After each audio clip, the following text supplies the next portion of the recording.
There we go. That should... There we go. This should be fine. Hello! We are continuing with Ace Attorney Dual Destinies today. I apologise for, originally I was going to stream yesterday, but I was having some internet problems. They finally switched my internet out, so finally we might be able to, not that one. I'm stupid. Give me a second. There we go. Let me just give you those head pats from me, just so you don't waste any points. Boop. There we go. Yes, we're playing Dual Destinies today again. We started a little bit earlier today because of the fact that, we're hoping to try and do, 5 hours worth today instead of 4 like usual, so hopefully we should get through either the majority of or all of Case 2. And then instead of going to Case 3 after we do Case 2, we're going to play the DLC case, because Cases 3, 4, and 5 kind of are a lot more connected to one another than the DLC is, so that's why we're going to be doing it. And plus, it tends to be the common consensus that you either play the DLC third or last, and with a heavy hitting finale. I'm fairly sure the third option is probably the better one to do, so I think we should go ahead and start off with some Dual Destinies. I think we needed to finish the investigation, and I need to put all the voices as well, because oh my lord. We were at here, weren't we? Yeah, I finally got slightly better internet, so it should be better. That's the perks of living in the middle of nowhere, you don't really get anything. Oh, yay, we can talk to her. Hey Bean, how you doing? We've just, we're hopefully going to finish off some of the investigation today. Here's me trying to remember what her voice was. Her voice was a lot of vocal fry. Also, I apologise if my voice is a little bit off today. Hay fever is hay fevering, I guess. God damn. What did I do for her voice? Let me pull it up. Okay, cool. Jinxie, do you remember any more of what happened? Not much. At least not yet. But you do think Tenmataro was the killer, right? That yokai we saw at the festival? I don't know anything about that. Huh? But you said Tenmataro murdered the alderman. It's okay, Jinxie. You can tell me. Oh, yikes! What was that for? People see things when they don't get enough sleep. There's no such thing as monsters. Huh? What's gotten into her? So if there are no monsters, you admit I'm human, right? No, you're still a demon. Oh, I give up. It seems like Jinxie doesn't want to talk about Tenmataro for some reason. But that's precisely what we need to know more about. Besides, she definitely thought there was a yokai there in the Fox Chamber. About this charm. That's... You gave me this when I was heading off to the scene of the crime. You thought Tenmataro was the murderer. That's why you gave this to me, right? I didn't get to finish the last VOD because I got invited to play and you just suck at character creation. It's fine. I think the end of this VOD was me just investigating this case. Nothing really happened apart from, like, someone stole Bobby's shoes and we encountered our new detective, who is the very American man that is Bobby Fulbright, who is one of my favourite characters. And it's a real shame that Bobby only appears in this game, because I really like his character. It's such a fun one. That's true, but if there's anything else you could tell us, it would really help. And it will help your father, too. Alright then. Oh, Tenmataro did it? John Fighter! We love John Fighter! John and then the name of the class is a great name.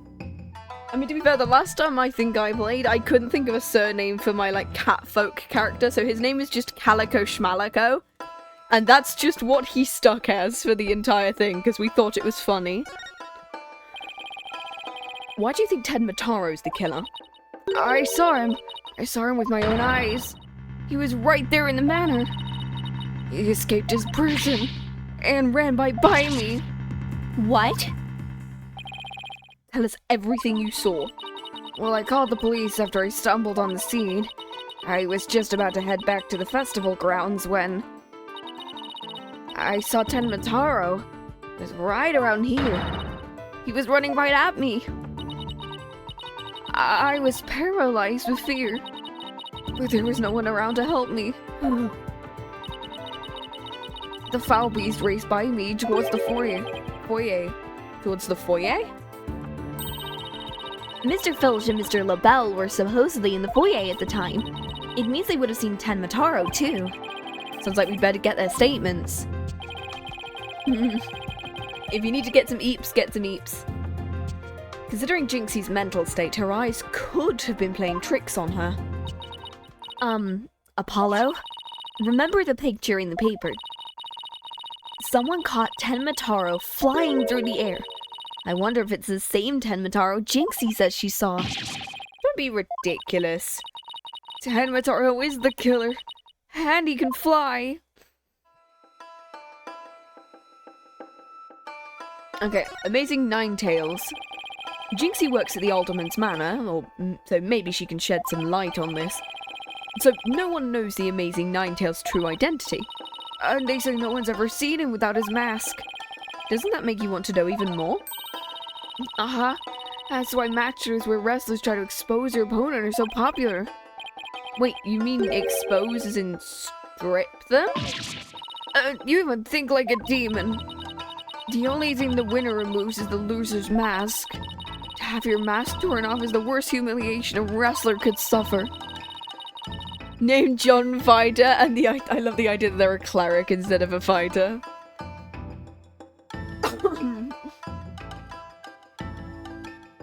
Or battle cleric. Oh my god. Last time I played with a cleric, they were a battle cleric. We love them. That's why the masks are more important to than life itself. These unmasking matches are life and death for the wrestlers. Oh yeah, drink of the day. I've got some coffee, which is slowly going cold. And I've also got some iced water as well. And hopefully it'll be enough to lubricate my throat enough that I can do Simon Blackwell. That means this mask didn't just happen to wash up along the riverbank. There's got to be a story behind it. And no one could stop the amazing Nine-Tails. I bet she'd be shocked to find out he's really the Alderman. Are you sure he's the Alderman? About the yokai you saw at the scene of the crime, anything else stand out? Actually, I heard the strange jangly sound. A jangly sound? Can you be a little bit more specific? My memory's kind of fuzzy. But I remember seeing Tenmataro holding a staff or something like that. Maybe that's what was making the strange sound. Also, speaking of sounds, kitchen gun is now a sound, and I'm planning on making a couple of other ones. So you can kitchen gun to your heart's content every 2 minutes. And we also, I'm making an objection sound next time. At some point, once I find the right sound clip for it. Does Tenmataro usually carry a staff? A good question. I've never heard anything like that, and it's not shown on the scroll. Most Japanese case ever. Oh boy, I love being a lawyer in California. Yeah, it is very much like this. How about in other documents? Any of them show Tenma with a staff? This is the only known document depicting Tenmataro. Those who needlessly depict the demon are forever cursed. Then what's the deal with the Tenmataro you saw, Jinxie? Okay, the sole document showing what Tenmataro looks like, it seems those who foolishly choose to depict the demon are cursed. Okay. Turns out it is just another wrestler who's been trying to expose the Nine-Tails, probably.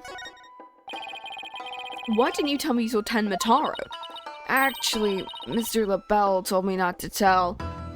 LaBelle, the dude who was literally shown right at the start to be the murderer. LaBelle? Papa's aide. Oh, right. The other guy who was supposedly at the foyer at the time of the crime. And what exactly did he tell you? Keep the village superstitions in mind before you go talking about seeing Tenmataro at the time of the crime. Village superstitions? They say you must not gaze upon Tenmataro, but in the event you do look, and then tell anyone what you saw, Tenmataro will claim your soul. And that's something everyone here knows? Sounds like a bunch of baloney to me. Everyone brought babies to the village elders know. But I didn't because I'm not from around here. Hey, come to think of it. She's from Tenmatown, isn't she? Why is everyone hiding their faces? Oh yeah, it's a flashback. Flashback, flashback, do-do-do-do-do. Flashback, flashback, do-do-do-do-do. Okay.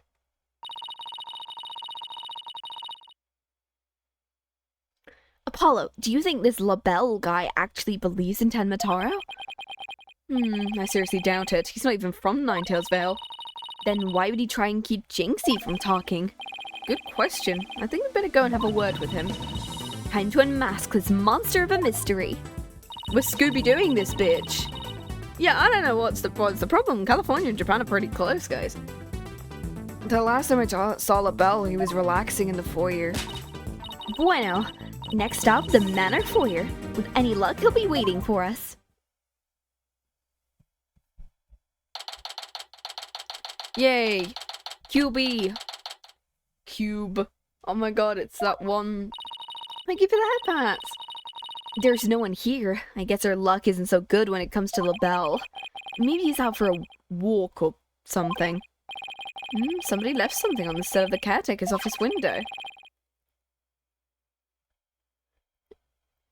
Howlin' Wolf's Pretty Boy Vampire. Commentary by Timothy Twilight. Oh, that's clever. Posture check, gonna hydrate. Ooh. Any Japanese game has done the opposite, where the setting is clearly American, but the location changed it to Japan? I mean, yeah, it could be. I don't know whether it's like... I want to say that maybe the Yakuza games could have, maybe? I know there's a Hawaii one, but I don't know whether it's like... I think it just is Hawaii. Oh gosh, wow. Oh look, it's a TV program guide. I haven't heard of that though. Yeah. Wait, let's see what we've got. What? Oh my god, there's more characters. Before the stream I tried lifting to help with my mood. Hell yeah. Let's see what we've got. I married a yokai. Repeat episode 8. Wait, you're really human? Starting Willy Wait. Will he wait? That's great. I think it's just Hawaii everywhere, yeah. Vale. Is that Munich? Or Municipal? I don't know what that was. Oh my god, did that say Herlock Sholmes? That's a Herlock Sholmes thing at the top. That's great. Anyway. Peekaboo, I found you, yokai of the Amazon. I love the fact there's just Twilight reference there. God. Looks like someone circled a pro wrestling match. What do you think you're doing? Ikitsa! Oh, Mr. Filch, what can we do for you? Oh my gosh. I bet she was gonna scream, monster, which isn't really much of a stretch. You take that as a compliment, though. Ain't nothing I need you to do for me. Well, what business you got with my TV listings? No, it just caught my eye. Can I ask if you watched this pro wrestling program? Yup, 'twas a match between a couple of rank amateurs, though. It was a complete disaster. I reckon even I could have done better than that. I seriously doubt that one. Okay, so this is gonna be like a distraction. Twilight sure is a thing that happened. I mean, the fact this game came out in, like, what? When did Dual Destinies come out? Give me a second.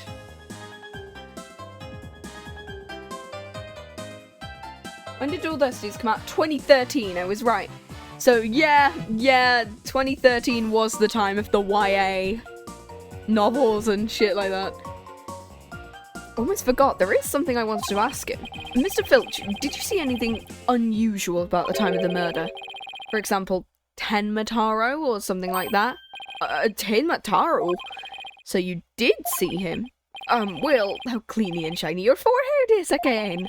Well, shine it up like really pretty, the ladies must love it. Don't change the subject, and FYI, that was a seriously bad attempt at flattery. Only Clavia gets to mention my forehead. Jinxie said she saw Tenmataro flee towards the foyer, so you must have seen him too if you were here. Yipes! Wow, I really pushed a button there. Well, did you see anything or not? Oh? Oh, hello, LaBelle. What do we give this pompous asshole voice?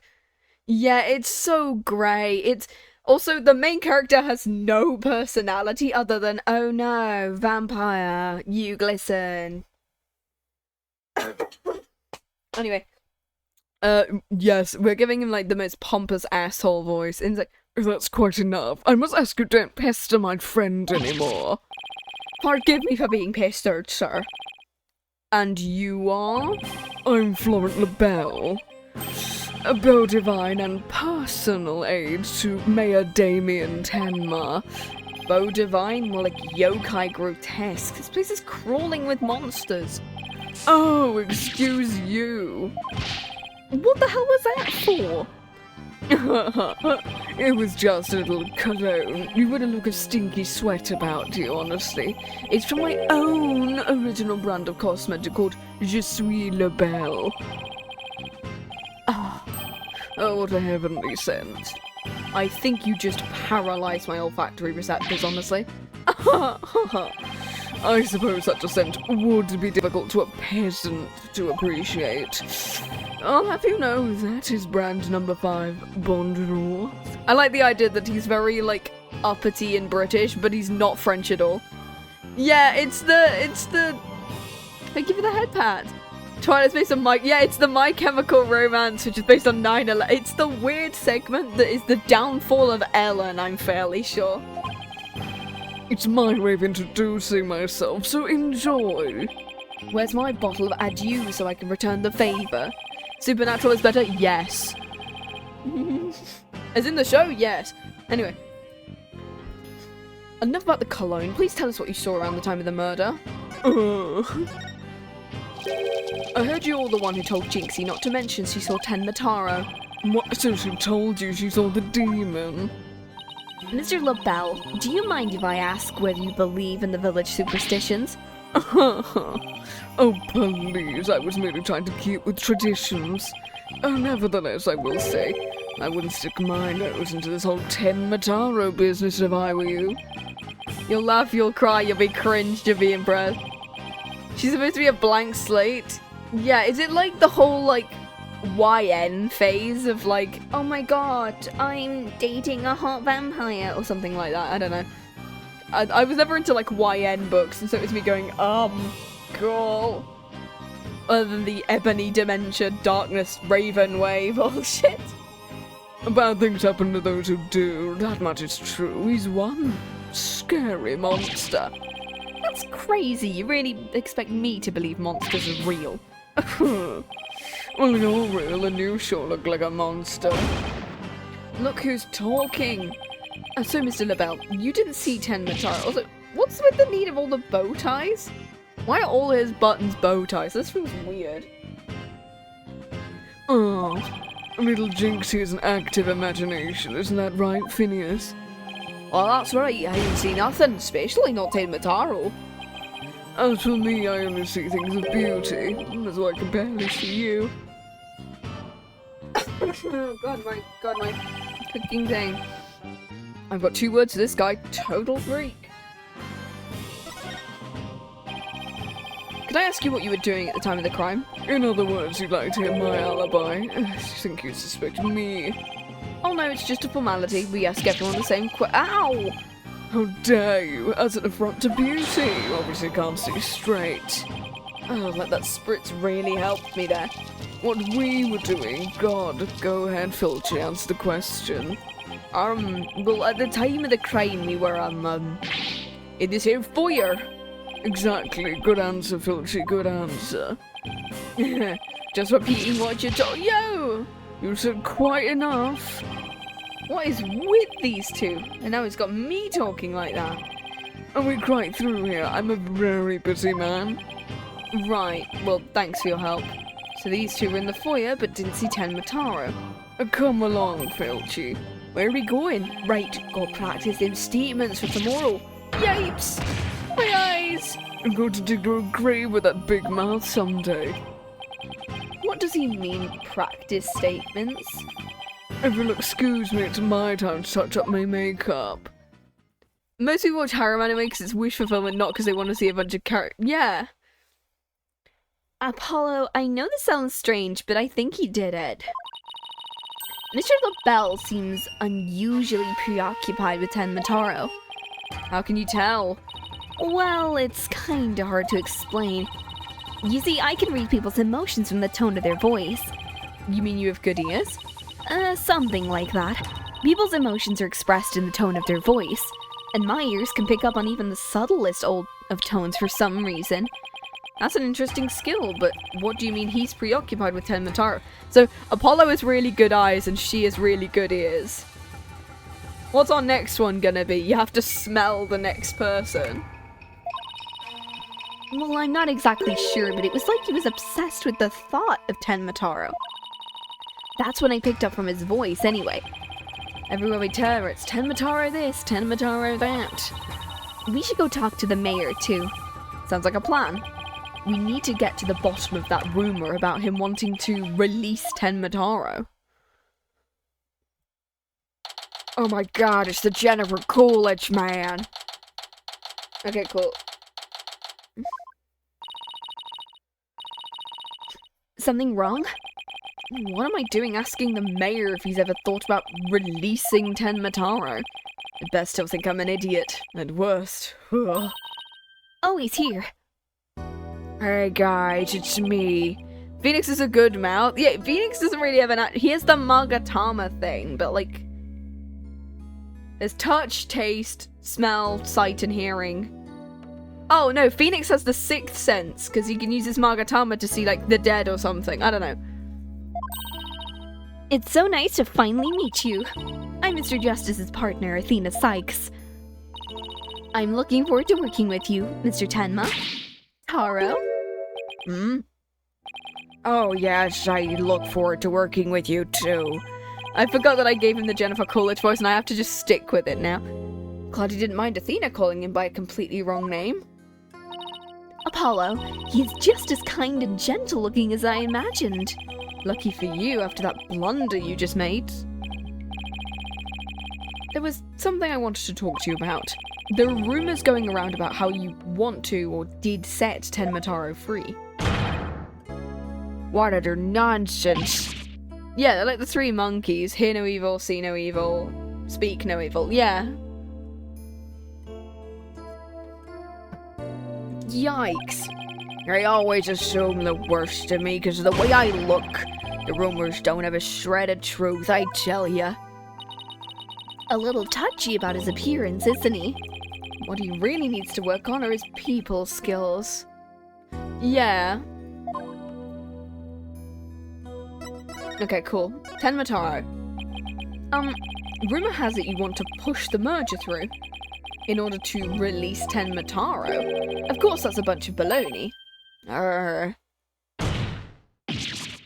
sorry if I offended you at all. So that's the talk around town, isn't it? I could see how that would make you angry. What if Jinxie's schoolmates start teasing her about it? Huh? Aw, he's just worried for his daughter. That's really nice.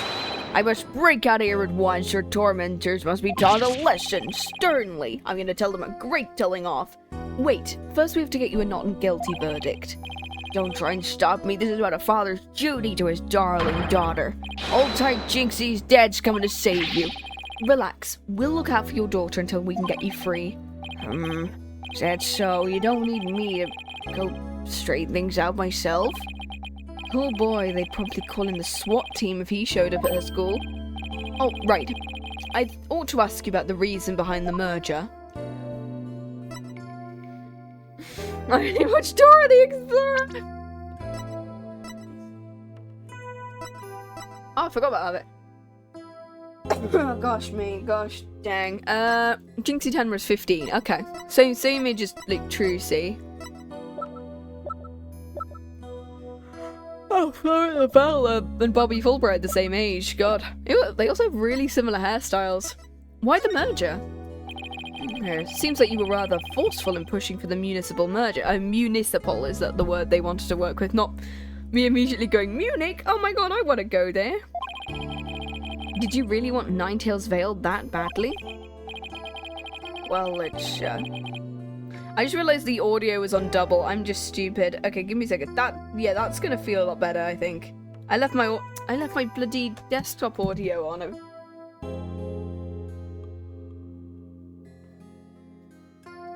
Oh my god.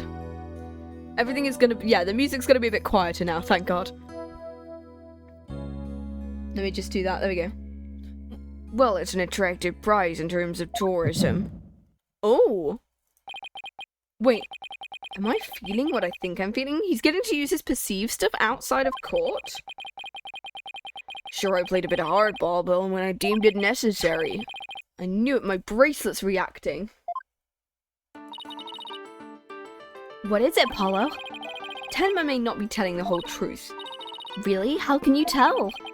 People invariably tense up when they lie. That's when my bracelet comes in. I can sense when the person I'm talking to is feeling tense, because it begins to feel tight on my arm. No way! You can do that? Wait, so you believe me? Just like that? Well, sure, each of us has our own special gifts. It's kind of the bullshit lawyer power. The prosecutors get basic logic, and then we have to rely on superpowered bullshit. Athena has a gift too, her special sense of hearing. In Brazil, Doris teaches English. Oh, that's cool. Still, what do you think the mayor is lying about? I don't know, but it's our job to find out. It's been a while since my bracelet last reacted like this, so let's see if I still remember how to do this. First I touch my bracelet. Now let's give it a whirl. Oh, we can do this outside of court now.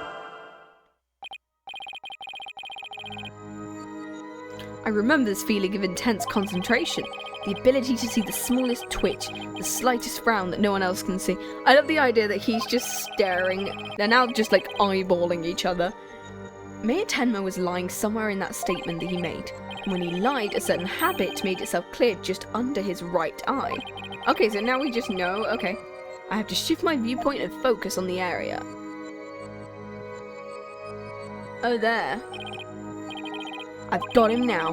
His nervous tail should appear when he's trying to pull the wool over my eyes. Oh, that's cool. I've got to pore over every word he says and wait for it to appear. And when it does, I'll perceive it.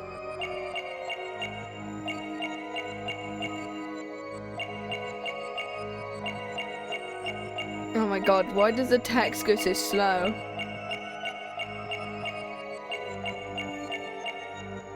Stairs, I think you've got prostate cancer, mate. Gotcha!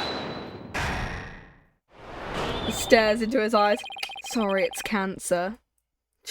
Mr. Mayor, please, you can trust us with the truth. The truth? I don't understand.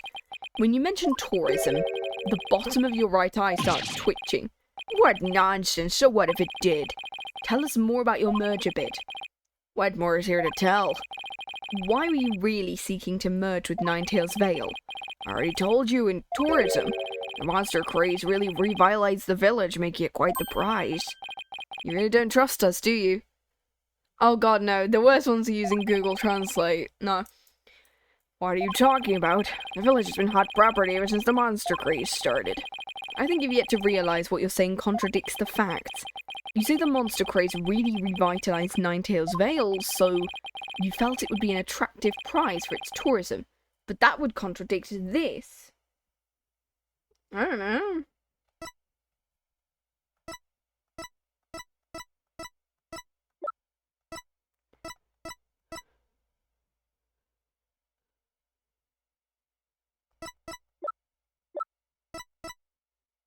What's this?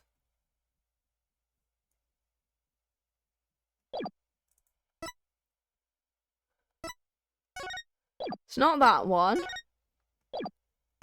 It's not that one. I don't think it's gonna be that one. Oh no, not the AI. A guy got Korean animated stream servers. Oh my god, no. It's not that one.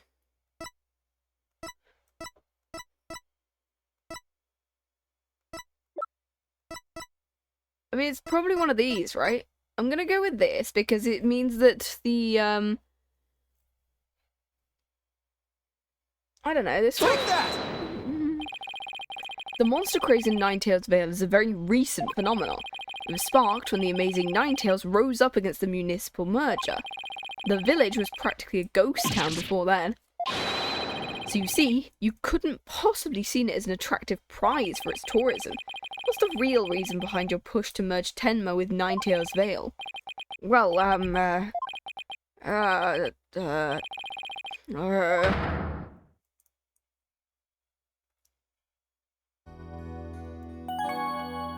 Okay. Are you ready to tell me the truth now?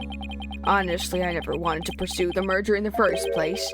I had no choice if I wanted to protect my darling Jinxie. Protect her from what? I received a threat. Oh! Said either I go through with the merger or my Jinxie dies. Oh my god. What? Yeah, does anybody check if the rights to the show? It's God.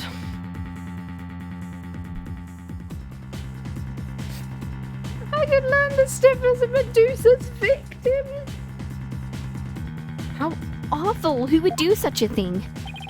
I don't know. Whoever blackmailed me must be connected to the murder. So you think that the blackmailer and the killer could be one and the same? Yes. Alderman QB was immensely popular, so you have to ask who would want him dead. The blackmailer wanted the merger at the motive of all the motive in the world. But why go from blackmail to murder? The merger protests won't just disappear because the alderman was killed. Could it be... What if there was another reason for the murder? Like what? Maybe the blackmailer discovered Alderman QB's secret identity. The secret identity was a threat to the blackmailer's merger scheme. What do secret identities have to do with anything? Oh, so they want me to produce the mask and say, oh, it was Alderman QB was the Nine-Tails guy, but I don't think he was. I think it's a complete red herring, is what it is. I have evidence revealing the Alderman's secret identity. I'm assuming we then present the mask to him. Mayor Tenma, please take a look at this if you would. That's a Nine-Tails mask. What's the meaning of this? The mask was almost definitely at the crime scene. And there was some with white hair inside. White? You say? There was but one person with white hair in the manor that day. What are you saying? You know which man I'm talking about, right? I'm talking about Rex QB, the amazing Nine-Tails himself. No way! The alderman was impossible. Wait, come to think of it, Alderman QB was a former pro wrestler. So the blackmailer turned killer when he discovered the alderman's secret identity. I mean, yeah, if he doesn't go to jail first. Gosh. I apologize with all the coughing today, God. My hay fever hates me today. It's like I took some allergy relief. I'm going to take some more because I took some allergy relief this morning and I think I'm going to need some allergy relief now. Let me take some Desiratadine. Let's hopefully that works. And hopefully that stops me coughing a little bit later since we want to do a 5-hour.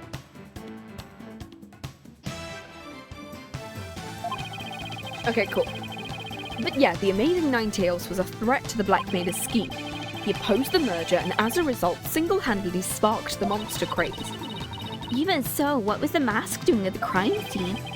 There'd been an event at the manor, and maybe Alderman QB had taken part, if you get my drift.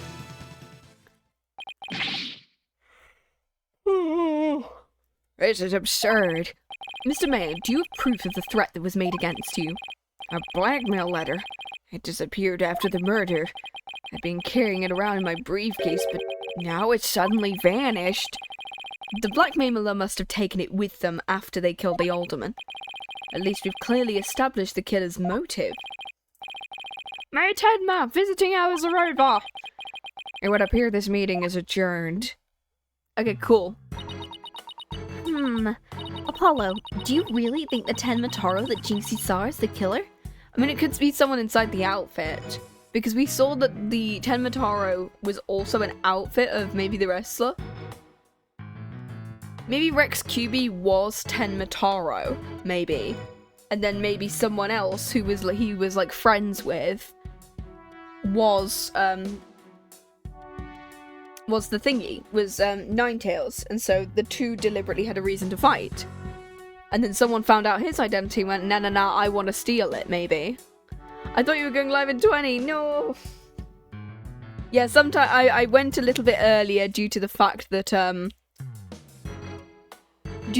want to try and do a 5-hour rather than a 4-hour like I did last time. Oh, gosh. But it means that you've just made it in time for the first section of the trial. I don't know. All I know is there's no such thing as monsters. What about that newspaper article, though? Could the killer have purposely freed Tenmataro to do their dirty work? Oh, come on, there wasn't any Tenmataro to release in the first place. But the only suspects the police have right now are a mayor and a yokai. We'll probably be arguing whether there was a yokai involved in court tomorrow. Are you ready to say this is fucking stupid? Yes. God damn, hopefully my hay fever calms down later. God. I can already see the look of disbelief on the judge's face. Are you alright? I'm fine. I'll think of something. I'd better, because I can't very well say a flaming demon was the killer. Well, we're assuming it's a wrestler then. At this point, the only thing I know for sure is tomorrow is going to be one doozy of a trial. Yeah. Hooray! To be continued.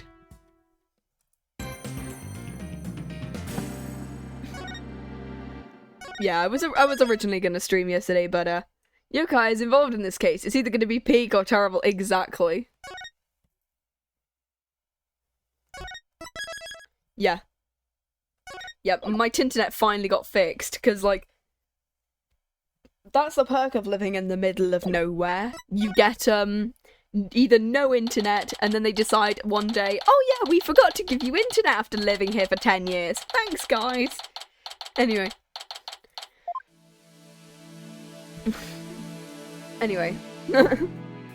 I get to see the saving grace of this game. You okay, Athena? You've been really antsy ever since we got here. I'm just excited. This is my first real court case. A real ball of excitement she is. Yeah, the saving grace of this game. The pairing that is Fulbright and Blackwell. I know just what she needs. Athena! Eek! Did you ever learn about indoor and outdoor voices? That wasn't an outdoor voice, I was just trying to call to you. I'm just trying to show you the best way to relive your pre-child ditches. Ah yes, we're going to do this bullshit again. Anyway. By scaring the daylights out of me? No, I found that shouting I'm fine in a loud voice really relieves stress, honestly. It's part of my Chords of Steel voice workout and a must before every trial. Give me a second, just... I'm having a great time. This is my first real court case. Yeah. She says, but I mean, to be fair, at the beginning of this case, it does say, like, oh, this is the first time I met Apollo. This was my first real court case. And then in case 3, we also find out that technically case 2 wasn't her first real court case, because case 3 was a real court case. It's a weird one. You want me to shout? Here? That's right. Here. I'll go first and you try. I'm Apollo Justice and I'm fine. Alright, I'm Athena Sykes. And I'm fine. Well, that was awful. I think that actually worked, you know. What I'm hearing, this game is too confusing. Yes. Yes, what is the timeline of this game? It's worse than the Saw movies timeline, honestly. Or the weird-ass timeline of Zero Escape. But at least with Zero Escape, you can kind of go... The events of 3 technically lead to 1. Yeah, 2, 6, 3, 4, 4, 1, 4, 5. Yeah, that's why I'm gonna play the DLC between them. Because it also technically comes in the timeline. Oh my gosh, I'm gonna stretch. Ooh. It's like the bullshit that is the Zero Escape timeline of, like, technically the events of the 3rd game lead to the 1st game. But the events of the 1st game also affect the 3rd game, which also leads to the 2nd game. But there's also time travel bullshit in the 2nd game, which leads back to both the 1st, 2nd, and 3rd game. And it's such a weird game, honestly.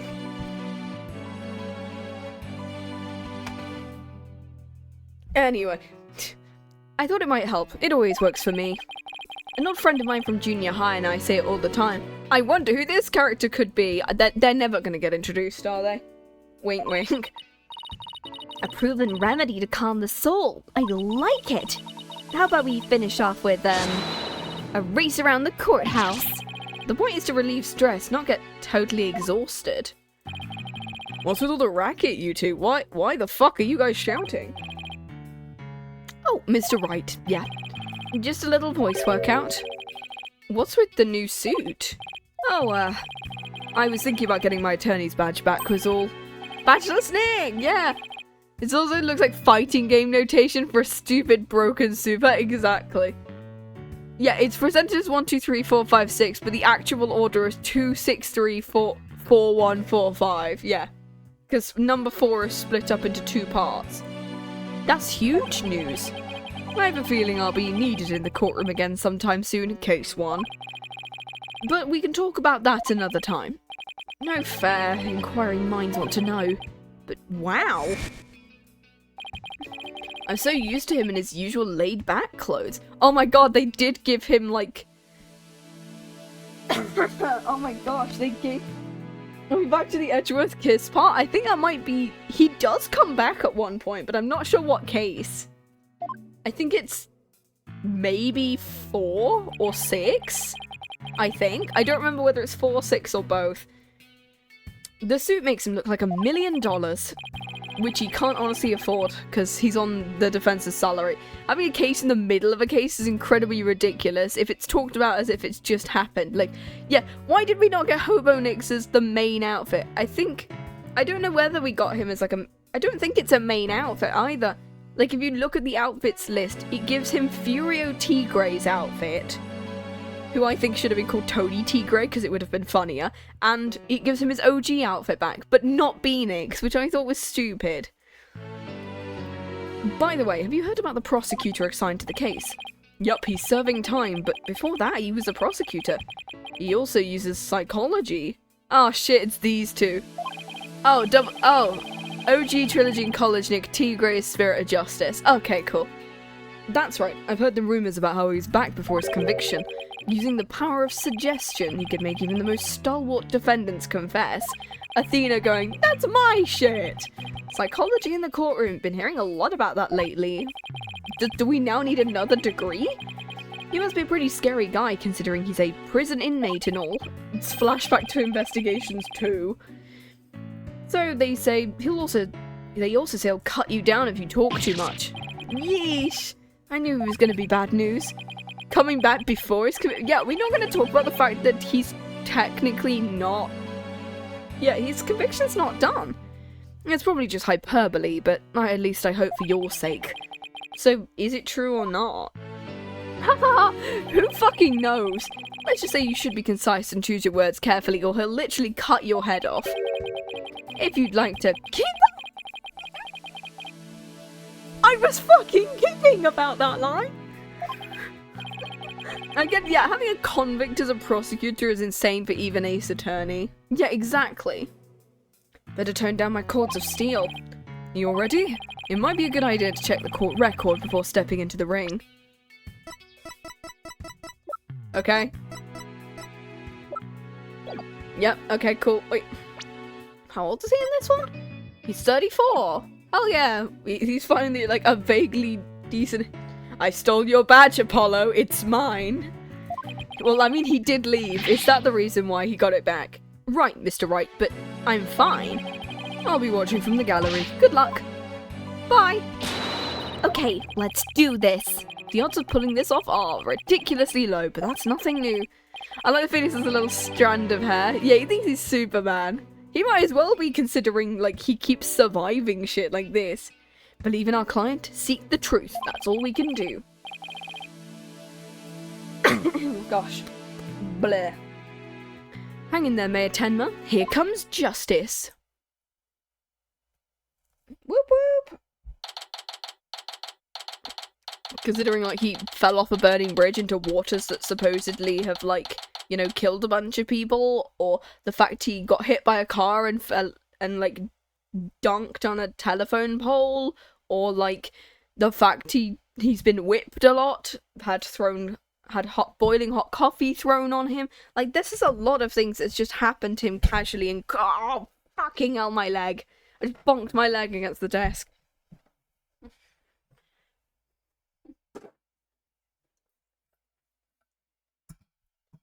The second drink is coming out because holy shit, finished my coffee. Be grateful for your fridge out there. Mine isn't even working. I have to go downstairs into the garage for a cold drink every time we get a new one. No!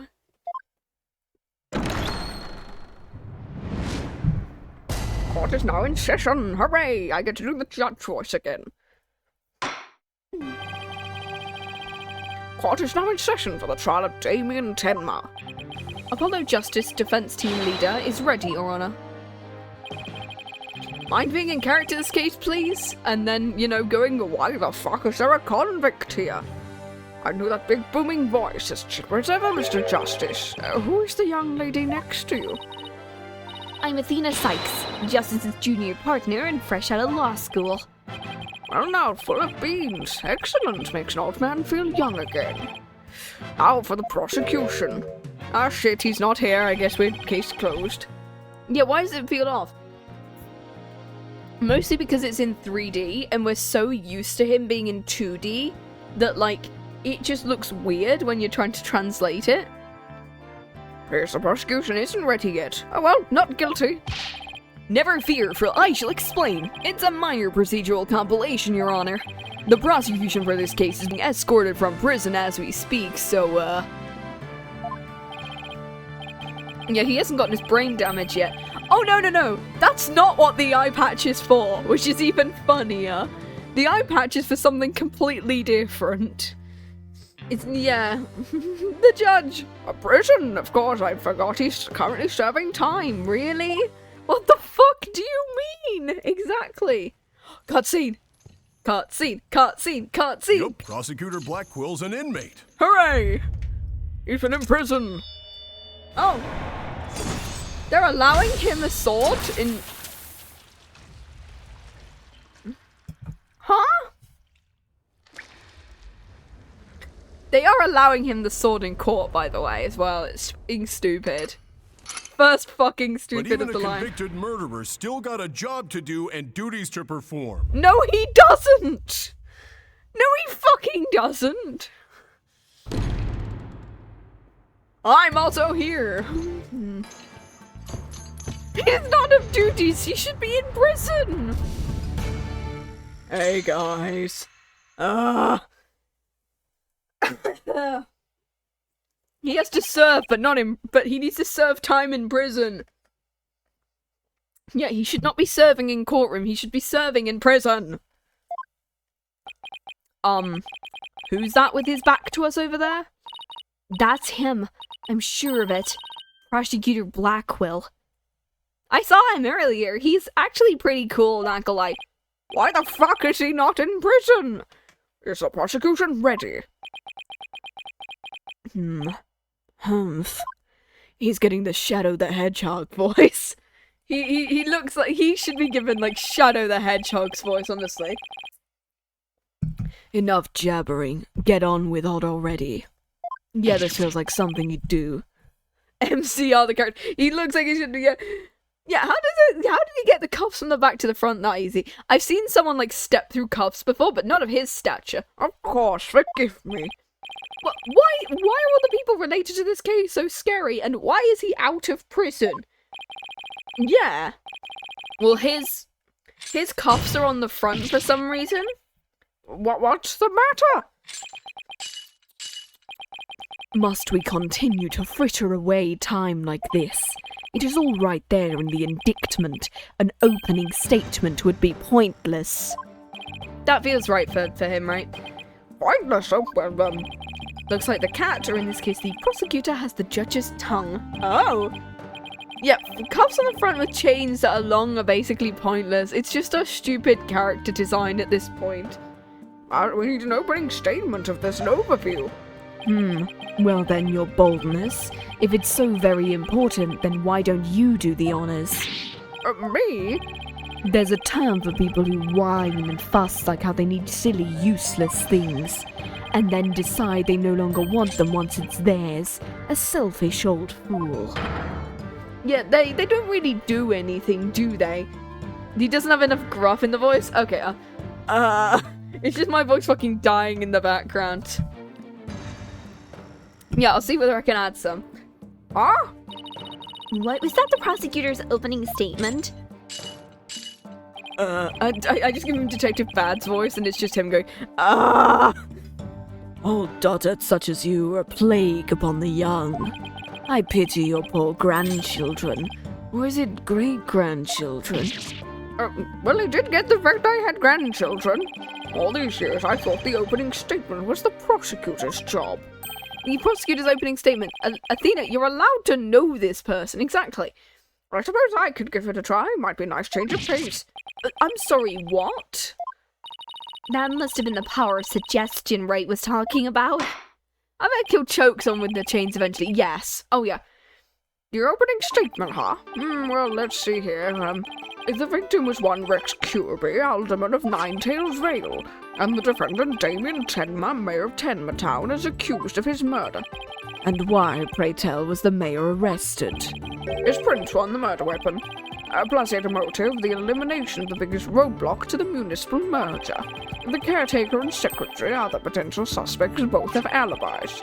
And his daughter was also in the vicinity, has no motive. In a nutshell, I'd have to say the charges against the defendant are incontrovertible. Bravo, your boldness. Your years of experience shine bright like your head. Well, flattery will get you everywhere. He's playing Simon Says with the judge. No, that's Simeon Saint, wrong member. Yeah, it's like we're allowed to build a mystery, Dual Destinies writers. You don't have to show the killer immediately. Moving right along, let's hear from our first witness, Fulbright. Hooray! It's annoying he's only in this game. We get Emma Skye back, I think, in number 6. For a little bit, at least. Please state your name and occupation. I'm the detective assigned to the case, Bobby Fulbright. Oh, and I'll also be keeping tabs on old Blackwell here. Also heard you would provide protection if it ever came to that. It would seem that I have been sorely underestimated. It'd be cool if Athena had been like, Simon, why are you doing like this? We were in psychology together. Wait, who's protecting who from what? Still, I truly believe anyone can turn their life around, even old Blackwell here. Oh! I have back ideas to create, yeah. Fulbright, save your platitudes for funerals and get on with your statement. Well, that's the spirit. Justice must be swift and true. I see it in your eyes. There is hope for your rehabilitation and return to society. Let me guess, the last case will be about proving John MCR is not guilty. Kinda? From his, motivation, yeah. It is kinda, I think, yeah. Because it's like, he was like convicted of a thing, and so it's like, okay, cool. Wow, his writing sucks, yeah. I will never give up on you. Prosecutor Blackwell doesn't seem to intimidate Fulbright. Well, you know what they say, ignorance is bliss. Oh, well, that's why Detective Fulbright was assigned to Blackwell. He's so oblivious. I'll drop your first statement. You got it, but first I'd like to say the defense with justice will ultimately prevail.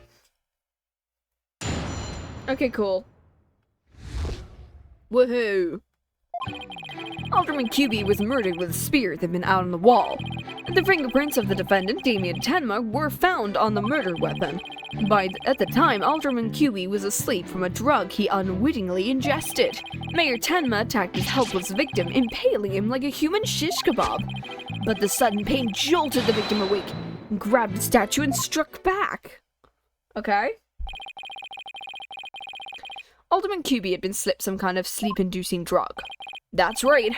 The accused was scared because the alderman was a former pro wrestler, so he slipped him a drug to make sure he was cold and defenseless. Here's the autopsy report to prove it. Okay, cool. Cause of death, stabbed with a spear. 320. The victim had been in a drug-induced slumber. Okay. Gosh. The victim managed to attack his attacker despite being impaled. Sounds almost superhuman. Is it even possible? Well, he was a former pro... I'm doing words today. He was a former pro wrestler after all. The spear was probably nothing more than a mosquito bite to him. I'm sorry, what? Not so fast and try to brush it all off by saying the alderman had been a pro wrestler. Do you really expect us to believe he could fight back after being skewered by a spear? I will never give up on you with that shit-eating grin. I feel like an idiot for believing it. Oh yeah. Oh yeah, we all feel like, I bet we all feel like idiots for believing it, honestly. Like the samurai of yore, wrestlers can battle through intense pain, sharpen their senses. I used to talk about it with a former wrestler I met in the clink. I don't know, honestly. Still sounds a little far-fetched. Does it now? Does it now? Then perhaps we should test the theory of you with the edge of my blade. Why is he allowed a sword in here? Not even because it was good, it's because it's so obviously fake. Yeah. It's like, I believe in you! I really don't believe in this guy. I'm trying to, like, not fucking die here. I mean, he's just terrified to die, honestly. That's his whole thing, because this dude has a sword. And so your life is spared. For now. Please let those shackles be made of, like, titanium or something. Tungsten cube. The tungsten. My investigation is as thorough as appropriate, for my name isn't Fulbright. I'm terrified. I vow to resign immediately if I ever make a false arrest. Okay? Okay? The accused prints were on the weapon, and he's the one person without an alibi. Quite decisive evidence, wouldn't you agree, Your Boldness? The defendant is sounding pretty guilty. He has the judge leaning towards a guilty verdict, and the trial's barely begun. It is his emotional support sword. Stop being so judgmental. What's more, a curious rumor about the accused is making the rounds. He does also have a support animal as well. They say he seeks the merger for this purpose of freeing Tenmataro from his imprisonment. Truth be told, I can think of no real reason to show interest in that backwoods burg. Perhaps he's a complete nutter and really does seek to release an imaginary demon. Either way, he is raving mad and more than capable of murdering the alderman. That man's a strange one. I heard he went to a blood drive, but instead of donating, he tried to make a withdrawal. Hey, Mixon. There'll be no gossiping in my court. Your Boldness. Please take a gander at those charms plastered across his cranium. Oh yeah, I'm giving him British because, oh my god, dude, you use gander and loads of other little British things. Who the fuck is that stupid? I hear they're made to keep him safe from possession by the demon called Tenmataro. Then again... I'm assuming it's revealing his head wound. Perhaps he's already under the demon's spell. Behold, the lunatic appears poised to lunge at any moment. Hold it! Hold it! What the fuck? The rumors and quirks of Maya Tenma have no relevance to the case. Besides those charms on his head, they're a fashion statement given by his daughter. Come to think of it, such things don't seem relevant to the case. The prosecution will refrain from dragging our client's reputation through the mud. Oh, what a dreadfully fearsome lass we have here. Phew, thanks for that lifeline, Athena. Careful, Apollo, he is the judge dancing in the palm of his hand. The power of suggestion is one of the more powerful tools in Simon Blackhole's arsenal. He's trying to manipulate everyone's impressions to suit his objectives. The guy really is bad news. In any case, it seems the victim did manage to defend himself despite being impaled. What sort of weapon did he use against his attacker? Wasn't it a spear? None other than this statue right here. Oh, this is a statue. It's a statue of two strange creatures locked in battle. Two yokai to be exact. On one side is the nine-tailed fox and the other Tenmataro. Quite interesting if you think about it. Quite though his very case were rendered in art. Oh no, not another statue murder. It's case 1-1 all over again. And 1-2. Oh my god. Oh gosh me. Justice, you may proceed. Why is there like no music? Okay, cool. He was murdered with a spit. Okay, so I'm gonna have a look at the court record because I think they said something changed with stuff, didn't it? Around 20. Okay, so these two are definitely gonna contradict each other at some point.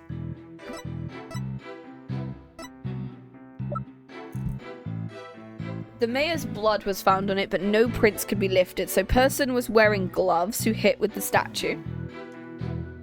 Okay, so is there anything that would indicate that, like, were found on the murder weapon? Oh, thank you. At the time, Alderman QB was asleep from a drug. Mayor Tenmer attacked his helpless victim, impaling him like a human shish kebab. But the sudden pain jolted the victim awake, and he grabbed a statue and struck back.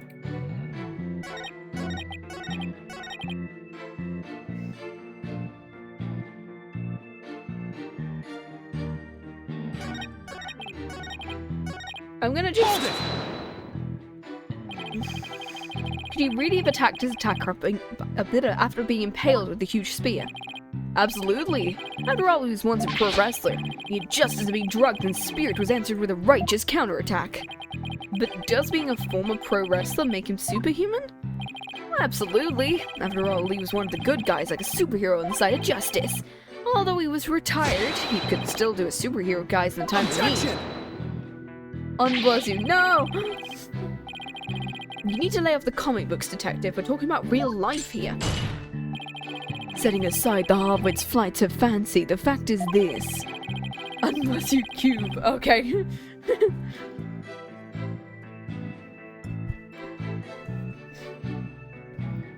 Oh no. The court-ordered post-mortem and concluded the victim moved after a skewering. So he found the strength to attack his attacker, huh? Detective Fulbright's testimony sounds airtight. No wonder he's so confused. No, he only thinks it's airtight. It's up to us to poke some holes in it. The part about the alderman fighting back seems like a big hole waiting to be poked. It's this one that it wants me to... I'm assuming it wants me to present something, maybe. No! Anyway. Okay. I'm gonna see whether I can maybe present something here. Is it going to be the statue itself that he wants me to present? Because it said no fingerprints were found on it, so I need to think about... Yeah, Blackwell loves using the power of suggestion. The amount of problems with that statement, exactly. I'm thinking it could be this one, because unless Rex was wearing gloves, then surely his fingerprints should be found on it. Did the alderman really strike the mayor? What? Are you questioning my sense of justice? Your so-called justice needs to find itself a pair of legs to stand on. You claim the alderman struck back after the mayor put a spear through him. But the statue is supposedly used to defend himself creates a major hole in your theory. But appear the defendant has a counter-argument. I talked about the defective statue theory. There's no fingerprints. There are no fingerprints on this supposedly crucial piece of evidence. And if you look at the crime scene photo... Oh, he's... shut up, Windows. I don't want to... I'm glad you can't hear my desktop noise because you hear all the Windows shit that's going on. Yeah, be cool. You'll notice the alderman isn't wearing gloves. I should have looked at the crime photo. That would have been so much easier. He is quite gloveless. If he touched the statue with his bare hands, he should have left some fingerprints. Detective Fulbright, you did take that into account during your investigation, didn't you? This can't be happening. Did I arrest the wrong man? Oh, you did it, Apollo. You knocked Detective Fulbright off his high horse. Well, that's just one point in our favor. Who do you suppose clubbed the mayor if it wasn't the alderman? Well, if it wasn't the alderman, that means someone else must have clubbed the mayor. You mean there was a third party there in the Fox chamber? Exactly, and this could be the big break we've been looking for. There does seem to be a hole in the prosecution's argument. Prosecutor Blackwell, would you care to respond to the defense's accusation? The least you could do is look at me while you're being dismissive. Your mind is as dull as an unhoned blade, Justice Dono. Justice Dono? He's been watching too many samurai flicks. I'm the Steel Samurai now, bitch. It'll take far more than that to cut down Simon Blackquill. A whelp such as you is no hope against my superior swordsmanship. This is a trial, not a sword fight, Blackquill. There is a perfectly good explanation for the lack of prints on the statue. Yeah, I don't know if I give or take a point away for that easy testimony. I mean, for the first testimony, it makes sense. You might recall the bloodstained cloth found at the scene of the crime. Just so happens the blood was the mayor's. So, what are you getting at? Hone your mind. Where was there blood on the cloth? Solve the riddle and you'll see there's... The hole you saw you found is but an illusion. Illusion. How was that cloth used? Was it used by QB as a head covering to wipe up blood to wrap the statue? Oh, to wrap the statue, because yeah, if we're assuming there's no fingerprints. I don't remember the cloth in the slightest. Me neither, and I literally just investigated it. Maybe the alderman wrapped the statue in the cloth. In short, he wasn't touching the statue directly when he used it to strike back.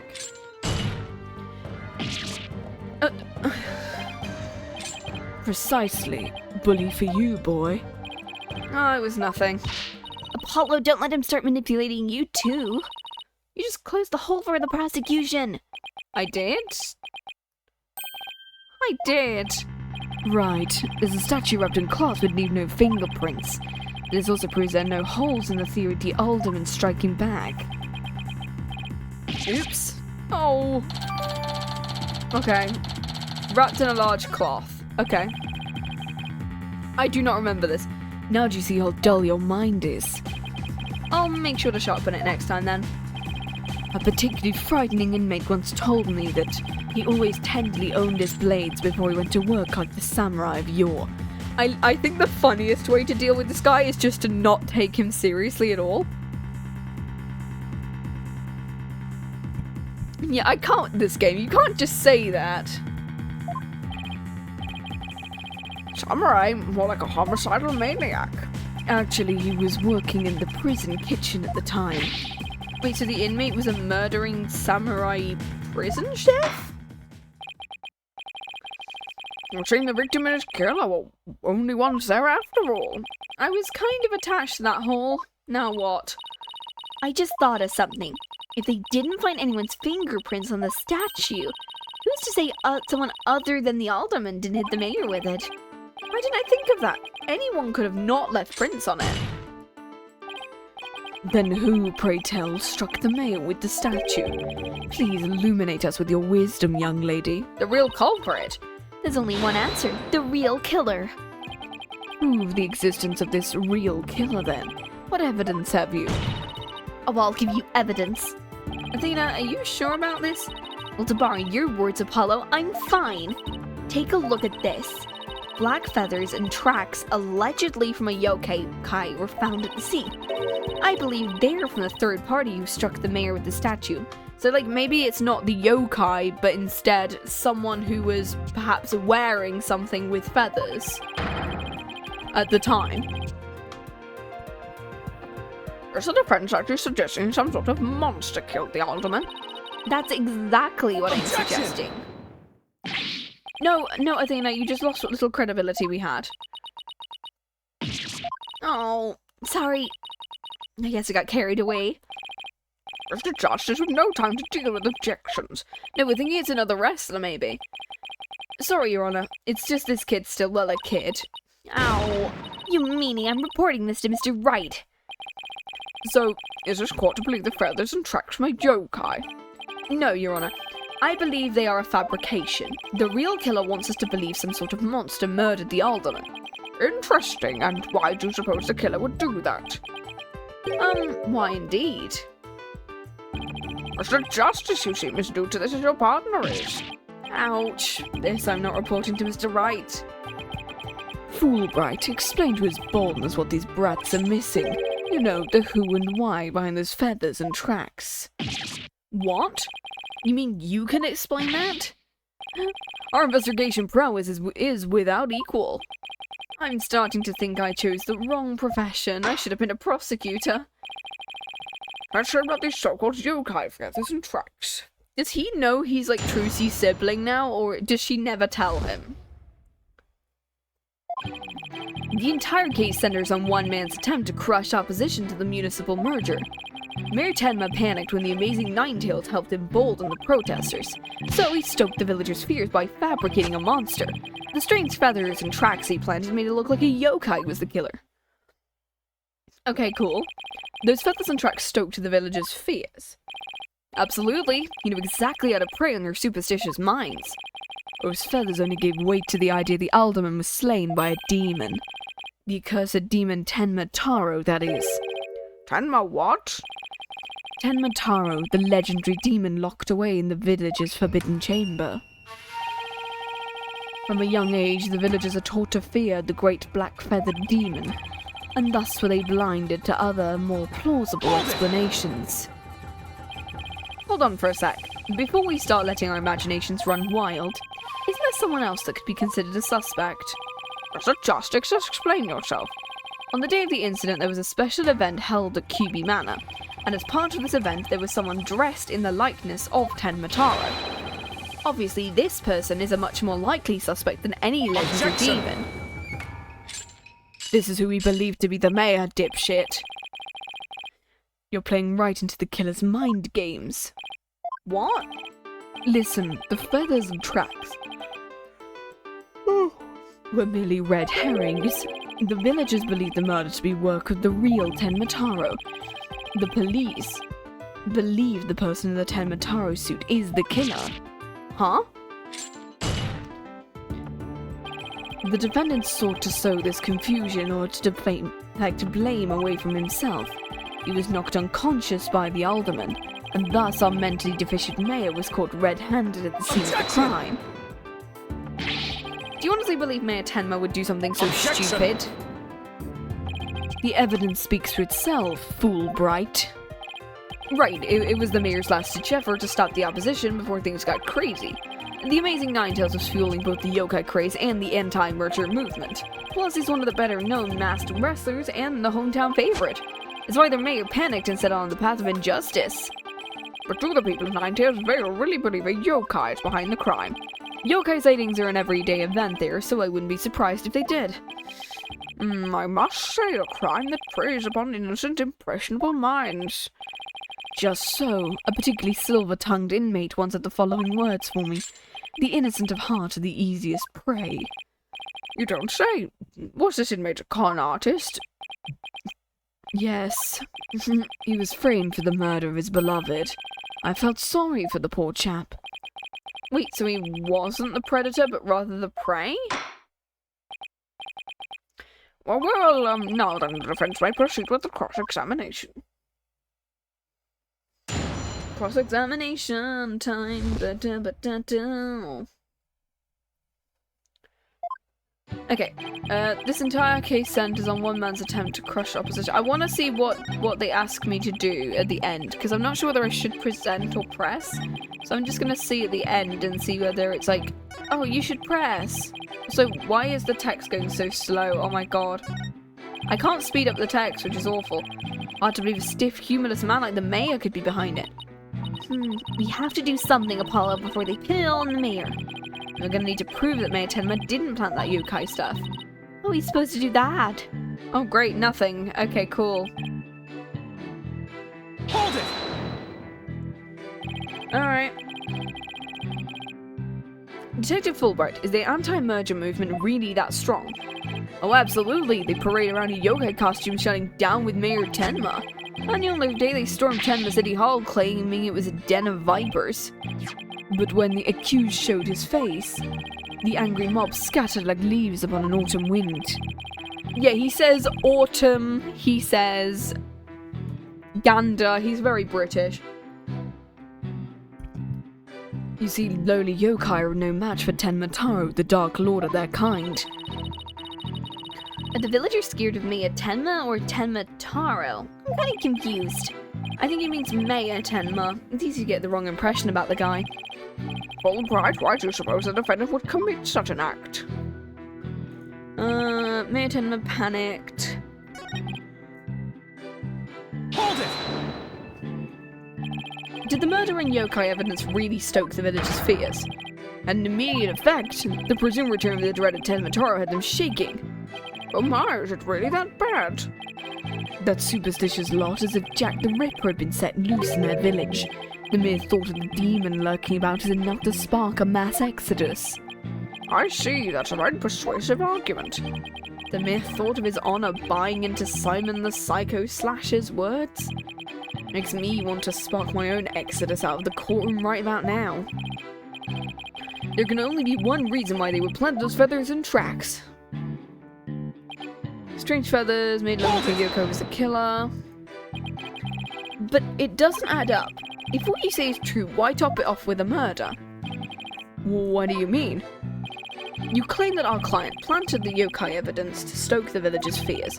If so, then why not stop there? Why murder Alderman QB? Excellent point. It is, isn't it?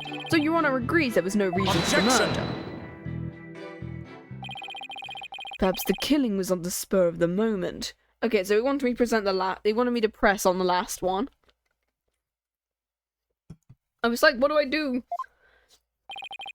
You're saying it wasn't premeditated. From the outset, I had no intention of paying heed to any of your babble. The fact is, if the mayor made a startling discovery...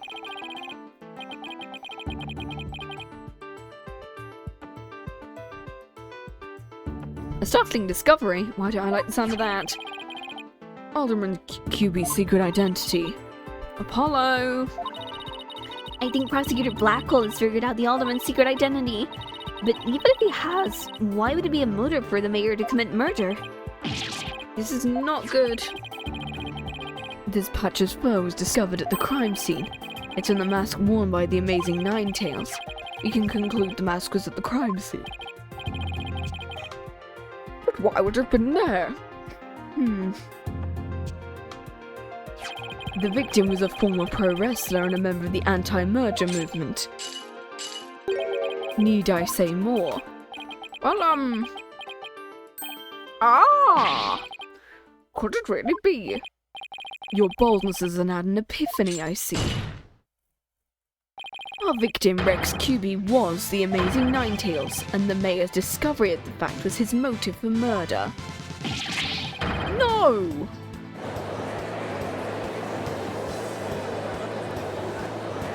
Oh gosh.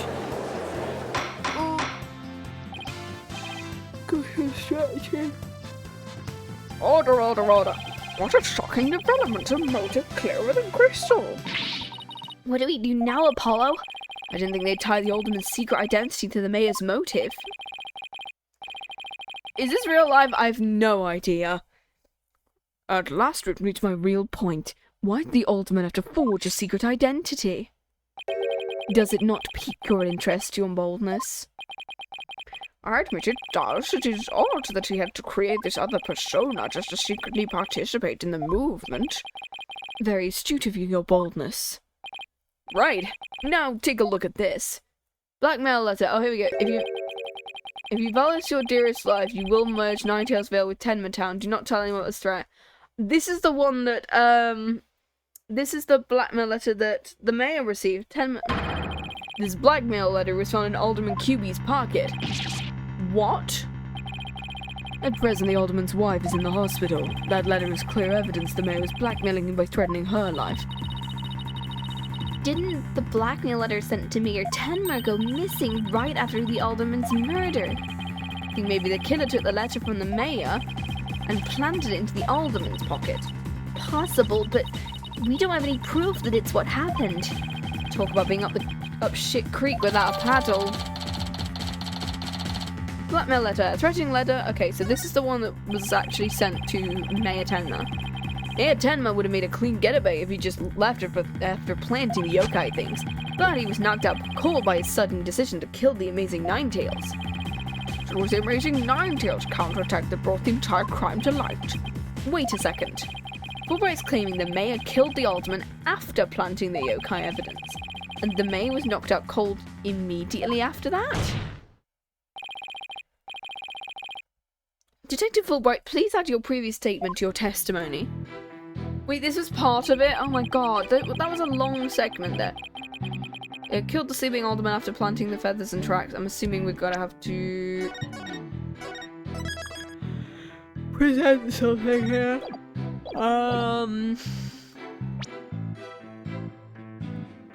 Tenma killed the sleeping alderman after presenting. No, is it gonna be the crime photo because it's gonna be on top?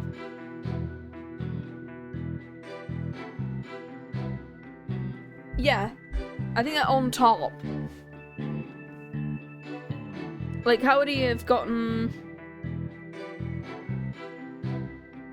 Yeah, because it looks like one of the feathers looks like it's under the table. Objection!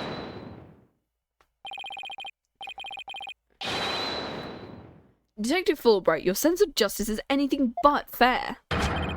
What's this? You dare question my justice? Yes, and I'm going to prove it to you, honestly. Take a look at this photo. This is the crime scene photo, but what does it prove? Oh, it's on... Yeah, because it's on top of 2 easy testimonies? Yeah. It's, because the feathers are under the table and on top of the blood. Which means that they were planted there after. It proves when the feathers and tracks were planted. But I told you they were planted before the murder. The defendant planted the yokai evidence and was knocked out while killing his victim. Nope. But that would be impossible. If you look right here, it's clear when the feathers and tracks were left at the scene, so it'd be something like, it wants me to, I'm assuming, present one of these 3. Or maybe this one down here. I'm gonna present this one here. Aren't you just pointing to the yokai feathers and tracks? Yes, see how the feathers are on top of the blood, and the tracks were made in blood. In other words, the yokai evidence could have only resulted after the murder. Then the mayor must have planted the evidence after killing the alderman. But you said it yourself, the mayor had been knocked unconscious thereafter. There would have been no time to plant any evidence at all, so therefore, there must have been someone else beside the mayor and alderman at the crime scene. There must be some mistake.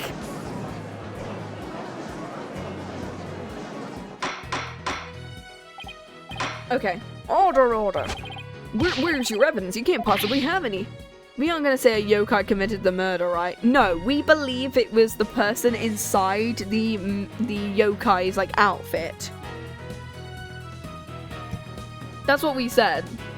Like, whoever was impersonating the Tenmataro during the wrestling match, they think is the killer, because we're assuming that Rex QB is the amazing Nine-Tails.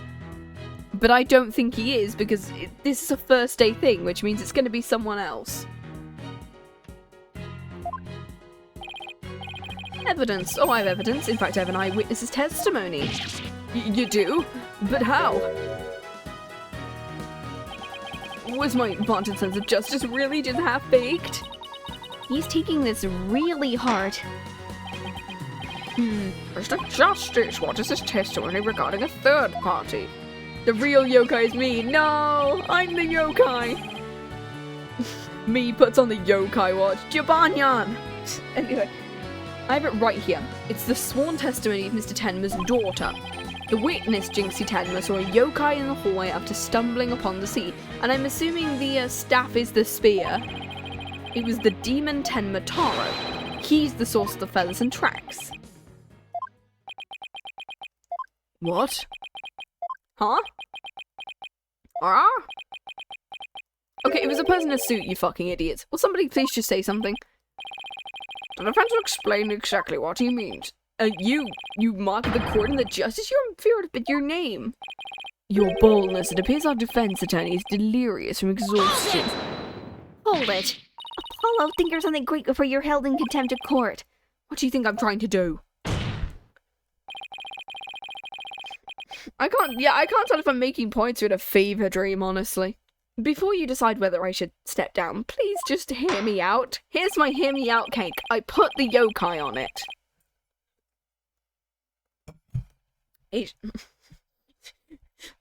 Very well, I'm all ears. You'd better explain yourself. Uses mood matrix on the judge. He's just happy. I'm just here. What was this yokai? It's all in this statement here. Jinxie Tenma asserts she saw Tenma Taro. After she discovered the crime scene and called the police, she came around a corner in the hall. She was around here. Then she saw Tenma Taro fleeing towards the foyer. The defense asserts that whoever was impersonating the monster is the one who left those feathers or tracks behind intentionally or otherwise. What? How incredibly unjust! Why haven't I heard about this before? Oh my god, the defense appeared to be someone else! Was it all set up? The prosecutor is a convicted felon! Oh look, this one person who literally says, he's kind of... Yeah, pursuit already? Yeah, we're not... I don't think we're even halfway through this. The momentum is shifting in our favor. Let's keep it that way. Oh, hi, Simon Blackwell. Objection.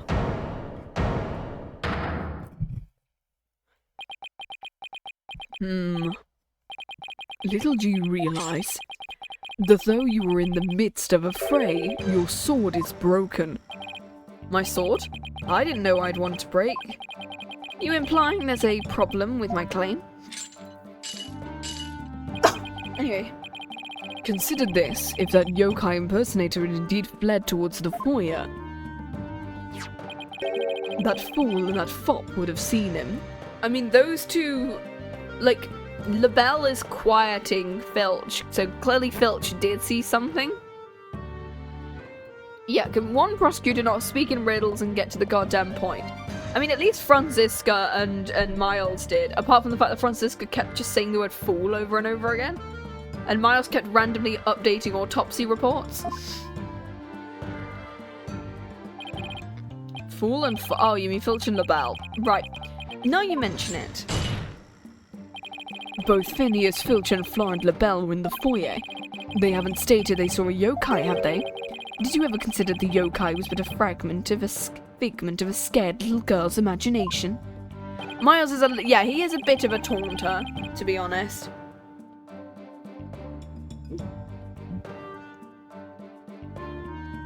Why didn't those two see the Tenma Taro impersonator? Why don't we ask them ourselves? I was just about to say that myself. No, really, I was. The defense would like to call Mr. Phineas Filch, caretaker of QB Manor, to the stand. I just know he must have seen something. I suppose we can't ignore the fact the little girl believes she saw a monster. I trust you have no objections, Prosecutor Blackwell. I just thought Mr. Filch is enjoying a nap in the lobby. I knew that Tanuki was a rare find. Yeah, what? Phineas, what happened after your TV show, man? Where's Ferb when you need him? When we captured him, I didn't think he'd end up a witness. Did you just say capture? Wait, I don't want to know, actually. Okay, cool. Riley, please go get Mr. Filch, please. Will the witness say his name and occupation?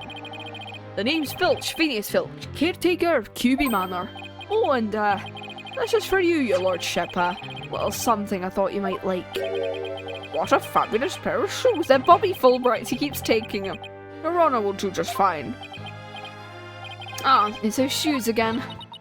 Don't know you belong to Fulbright. It's better spaced out so far, yeah. Phoenix Wright Trilogy would have definitely put it to be continued there. I mean, considering that, like... I think we've got 2 days of trial to go through, so we have Filch today. And then we have, I think it's Jinxie and LaBelle on the second day. Don't tell me Filch stole them again. They're all yours, your ownership, sir. What? But they seem awfully expensive. Too expensive for me, but I reckon they'd be perfect for someone like your ownership. Kind gesture, but legal ethics dictate I can't accept such gifts. Aye, ethics, Smithix, just take them if you want them.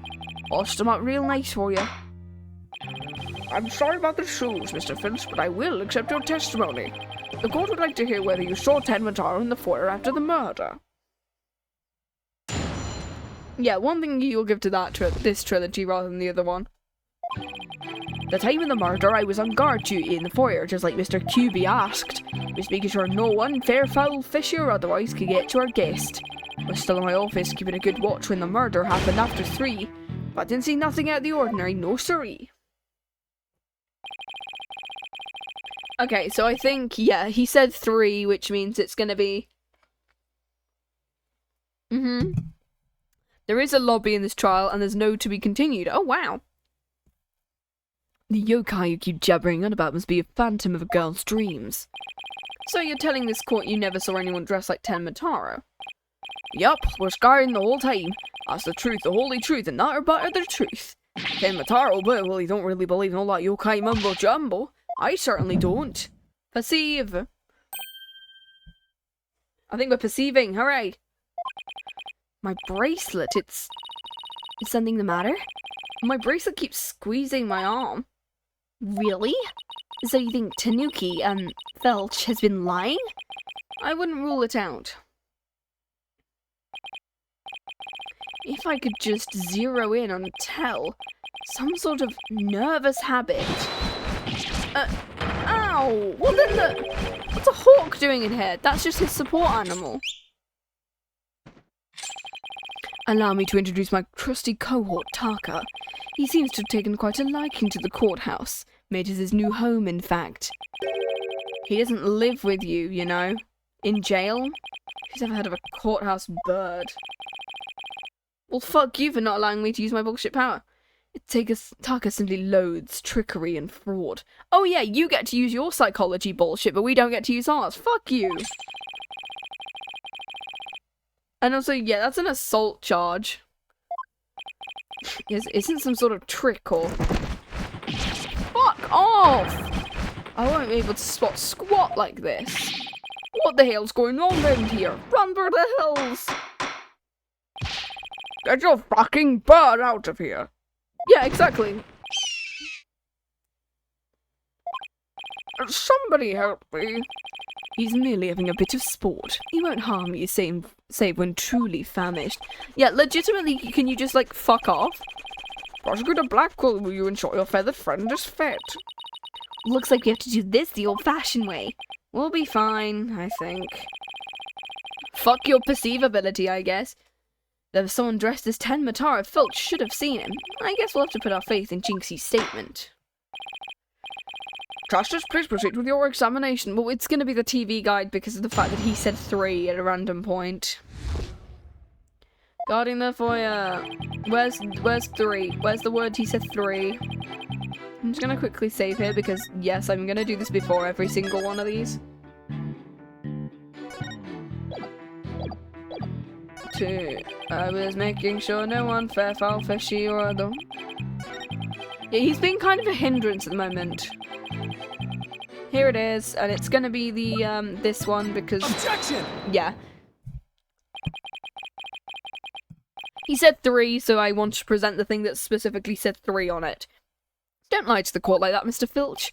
Hey, right to bushwhack a fella like that? Unfortunately for you, I have evidence that proves you're lying. If you look at this TV listing, you'll see at the time of the crime, there was a pro wrestling match scheduled. Something you'd never miss. Oh, I didn't watch that one. I was doing my job like I was supposed to. This guy does not know when to give up, because you specifically said to us it wasn't a great one. Someone even circled the match. It was you, right? Yipes. Not only that, you even told me you watched it. You said, and I quote, it was a complete disaster. Oh.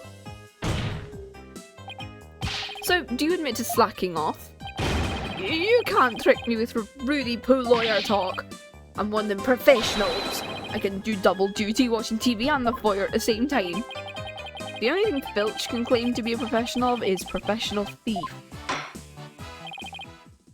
Mr. Justice, you would have this court believe the witness was slacking. That's correct. He claims to have been watching TV and the foyer at the same time, but that's nothing but a bald-faced lie. All you say, but I'm not the one who's lying. What do you mean the witness? In that case, let's see what evidence you can offer. It's gonna be the diagram that shows that the TV is not next to the foyer. Mr. Filch's lying. Yeah, because it's not gonna be, like, if he can't watch both because there's a wall in the way, right? It's this one. Yeah, because it's this one. Take that! Please take a look at the direction the TV is facing. Unless Mr. Filch's eyes were as right ear should be, I think it'd be impossible to watch the foyer entrance and the TV at the same time. Son, that watching TV couldn't possibly see the entrance. And that means, Mr. Filch, you were slacking off and not watching the foyer as you claim. The backside of the car. I mean, the other way around. 3 easy tests. Yeah, the testimonies feel a little bit easier. Like, in the second case, plus we were shown the murderer right at the beginning. This feels like it's kind of, I don't know. Is it justice, is Mr. Filch less than stellar work ethic relevant? Yes, because while he was slacking off, there really could have been a Ten Mataro impersonator in the foyer, because if the other person... Because that means there's now 2 people who aren't accounted for at all. Jinxie and LaBelle. Like, LaBelle is now not accounted for at any point. And plus, LaBelle was literally pressuring,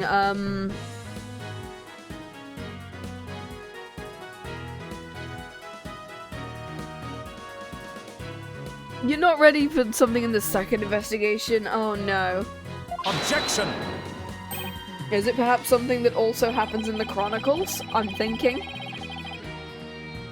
Granted, this Tanuki was lax in his duties, but he stirred the foyer entrance cupboard. What are you talking about? This. I'm not a mind reader. Oh! Auditory sense. His eyes may have been slacking, but his ears were still hard at work, right, Tanuki? No, because if he was watching TV, then his ears would have also been... Depending on how loud he had the TV. They were? I mean, yeah, they were. But you already admitted to slacking off. Now you say you weren't? My eyes might be lazy, but my ear ain't. Never heard anyone in the foyer. The foyer floors, they would get creaky squeaky when someone works on them. Creak, creak, creak. Loud enough to wake the dead, I reckon. Yeah, you have a good point, but they won't go with it. Yeah, fair.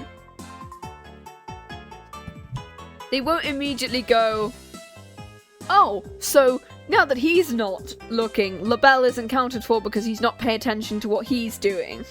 Or whether he's making any noise.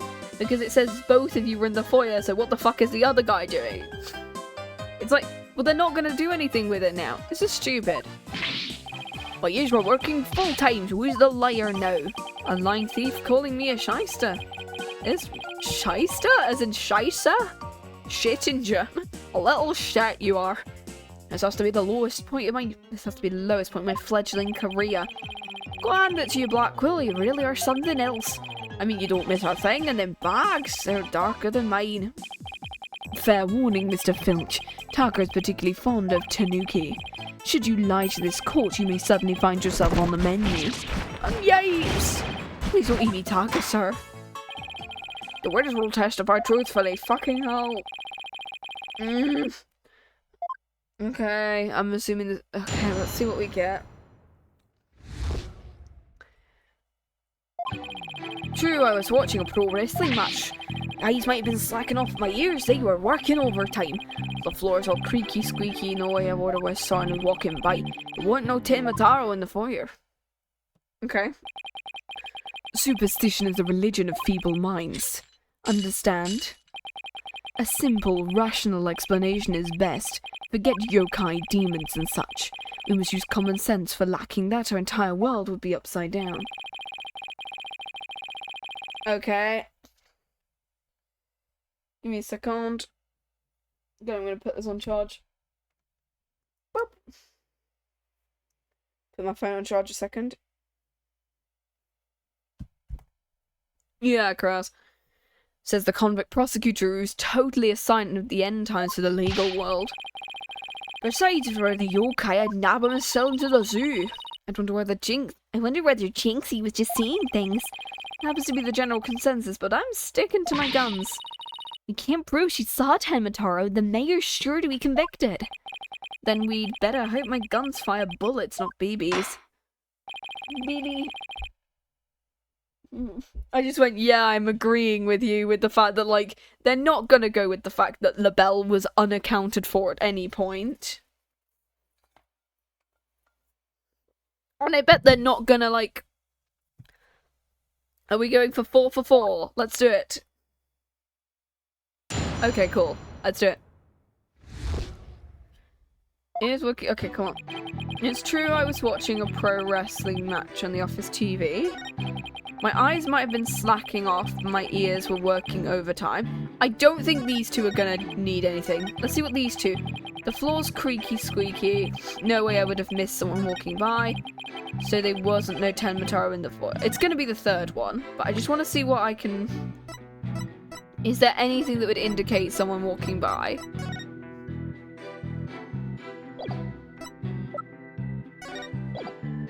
I don't think that we can present anything just yet. So I'm gonna press and see whether I wanna... Maybe it gives me something. I don't know. Hold it! So you have pretty good ears, Filch. As good as they come, I'll say. Ain't nothing to hear a creaky floor. Plus that Tenmataro makes a sound when he goes by. It's like a jingle jangle. The bloody yokai prince. Yeah, we can see whether they've got any of them. Jingle jangle, how's he do that? It's that staff of his. Oh! There we go, immediately. He says that he... No, he doesn't carry a staff. Because the only depiction of him in this does not have him with a staff. Yeah, we know. Okay, yeah, this is easy now. So that's what jingle jangles. What's he talking about? Beats me, but I guess he's a staff that makes noise. No, he doesn't. Come to think of it, didn't Jinxie mention like that? You said you told Tenmataro holding a staff-like object. Guess it's also the noise. No, this is literally a 4 for 4. Also, jingle jangles, would you consider that vital information? Yes. Extremely. I request to be added to the testimony, and then we can, this one. Let me present. Come on. This one, and then there. Objection! There we go. Tenmataro's staff would make a jangly sound. Well, I'm gonna say that your story doesn't add up. There's something defense would like to share. Mr. Filch, you say you didn't see Tenmataro on the day of the incident. Then why did you assume that Tenmataro would be holding a staff? Yeah, these contradictions feel like something Phoenix Wright Trilogy would call out immediately rather than making the player do it. Yeah. Like they'd say something, and then he'd be like, oh, crap, and then you'd present a different piece of evidence that would probably, like, you present that piece of evidence, and then it continues on. Like, it doesn't go over this bullshit. You see, the Tenmataro Jinxie saw held a staff in his hands, and she described it, just like you did, as a kind of jangly sound. So he was holding a staff. Objection! Nuh-uh. The point is Tenmataro doesn't use one. Not normally. What are you talking about? You see, this is the only known document depicting Tenmataro. There is a staff. Is there a staff in the picture? You're right, there's no staff, not even a cane or walking stick. Question is, why does the witness think Tenmataro use a staff? Yeah, it feels like, if there's one thing I can give to this trilogy, it's the lack of to be continued. But, if there's something I give to the original trilogy, it's that this feels like it's paced. Yeah, it's like, they said, a contradiction, let's ignore it. Do you want to add it? Huh, was it vital? Sure, why not? Objection. Yeah, exactly. If there's another thing I can prop to the original trilogy, is that it's paced a lot better. I think especially Game 4 was also paced a lot better. It was paced just like the original trilogy. But this game feels like a lot worse paced than the last one. Also, what the fuck is that texture in the back for the chains? I don't know what texture that is. But yeah, it's really useless. Gosh. The question is, why does the witness think he used the staff? I believe the answer will overturn the prosecution's case on the most basic level. Well now, this is getting interesting. Alright, Mr. Justice, time to show the court where you're going with this. Please tell the court why Mr. Filch believes Tinmataro carries the staff. He actually saw him. Mr. Filch actually saw Tenmataro right after the crime occurred. Yeah, this feels like something that we wouldn't need to be questioned about either. That's the only way he could possibly know about the staff. It feels like the player is doing more than they should be. Oh, bloody hell. Yeah, he's using a lot of British phrases. This man is the most British. He's saying bloody hell, propaganda. Most of the continueds in Phoenix White Trilogy make sense because there was usually a lot of gameplay. Yeah, 3 to 5 was split. 3-5 was split into 3 because it was massive. Oh yeah, absolutely. 3-5 was super long. It wasn't the longest of the trilogy actually. 1-5 was also split into 3 parts because it was so long. In this game you learn so little in so much time. Exactly. Like, it feels like it's not... It feels like there should be more, but there isn't. We're just going over the same things over and over and over and over again. Not so fun when you're on the receiving end of the blade. Admit it, you did see Tenmataro. Well? I'm begging you, please don't make me say it. But clearly you did see Tenmataro. Stop stalling and testify. No can do, no way, no how. We've got no idea how terrifying he can be. He? Mr. Filch still won't admit to seeing Tenmataro. Yeah, it's like, you really aren't ready, exactly. I can't wait to play the crossover at some point, because that might be better. It only has 4 cases, so it's shorter. But the thing is, the cases are like split, mostly investigation. So it's kind of, it's a lot better. I regret doing Investigations 2 right before this, because Investigations 2 had banger after banger after banger of a case. Like, the only one I would complain about is that number 2 was a little bit long. But other than that, and number 3 was the longest case I've ever seen. The crossover is so much, but oh yeah. I love the Leighton crossover. We'll play it after we play Ghost Trick, because Ghost Trick's the next game on my roster once I finish the Ace Attorney trilogy. So, hell yeah. The question now is why? Filch is scared to death. Is that why he can't admit the truth? Come to think of it. He said LaBelle was silencing him all the time. You say he must not game of Tenmataro. No, he is specifically, okay, why is the text going so slow? Holy shit. Is this another stalling mechanism? Jinxie wouldn't admit to seeing Tenmataro after hearing about the village superstitions. No, because I'm assuming the he's referring to is LaBelle. Because Apollo literally saw that LaBelle was silencing him. Heck yeah, I need to see... I might have to see you do that. Oh my god, yes. Finishing this week and it's genuinely so much better than it's given credit for. Oh my god, I need to see you. I might have to go through your VODs for that one. Oh my god. She said if she told anyone she'd seen Tenmataro, he'd claim her soul. Wait, you think Filch believes that too? So Mr. Big-Time City Slick Lawyer has heard. The village superstitions. No, he's talking about the yokai itself, not LaBelle. Okay, fun. I love the blatant crossover. It's so fun. I have myself, I made myself like a Leighton inspired model just to do it. Maybe play it first. No, I played it years ago. I played the crossover before I did this trilogy. I'm doing a replay of basically all of them is what it is, so... The people of Nine-Tails-Vale believe some pretty strange things, and their superstitions may be the reason our witness here can't admit the truth. The thing is, it's just gonna be me mostly forgetting how to do all the puzzles, and it's me going, oh shit. The truth that we really did see Tenmataro. Our street, that's why, so right here. Village superstitions. Do not gaze upon Tenmataro. Do not tell others if you see him. Ignoring the superstitions will cost you your soul. There is, however, one way to save it: your immediate departure. Freeing him will bring ruin upon the village. Ooh! That's why us folks in Nine-Tails-Vale can't talk about seeing Tenmataro. No, because he's a wrestler. That clears up one mystery. The killer took advantage of the superstitions by wearing a Tenmataro costume. They knew that in no way could talk about him, so it was as if he never existed. The defense holds that this Tenmataro impersonator is the true killer. Yeah, the pacing can be somewhat ignored as the story is good, except the story moving so slow is also damaging it. Oh yeah, this game is just moving so slow.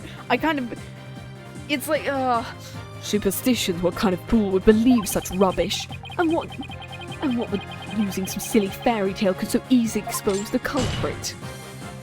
You need to come up with a more rational, common sense explanation, but that's the fucking truth, isn't it? Nope. Your common sense seems awfully narrow-minded to me, Blackwell. Try living in my world of narrow cells, mortal danger and dark, sleepless nights. There is no lack of superstitions in the clink, but the few who are those truly believe in them. Okay then?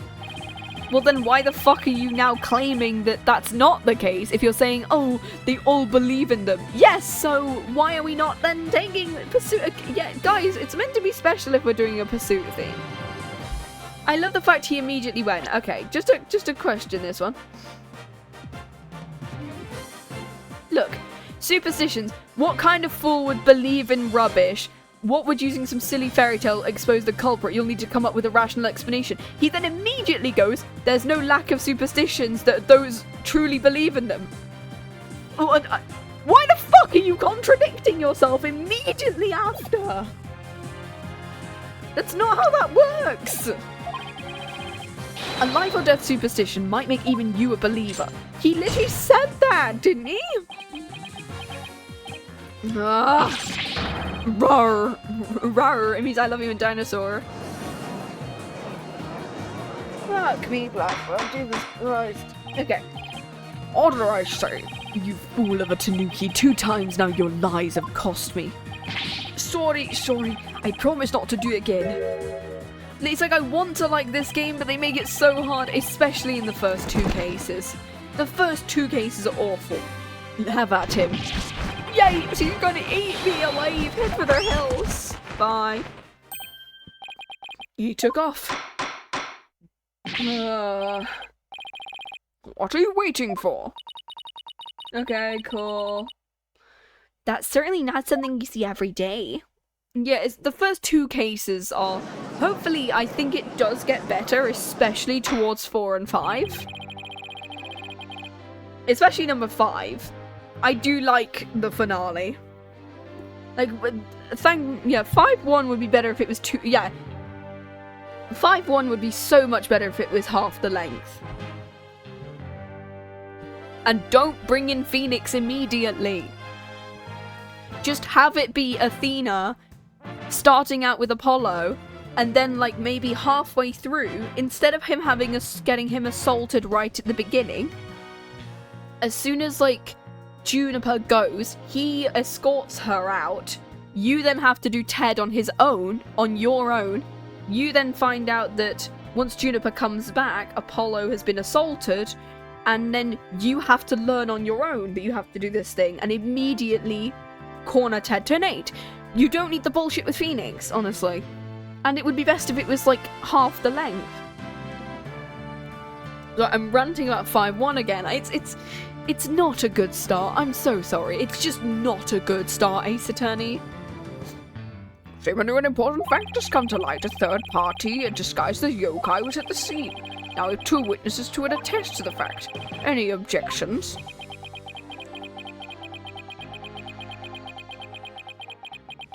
Okay, can I like press? Come on, let me press. There we go. Uh-oh. What? Huh? Oh! His shackles. Oh. Oh, I'm too young to die. Justice dunno, long has it been since I've been forced to draw my blade. You'd best say your prayers. What the fuck? 3D cutscene. 3D, 3D, 3D, 3D. So why is the judge not there? Where's he gone? Oh, he's down there. Detective, do something! Have no fear, Fulbright is here. When the going gets tough, I'm just gonna take his sword off him. The champion of justice gets going. Okay, Blackwell, you're gonna have to give me your sword. That's contraband. What do you mean it's contraband? No, you're gonna have to give me it. Come on, give me the sword. Give me the sword, give me the sword, Blackwell. Fine. Good, now I get to use it. Starts running around with his sword, giggling like a child. Ha ha ha. Now it's funny. Objection! I just checked where Athena fumbled again. It was where the tail was presented. Yeah. Right at the fucking start. Despite the fact that she knows that her friend has... Yeah. One, you couldn't think of changing the topic. And two, you know that your best friend carries this plush around that looks very similar. Do you... Like, and get going already before it kills us. Wasting an honor, Simon Blackwell is for a sense of justice and set him free. Objection, I object to his definition of justice, honestly. Yeah, I'm gonna change this sticker on the back of my phone, it's gone now. Oh, he's... Silence. I'm not in the habit of cutting down unarmed cowards. Well, in that case, Prosecutor Blackwell, just fucking put the sword away. I think the judge forgot he's in charge here. Who ranks this case as an A? Who ranks this as an A? Because this is by far actively one of the worst case 2s I've ever seen.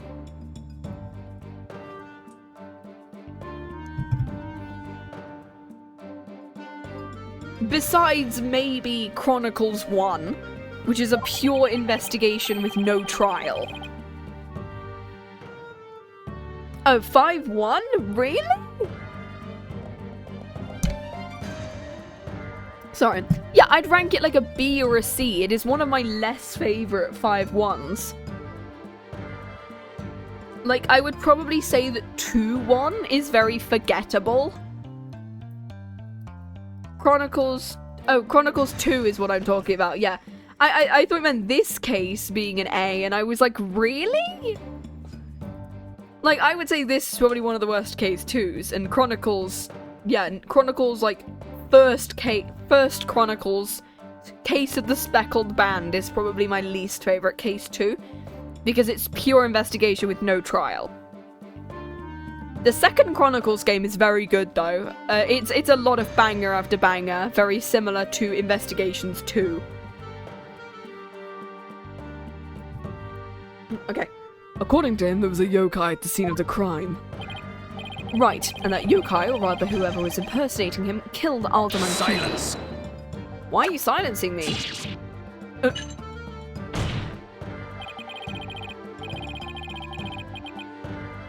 What do you mean 5-1 is an A? Originally I had this case near the bottom of good, but I enjoyed it so much I think I'd put it as my 4th favourite. Behind The Adventure of the Blossoming Attorney, Great Department, and Turnabout Trigger? Really? Really? I would not put... No, God. Like, I think 1-1, the tutorial case, is fine. 2-1 is a bit forgettable to me. 3-1 I love. I love 3-1. Same with 4-1 is probably my favourite first case that we get started.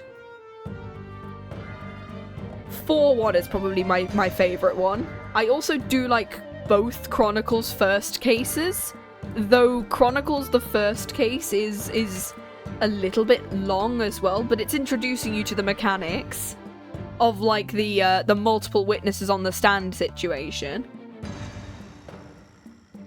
And the crossover one is a little bit forgettable, but that's because it's not really associated with the story at all. And it's just like, oh yeah, hey, here's a character who's not associated with the main story. She just exists. Care to explain why Jinxie, being the first to discover the murder, did not see your alleged killer yokai there in the fox chamber? I would not put 5-1 in great. I would... What? He's right. She said nothing about Tenmatara being in the fox chamber. Chronicles 1. I don't mind the length. Yeah, it's a lot of, yeah, they strip away the hand-holding. It is a good tutorial case because it explains the mechanics well. And it introduces you to kind of the reason why your character is there in the first place. And why your character is now pursuing lore and deciding, fuck it, I'm gonna go defend myself. Because I want to prove myself to my potential boyfriend, guys. Let me enlighten you. That little scamp heard a dying scream right before she opened the chamber door. And your point is? Upon opening the door, she found a freshly skewed murder victim, the Alderman, and the homicidal maniac who had killed him, the mayor. Who is her father, who she... Absolutely, I don't think she'd do that. There must have been someone dressed up, like... Well, I'm assuming they were hiding behind the door. Like, that's the potential. Why does that little scamp claim not to have seen the yokai in the fox chamber? I read their thoughts on 5-1 and I'm insulted on the first line. It's hard to choose between 5-2 and 2-2. In terms of, like, top or bottom, because 2-2 is a little bit forgettable to me.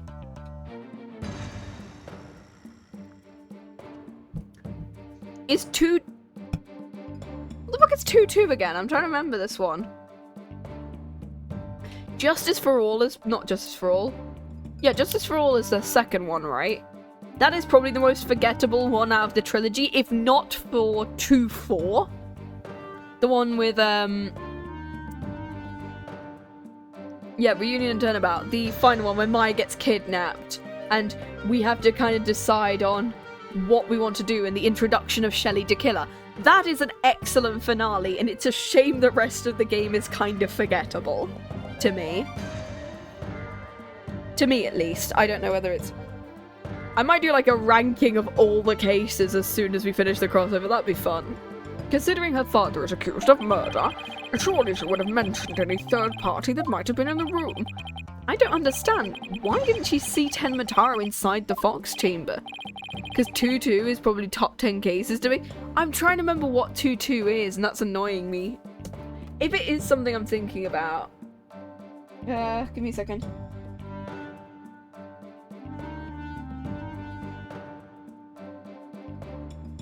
Oh, it's that one. Yes. Okay, that one's... I was trying to remember which one it was. Oh, it's the possession one. Okay, that one is decent. 2 and 4 are the graces of that game. From what I remember, because I remember 1 is the car crash. The Magatama introduction. I was confused for a second until I was like, oh wait, no, that case is good.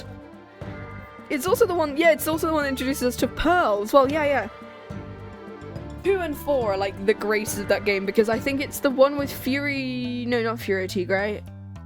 Is it Turnabout Big Top that's number 3? Ew. And the kind of forgettable bunch of bananas that is case 1. But 2 and 4 are great.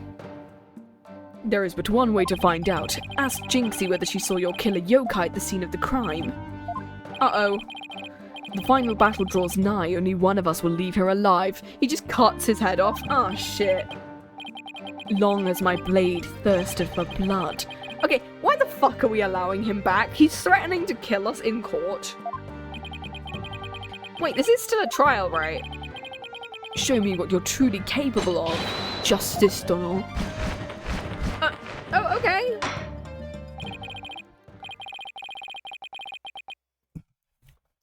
Very well then, both parties no doubt need some time to recruit. So the court will take a 10-minute recess. He's like, fuck that. 3 minutes. I'm sorry, but a 3-minute recess? I like specific times. 3 is my lucky number. Plenty of time for your destination of intent is the loo. Oh yeah, he's very British. He's using so much British stuff, and I'm like, yep, that man is English as fuck. Lou, you mean the bathroom? Sheesh, at least include enough time to wash our hands. I need to take a really big piss.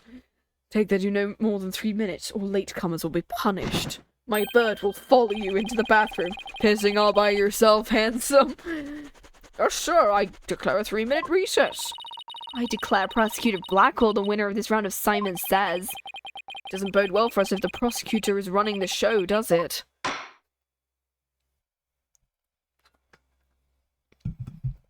Okay, cool. April 18th, 10:40 a.m. District Court. Defendant, lobby, number 3. Okay, cool. It's been like 2 hours. Okay. And we're halfway through. Ish. He busted out of his shackles. Yeah, what was that all about? Guess they don't make shackles like they used to. Better be careful. You really brought out the samurai in. Especially if you proved there was a Tenma Taro impersonator at the manor. What's with that guy and the whole samurai thing anyway? Such fine swordsmanship. There's no mere act. Mr. Justice, it's high time I challenge this prosecutor to a duel. Wait, let's save the dueling until after we prove your innocence. I suppose it could wait till later. Does anyone remember we are conducting a trial? Athena, I'm gonna go wash up. Remember what Blackwell said, don't be late! But okay. April 18th, 10:43 a.m. Specifically 10:43, it has been 3 minutes. I believe our next witness is Jinxie Tenma. I believe we can proceed if the witness is ready. Leader of the 100 demons, he does exist. Well, that is One well-polished tray. The witness will show her face while in court, or the testimony will be inadmissible. Eek! What is it, my child? Egon Nurabian. Leader of the 100 demons. You think I'm a yokai? Well, I was known as a judicial monster of sorts. I've just realized, in many places you are required to be a lawyer before you're a judge. Apparently one of the investigations games would have included like a younger judge, and I would have loved to find out his real name and see whether he was a lawyer or prosecutor. A beast of the bar, a demon of due process, if you will. My charm has no effect. A demon of due process? Not sure I can see that one. Now you little scamp. Yeah? I trust you know why you're here. Bags. Bags? Oh, that tricksy Sanuki. Try the noodle stand and go enjoy a big bowl of tanuki tail noodles while you're at it. Everyone's a comedian then. No, I meant your bags. The ones under your eyes. You must have trouble sleeping. Here, this charm will keep Azakurai away. Azakurai, the yokai that washes Azuki beans? The only thing needing washing will be your father's neck before I take his head off. And she's like, what the fuck is wrong with you? Often keeps people up at night with the noise he makes washing beans. If you stick this charm on your forehead, you won't hear him anymore. Is that so? Well, thank you. Looks like Prosecutor Blackwell got more than he bargained for. They're bad enough alone, but together these two are creepy. Your testimony, if you please. Specifically, whether or not you saw Tenma Taro when you discovered the scene. Okay, cool. Did I see Tenma Taro? Well, when I opened the door... I saw... Yes, I remember. Yokai! Right there in the room. Okay, so she saw Tenma Taro, apparently. So there was a yokai at the scene of the crime. Lots and lots of them. Wait, more than one? Did Tenma Taro happen to be among them? I don't know. Oh, we're swimming in yokai. Kasha no Kabe.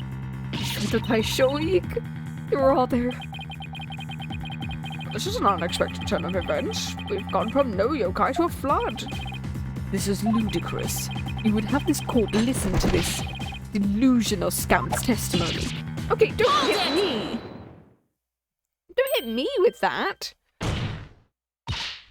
Your Honor, I believe her memory is simply clouded by fear. But a quick therapy session should ease her mind. Mood Matrix! Mood Matrix! It's Mood Matrix time! What a fabulous idea! You sure you know what you're doing, Athena? She's obviously not herself. The trauma of discovering the crime scene and the fear of testifying have her dazed and confused. A regular ball of confusion. So we're assuming she's going to be scared and surprised. But we're assuming that blue and yellow are going to pop up a lot. But if red or green appear, that's when we should be concerned. My analytical psychology should be able to help. Unless it's not Mood Matrix and there's like something else she can do. So let psychs proceed. Fine. It makes no difference to me. Do as you will, but I doubt we shall get any viable testimony. She'd be better served by bearing witness to the sword skills I forged in a distant land. I'll show you. Okay, cool. Beep.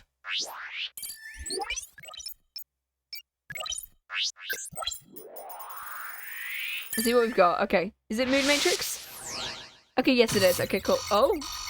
Oh, something's wrong. Oh no, it's constant fear.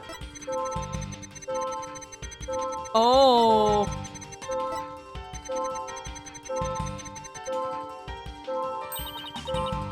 Found something. Looks like an out of control emotion. Athena, what exactly are we looking at here? It's one of Widget's functions. You can see images and emotions extracted from the witness's voice. You mean that little thing can do all that? Pretty cool, huh? And here I thought it was just some kid's toy.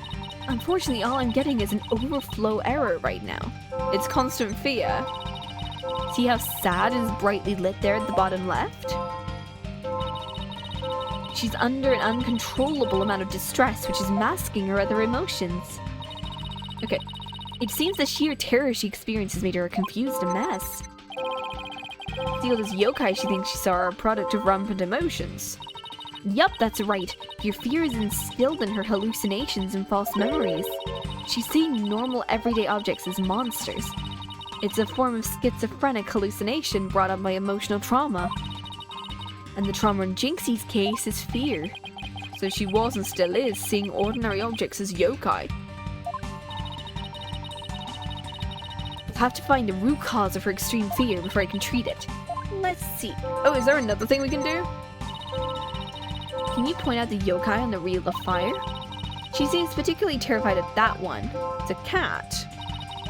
Start by pressing probe. Next, point to what's causing Jinxie's out of control emotion. Finally hit probe again to try and get the heart of the matter. Let's give this a try.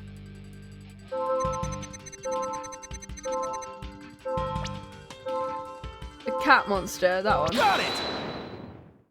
That one? What's the name of that yokai on a wheel of fire? That's a Kasha yokai that steals the bodies of the recently deceased. I bet it came to steal the alderman's. Oh, wait, was it then when her mother died, someone took her body? Holy shit! It's almost creepy how well that fits the actual situation. It's a form of hallucination where their patient can't see things for what they are. There must be something at the scene that she's mistaking for Kasha. You should point out what she thought was a yokai. Okay, I think I know the answer now. That wasn't a Kasha you saw, was it? It was the fox head in the chandelier. Is it the chandelier here?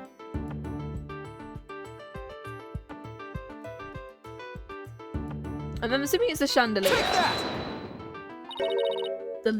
The light fixture? This one right here has a flame design that stands up on the ceiling. There was never a yokai on a wheel of fire. The Kasha you saw was a light fixture. Eek. Oh, we're gonna have to do this again?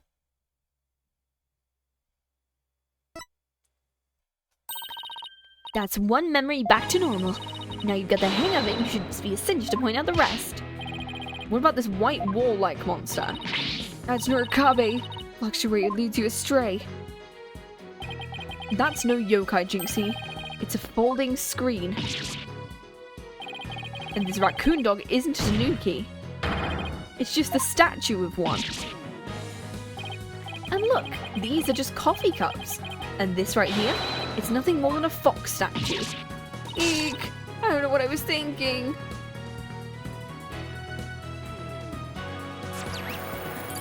%% noise. Okay, now can we do her mood matrix? Her extreme fear is under control. It was all just my eyes playing tricks on me. They weren't any yokai after all. A clear-cut statement. That's the part of my psychology and your intuition.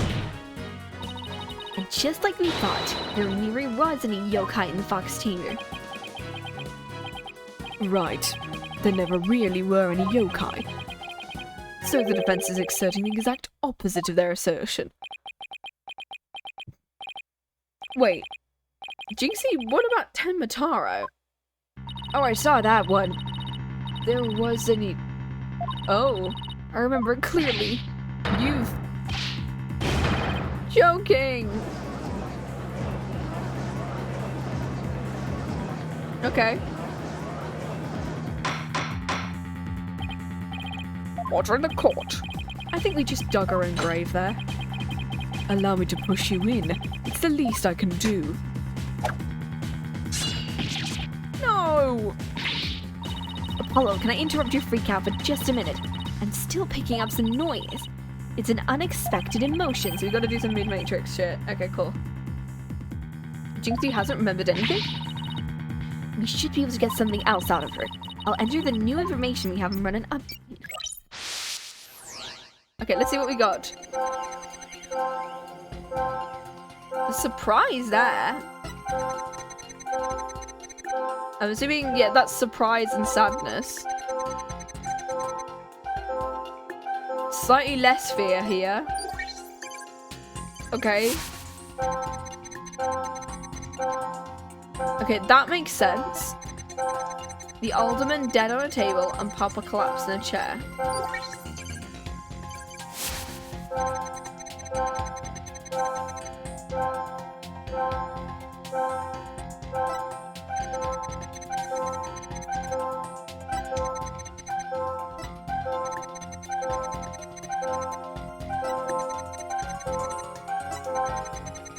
Wait, I'm just checking something.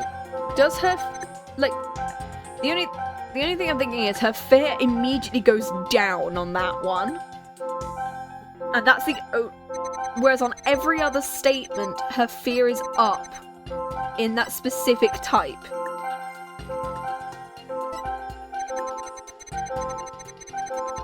I'm gonna see whether I can save.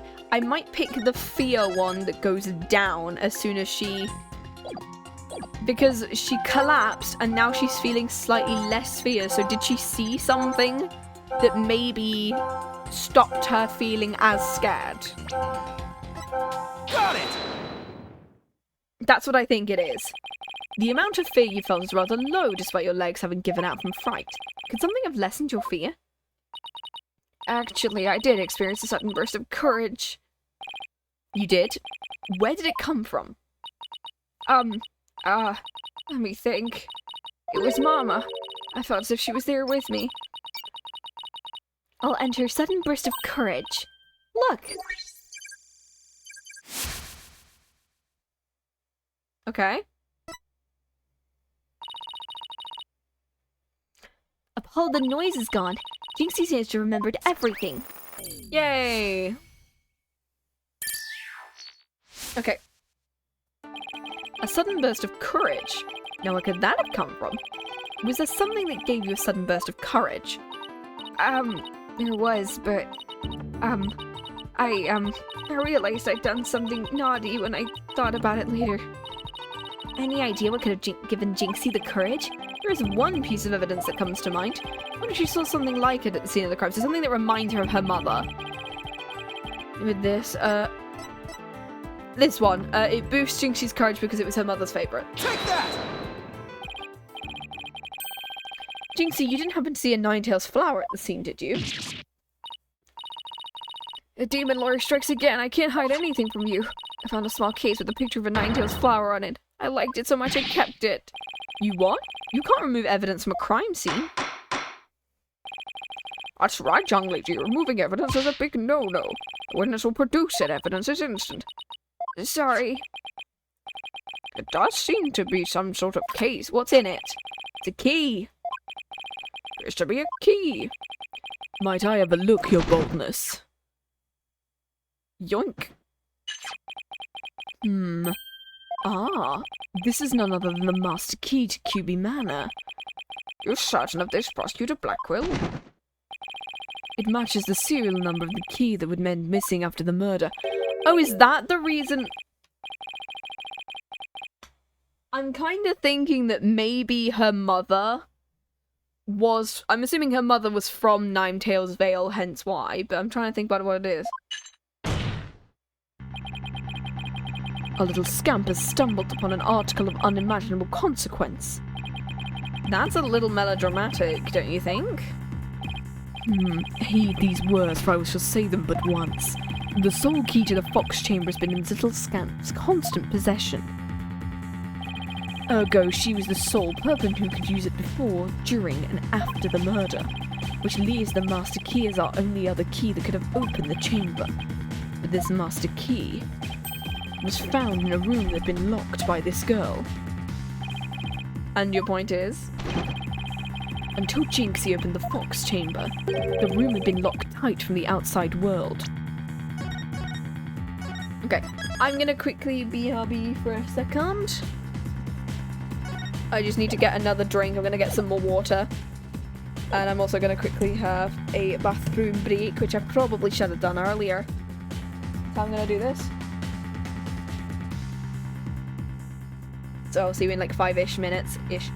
Maybe 3, probably 3.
There we go, we're back.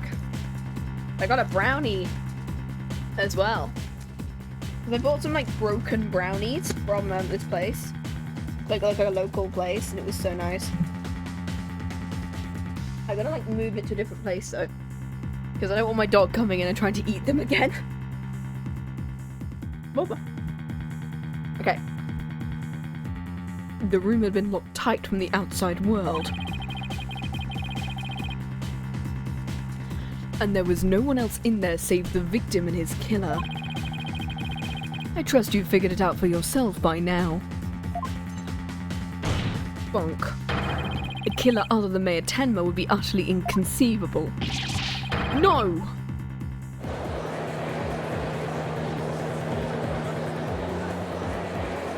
Ooh. Objection! How could this happen? No. Friends of the system will refrain from growling her frustrations. Athena, you alright? I know Mayor Tenma's innocent, but there's nothing we can do. This sucks. Sykes dinner. Allow me to put you out of your misery. Cuts her head off. Can I decline your offer? Abandon your client to your misplaced faith in him. Let the relief of a clear head and a clean conscience come rushing in. That will make the inevitable guilty verdict far easier to accept. Accept, not upset. Oh, he's playing Simon Says with us. He's not going to fool us with his stupid mind games. Don't fall for his tricks. Now I'm the one who's dazed and confused, and I can't even think straight. You alright? She fell right into his trap. Now, I suggest you make a mad dash from the courtroom into the wild blue yonder. Only by running shall your mind be cleared and your conscience cleansed. Alright, I'll be back in 10. Stay with me, Athena. Don't let yourself be twisted by that samurai. Restrict justice, I heard the word objection, but what did you object to? Huh? Oh, right. That objection was more of a reflex than anything else. Though I was hoping something would come to me while I was trying to stop Athena. What is waiting? I'll be forced to declare your client guilty on your legal skill suspect if this is it. Hardly anything that can overturn the prosecution's case. Well, actually I do. I'm Apollo Justice and I'm fine. You do have something more in the court to steal, right? Not really, but we'll be fine. I've got absolutely nothing. That's never stopped me before. I have to explain how the real killer could have escaped the locked room. Because it's all over if I don't. This calls for a new approach. Try to think outside of the box. Or in this case, inside the box. What a doozy that locked room is. No, because there's a thingy, isn't there?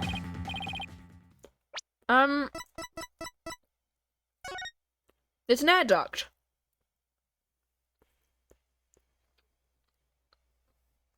They could have, like, thrown the key through it or something. They left. Yeah, using the, They asked her where she found it. And then, I'm assuming they went outside, locked it from the outside, and threw it through the duct. It's like they did the same thing in Rain Code at one point. To explain, a locked room mystery. Well, Mr. Justice. Do you have anything that can counter the prosecution's argument? You bet I do. The real killer must have escaped from the locked room one way or another. Vague conjectures will only earn you a taste of my blade, Justice, dunno. Time to do or die, literally. Defense will now explain how it would be possible to escape the room. You sure about this? Can you really explain what happened? I'm fine. We just need to think this whole escaping a locked room thing over from the beginning. So, let's see. If the killer had escaped, how could they have done so? Choices are pretty limited. They walked out and threw the key back in. The room has a window, but it doesn't open much. Opens like mine. Doesn't get open wide enough for anyone to get through. As for the air vent, too high up. It's up too high, and there's nothing you could stand on it to reach it. Needless to say, where did she find it then? Forbidden Chamber wouldn't open no matter what we did, so that's out. That's why we got to keep solutions simple. Like they say, simple is best. We need to rule out all of the absolutely impossible escape routes. He just walked through the door. Temotaro just walked through the door. The defense poses the killer escapes through here, the door, the main door. Take that! A hallway door? Well, yes, I do suppose that would be the only way out. It would appear you've already forgotten. The only available key until Jinxie Tenma came on scene with that locked room. How would one exit the fox chamber and then lock it without a key? They locked it from the outside and threw it through the vent, as I just said. Remember, Apollo, keep it simple. I could understand if the killer had exited the room with the key, but... Well, Mr. Justice, the prosecution has some fine Japanese steel awaiting unless you explain yourself. I'm fine. I can explain myself. The reason the Fox Chamber's hallway door was locked because, outside. What if the room was locked from the outside? In other words, the killer took the key through the hallway door, then Ow! Consider this, the master key was found inside the tightly clocked chamber. Any assertion the key was removed is a blatant contradiction. No, because there's an air vent they could have thrown it from. Exiting the room before locking the door would require taking the key outside, but the key was found inside the room, which does seem like a contradiction. If only we could explain both. How the key could be inside the room and be used to lock it, yet we know. Well, let's see if the defense can respond. How could the master key be at the crime scene despite the room being locked through it in from outside? What if someone threw into the room from outside? Something like, go out in the hallway door, lock the room, and then toss the key back in through the window. That would explain how the master key could be got inside the locked room. And where would you throw it from? There is a cliff outside the fox chamber's window. Throwing the key from there is an impossibility. Oh, right. Oh. I wonder if the key could have been tossed in from somewhere other than the window. Somewhere other? Could the key have been tossed in from somewhere other than the window? Yes. Boop. Yeah. Take that! The air vent? Yes, the window may be out of the question, but the air vent isn't. That's right, the fox chamber's air duct leads out into the hallway.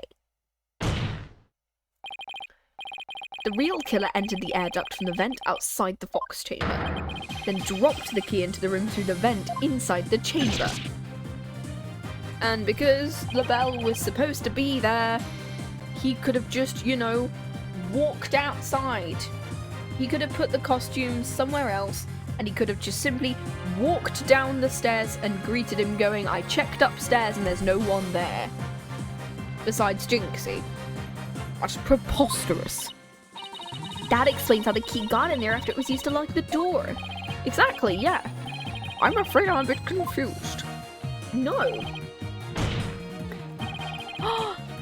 Thank you for the follow. Holy shit. Anyway. Oh no. Thanks for following, Matt. Holy shit. And all the attorney people going, hey guys, how you doing?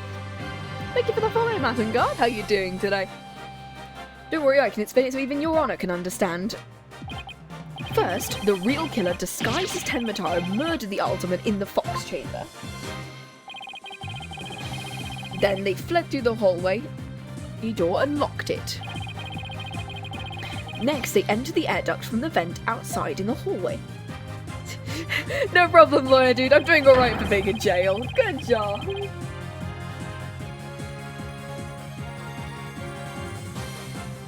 Hell yeah. Hope you're doing good time watching this in jail. Finally, the killer tossed the key into the room through the air vent in the ceiling. Hell yeah. All that was left to do after that was to go back through the duct and flee the manor. Well, Your Honor, could that be any clearer? Amazing, even I could follow that. The judge seems really pleased. That explains everything. The real killer was someone dressed like Tenmataro, and there was someone else other than the mayor and the alderman in that room. Looks like our lawyer's beating the jailbird. That was a total turnabout. The massive forehead is much more attractive. Order, order, order. Now I proved a possible third party. I don't see how Silence. our client could be innocent. Okay. A valiant effort, Justice Donner, but your right thrust missed its mark. Huh? Both that little scamp and the tricksy Tanuki saw the yokai after it left the room. But then what? Did the irksome yokai simply go through the foyer and waltz right out the front door? That's exactly what happened. The killer fled from the— Ow! But that is impossible without being spotted by the foyer's security camera, that is.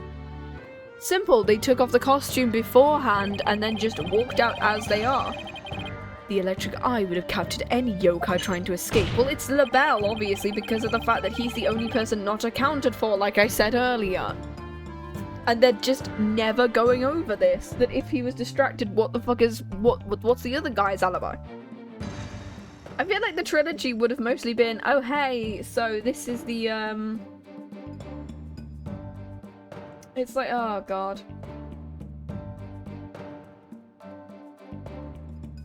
Oh lordy, lordy, lord. Okay. There's no sign of Tenmataro anywhere in the security footage. What? Save for the foyer entrance, there is no way to flee the manor. I don't feel so good. Mr. Stark, I don't feel so good. I believe there is one other way to escape besides the foyer entrance. There's a large window in the foyer. Possible to escape through there without being seen by the security camera. Yeah, you're right. Silence. And because of the fact that LaBelle is silencing the Scottish thief dude, like that feels the most likely thing, and we're just not bringing it up. Must I point out every crucial detail? Seems you lack not only brains, but prowess to boot. That is the cliff side of the manor. The only killer escaping the way would be a dead one. No! Wait, so the killer didn't escape through out the floor window? What the heck, right? I suppose your next proposal is the killer sprouted wings and flew off into the sunset. Zipline. The killer really was a yokai. If only we had some sort of evidence that could point to a flying killer. Who's saying we don't? As completely far-fetched as it might be. Oh, there was the newspaper article with the flying killer thing, right? You're saying you can't prove the killer could fly?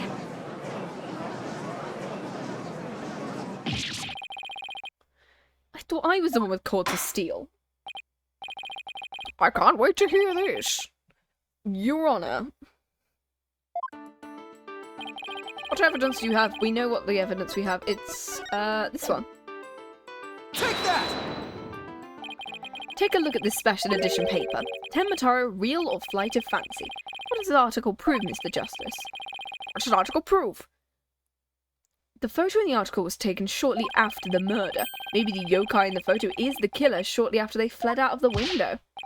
I'm not seriously suggesting. I'm serious. I mean, it all adds up. The killer disguised as Tenmataro flew away by some way or another, probably using stuff like zip wire, because Silence. latent twist, I guess. Fuck this. It's the stupid latent twist that is it's like game 5 of Professor Layton Miracle Mask. Similar thing of like, oh, how did he fly away? I wonder why. It's your brain that's flown the coop. Did I miss like 3 sentences of new things? Yeah, pretty much. Pretty much. Nothing has changed. We just did a mood matrix for someone, and that's about it. How about the Tenmataro figure Mr. Filch saw? No, there's a rational common sense explanation. The infernal yokai or tricksy Tanuki witness never reached the entrance. He or she, or should I say she, turned back before the camera's eye. So you think it's Jinxie, do you? Now the fact we know the yokai had come from the Fox Chamber means that it was likely either Mayor Damien Tenma or his daughter Jinxie. We know the Mayor Tenma was already unconscious. Really, are we now indicting Jinxie for this bullshit? Do you understand the gravity of the situation now? The falsified yokai remnants. and the appearance of Tenma Taro were all the work of one individual. No! No, we didn't learn anything from the Mood Matrix. It was just she thought she saw yokai and we're trying to tell you, no, they were real things, you're just schizophrenic. That's what we told her, basically. The individual is none other than Jinxie. No! No, it's not! Have we not? There's another fucking guy! We've already been over this! Well, I did. Apollo, have you heard of objection rather than that's not good? Yeah.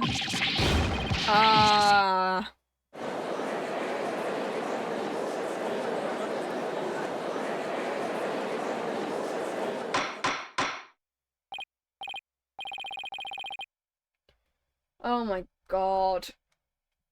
Order, the defense will start. I'm assuming, like, the day 2 one is just gonna be us, like, interrogating LaBelle, right? Use your fucking noggin and go, there was another person at the scene. It's no wonder her superstitious mind conjured up the mad masquerade. Blackwell's assertion makes perfect sense. It's far more convincing. There was another fucking person there. Yeah, use your fucking noggin here. You truly believe this could end any other way? Did we fall right into his trap? Yes! What do we do now, Apollo? Our case no longer stands without a real yokai. If only we had one. Bailiff sees her. It's time I interrogated her as the samurai of Yule would. Yeah, schizophrenia does not a murderer make, goddammit. I know someone with schizophrenia. And they're a really chill person. They a Tenma? Oh, hi. This farce is over. How does it feel seeing your own daughter accused of a cover-up most foul? If only— yes, you do fucking have one! Tenma Taro's true identity is— Now, Mr. Mayor. It would be futile at this point to claim you were the yokai. You'd been knocked out cold by a blow to the skull. Slipping into a yokai costume and roaming the manor would be all but impossible. I wasn't gonna say it was me, but fuck you guys. As it stands, your daughter will be arrested for obstruction of justice, but if you confess, the prosecution would be willing to overlook your little yokai farce. Defendant intends to confess. Wait. Apollo, Prosecutor Blackwell's up to his mind games. Mayor Tenma, don't fall for his twisted words. If you're sent away for murder, Jinxie will be left all alone. The real killer is fucking LaBelle, because he's the only person not counted for. But I can't prove how the real killer could have flown away. Aw. Look upon me in despair, for ripe is time for my return. Uh-oh. I should watch what I wish for. Is he saying he's a wrestler?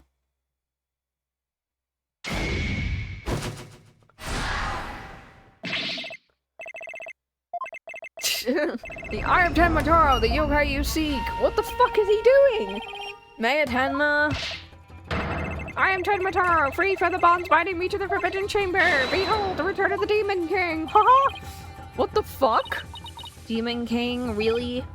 I think it's time for me to, take a vacation. I fucking hate all of you people here. What a cosplay. I'm fairly sure he's a wrestler, isn't he? Well, he will explain himself. Are you saying you're Tenma Taro, the yokai we've been chasing this whole time? Haha! Indeed! It is I, Tenma Taro, the one who you see. Come to reveal the truth. Haha! I've got fangs now! I don't know what the fuck this voice is. The child is Tenma Taro! So Mayor Tenma is a yokai now? Call! His body is now mine! Shaman Mayor Tenma is being possessed, and the yokai Jinxie Tenman Phineas Filsaw, and the one who captured it. I don't know what to say with this bullshit. Your cursed power, these warding charms prevent me from revealing my true form. What the fuck? Your boldness, can this not be interpreted as an admission of guilt? Well, a confession by a yokai would be quite unprecedented.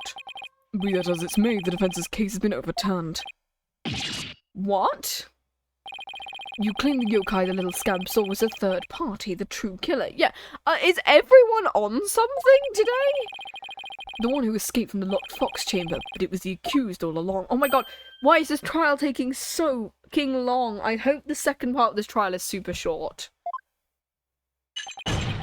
Ironic, is it not? Your yokai turned out to be real in a manner of speaking. The Alderman's killer is none other than Mayor Tenma. And the yokai at the scene? That too was Tenma, or should I say, our dear Tenma Taro. Ah! The pieces have all fallen into place. How so, Prosecutor Blackwell? It seems I must spell it out for you. Tenma killed the Alderman in the Fox Chamber, which was locked at the time. He then removed the warding charms from the Forbidden Chamber's door, but then fell unconscious from the blow the Alderman had delivered to his head. Yeah, I'm not crazy, right? This is stupid.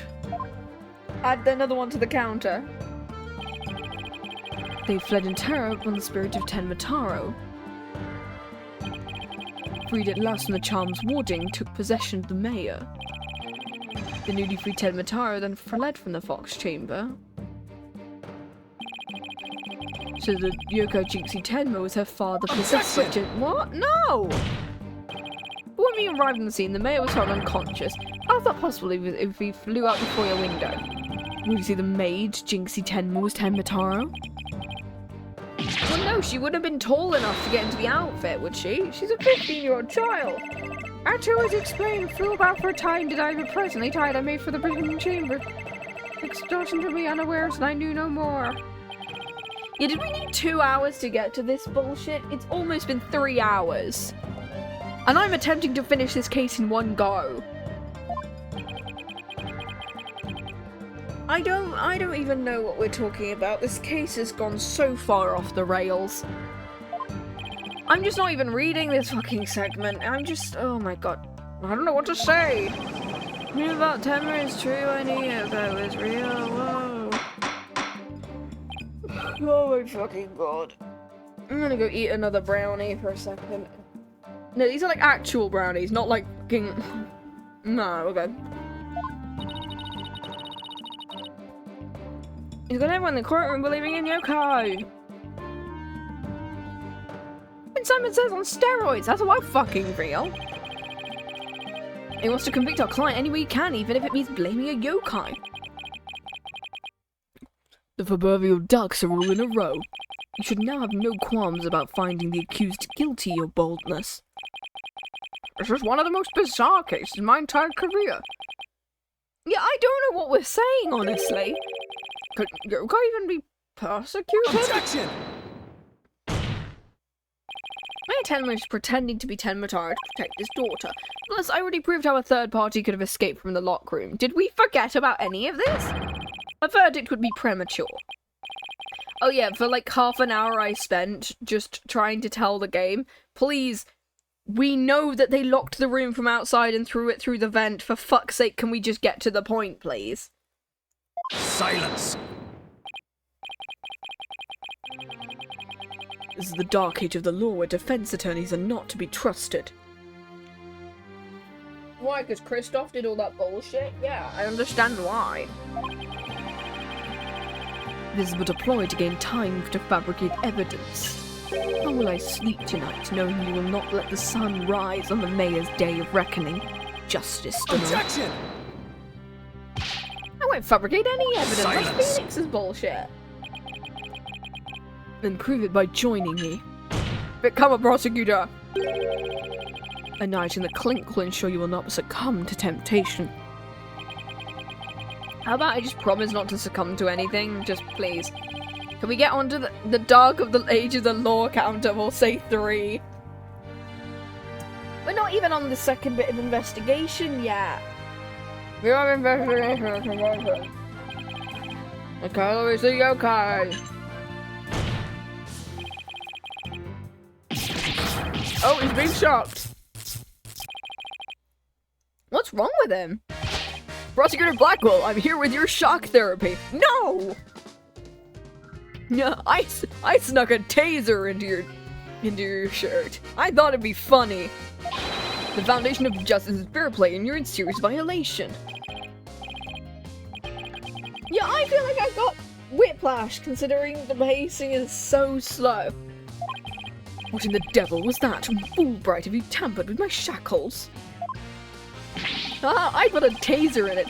Did you find that quite shocking? It's my special jolt of justice. Each press is a shocking reminder to behave. What the fuck, Fulbright? Shall pay for this. I, Simon Blackwell, vow to— Ah! I'm pressing on this button very hard.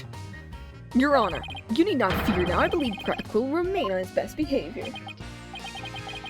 Bit late with the reassurances, aren't we, Detective? Oh. Well, in that case, this concludes today's deliberations. The prosecution and defense will use this opportunity to further their investigation. Fuck me. This court is adjourned. Yay! Finally!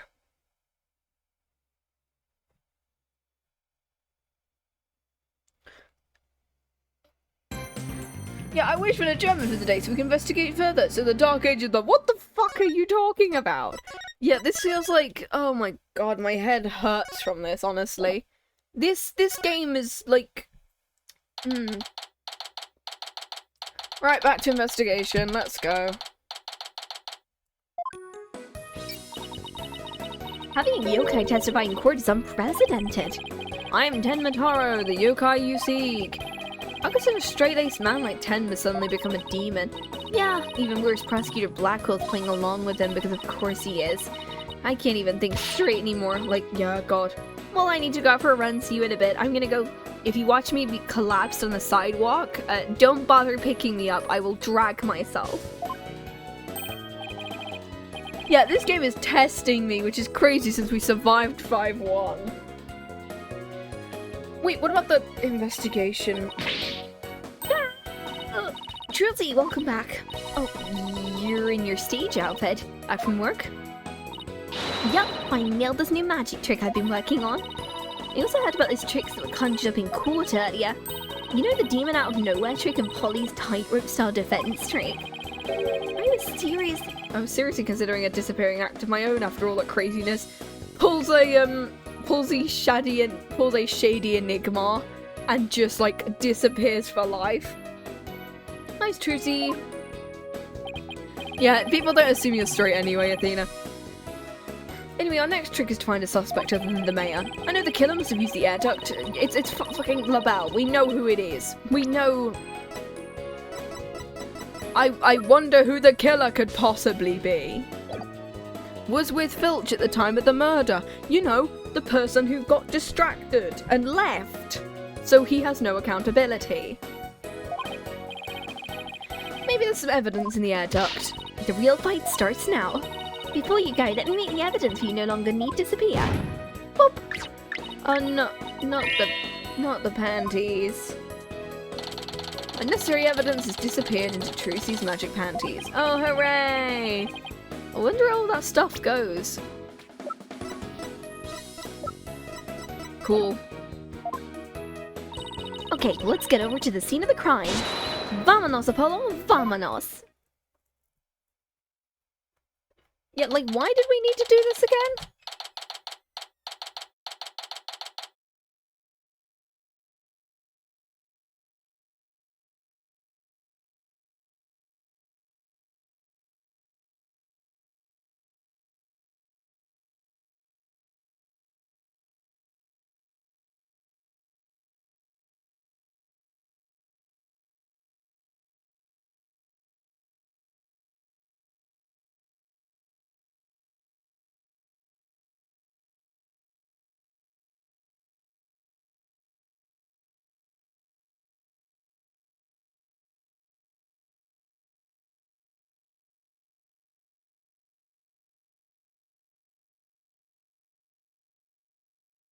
Sorry, I was just chatting to someone in the back. Did you mute? Yeah, I muted for a second. I was just chatting to someone for a second who came in and it was me going, hi, yes. And I didn't want to, like, chat about random shit off stream, so... Anyway. Detective Fulbright, mind if we search the ear duct? I've also obtained a hot dog. So, hooray! Let me just, like, move the hot dog over here. Boop. Cool. Well, since you really are on the side of justice, I suppose I can let you, Plus, my own sense of justice has been called into doubt, so...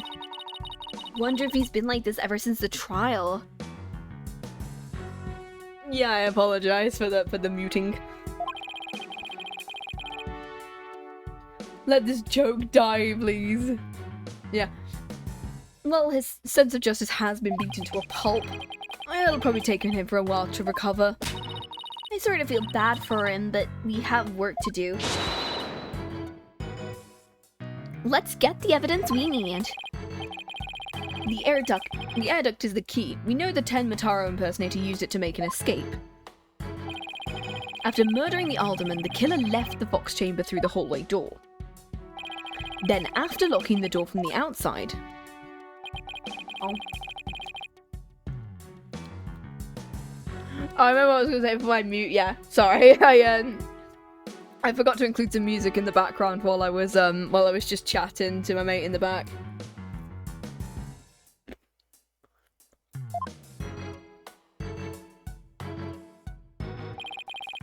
Finally, the killer dropped the key into the fox chamber through the air vent. Then went back through the duct and fled. Yeah, I don't mind knowing the killer if the how done it is cool, except we know it by now.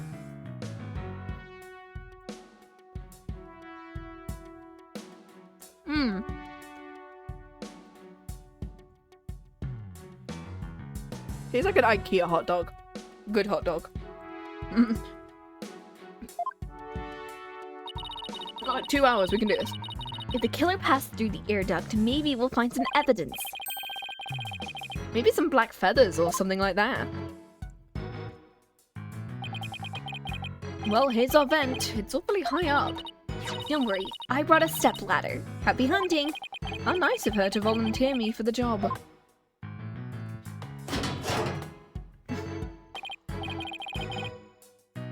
Whoa, it's pitch black in here.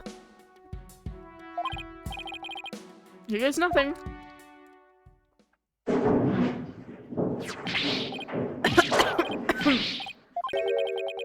There's a thick layer of dust in here.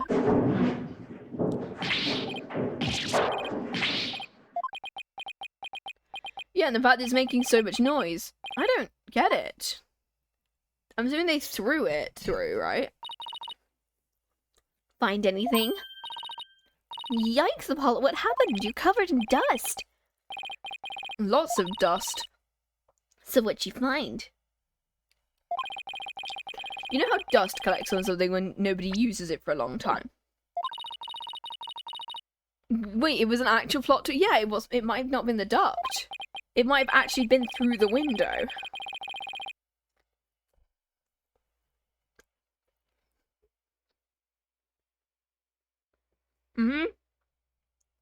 You think it'd be possible to crawl over that sort of dust without leaving a trail? I doubt it. Wait, you're not suggesting no one's gone through the duct? Well, he could have just thrown it. Kinda looks that way. Like, maybe they went through the corner segment and then threw it down the straight bit. And if it's true, Mayor Tenma's gonna be fingered as the killer. But if we don't turn things around quickly... In justice we trust. Sorry, Mr. Justice, but it seems your justice was not the most just after all. It's my sense of justice has prevailed. Detective Fulbright, you sure seem chipper all of a sudden. Oh, and I'm back to my old, devastated self. Come on, where's that never say die spirit? Bring it on, lawyer man, bring it on. Let me suffer in peace, please. Justice prevails once more. It's not over yet, and besides, kicking them while they're down is what bad guys do. Oh, you calling me a bad guy? Me? Champion of justice? Then how about we... some information on the investigation? Information about the investigation? Well, alright. But I won't have you calling me a bad guy ever again. We did it, Apollo. But how long can we keep this up? Okay. Oh my god, there's so much talking. I can't believe Blackhole would stoop that low to pin the blame on a yokai? She could give a yokai a run for its money when she's mad.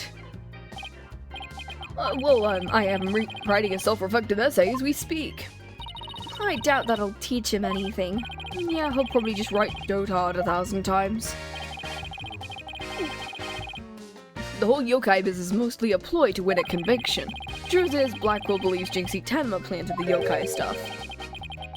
Planted it and never protect her father, the real killer. I'd like to see him prove it. Calm down. He doesn't have any direct evidence, but we did find this. It was at the base of the cliff just outside Kyubi Manor. Wait, that isn't the stuff Tenmatara was carrying, is it? Is it going to be the spare as well? I'm assuming so.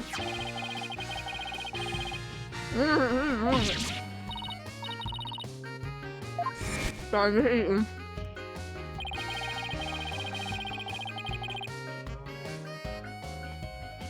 me a second.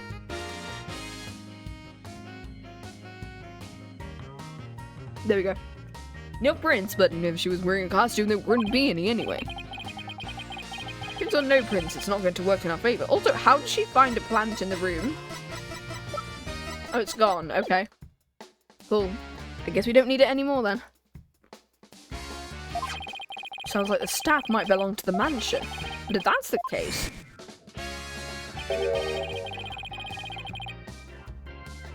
From where in the mansion did Tenmataro go?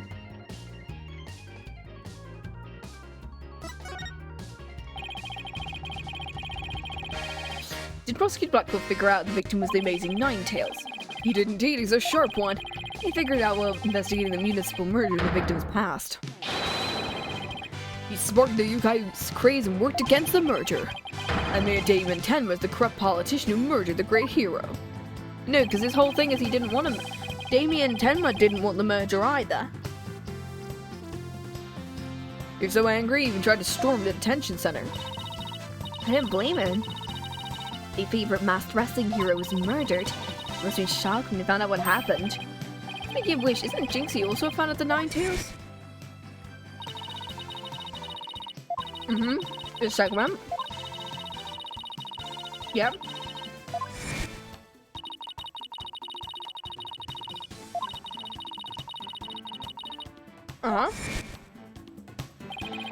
Oh my god.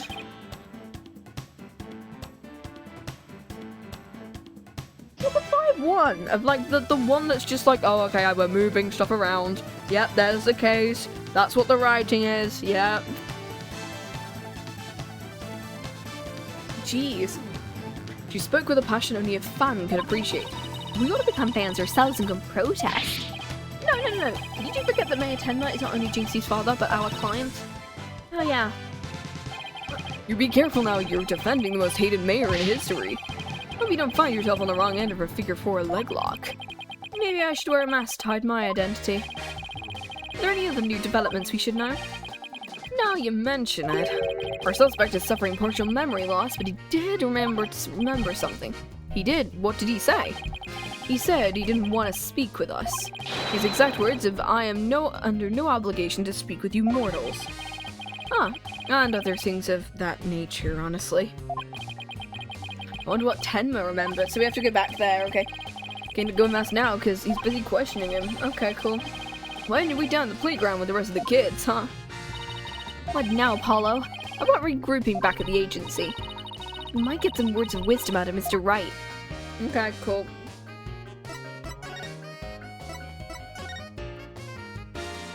Translation, I need my lawyer. Yeah, pretty much. Maybe I'll go read over some past cases. And I'll go do some research on exorcisms or something. What's with you guys? You seem bummed out. How should I put this? It's like we're at the edge of a cliff and the only way is down. In other words, business as usual. Yup. Suppose so. So this time it's just like we're bound and gagged too. You would enjoy that, wouldn't you, Apollo? Don't forget blindfolded with your ears plugged up. Ooh, and monsters at every turn, huh? Sounds rough. Oh, hey Apollo. Oh, and Athena's here too. Mr. Wright, how goes the investigation? I think it's safe to say that things have gotten hairier than before. Really? What happened? Oh my god. Why can't we just go talk to Tenma? I was watching the two of you this morning. There was one tough day in court, to say the least. I've never had to defend a yokai before. That business about the locked room was another major hurdle. On top of that, Jinxie was accused. But at least you figured out how someone could have escaped the locked room. We just found out that our reasoning might be a tad flawed. Really? Well, that's bad news. How are we gonna get out of this one?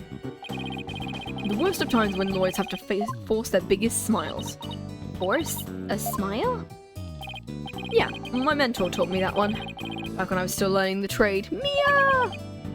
She also taught me to return to the basics whenever I got stuck. Return to the basics, huh? Always believe in your client, no matter what happens. It's a lawyer's greatest and most trusted thing. The basics. Always believe in your client, huh? So, Mr. Wright, how long have you known Athena? I met her during a trip to Europe. Huh? Well, I went to see Franziska von Karma because she was doing her investigation bullshit. Yeah, this investigation has been more intriguing than the trial, and it's been 10 minutes. You were in Europe? Why haven't I heard about this? I went through a few times to study the various legal systems. Wait a minute. I thought you worked as a pianist after you quit practicing law. I did, but an old friend of mine needed help with some legal work from time to time, so I guess we were never far from the courtroom then. Who? Which one? First off, Edgeworth? Both? It was like fate brought us together. Thanks to Mr. Wright, I became a lawyer at all. Aw, I knew she was lawyer material from the moment I met her. I have high hopes for her ability to analyze people's emotions. Aw, it's nothing special. Huh. Maybe I've underestimated that analytical psychology of hers. Yeah, I'm gonna guess Miles, assuming that. If my special ability could help defend innocent people, I had to do everything in my power to bring it to the courtroom. That's when I really started hitting the books hard. I'm still amazed she actually became a lawyer. At the tender age of 18, no less. That's almost superhuman. Or personal, like she's trying to help somebody she knows. Blackwell? Alright, I'm totally pumped after talking to you, Mr. Wright. It's like you said, the worst of times are when lawyers have to force their biggest smiles. And don't forget to return to the basics whenever you get stuck. Keep believing in my client. Right. Mr. Wright? I'm gonna go visit our client again. I think that's a good idea. Time to see what's new down at the detention center. Hooray, we finally get to talk to Damien Tenma. Why is this bit not faster? Do do do do do do do. Huh?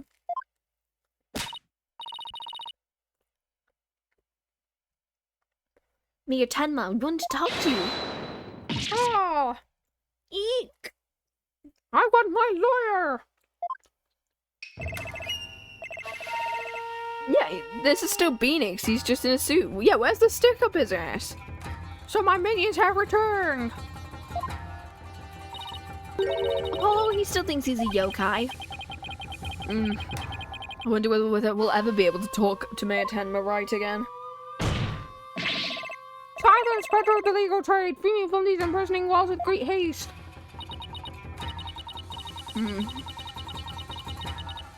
He's sounding more and more like a real demon. I'm starting to wonder if he should even be helping with his freedom, honestly. Still, we can't let Mayor Tenma stay possessed, you know what I mean? Oh, you can clear me the charges, I might help you in whatever manner. Now ask of me what you will! I suppose of what it's a shot. Well, there's feathers and tracks at the scene of the crime really you're doing. Indeed, the remnants of Tenmataro, king of the underworld. The day when I once again dominate the mortal world is at hand, haha! I'm giving minions, interesting name for a defense attorney, yeah. I'm just giving him in the end, I'm just giving him the fucking Monokuma voice I did at one point. The prosecution claims the feathers and tracks were planted by Jinxie. What's this? I must breach these walls and go defend my little Jinxie. Mayor Tenma? Well, now Damien still appears to reside within the body, but I should have expected as much from a descendant of mine. Be silent now, Damien! Well, I guess a little thing like demonic possession won't stop a father's love for his daughter. You didn't kill Alderman QB, did you? No, I killed no one. The remnants of my presence have been misconstrued. The murderer is not I. For if I had slain that mortal, raging hellfire would have consumed him, leaving nothing but ash. Yikes. So, you're saying there must have been someone else there? Come to think of it, the mayor had mentioned he'd been clubbed with this statue. Better ask about this too. Detective Fulbright mentioned you might have something new to tell me. Indeed I have. I regurgitated his key but a small while ago. Behold, the key to the forbidden chamber! Wait, is regurgitation one of your demonic powers? I do not waste my powers on such parlor tricks. I take the key from the killer, did Damien, whereupon he swallowed it. He sought to bear the killer entry to the forbidden chamber. He just ate the key? It's like Phoenix eating glass. No, we never perceived Phil. I don't think we did. Or did we? No, I think we didn't, because of the fact that, Simon stopped us from doing it, and so we just went, okay, you were watching TV, so you were distracted, and he went, yeah, I was distracted. That was what he did. But no fingerprints shall you find upon the key. How do you know? Wait, is that another one of your demonic powers then? Foolish mortal, you would have me, Tenmatara, act as some Altanai alchemist. I but asked the jailer, and my will was done quite easily, I must add. Caw! Always an honor to serve. Guess I'm not the only one he scares the shit out of. Can we ask her to use the key? We couldn't find a keyhole anywhere in the door.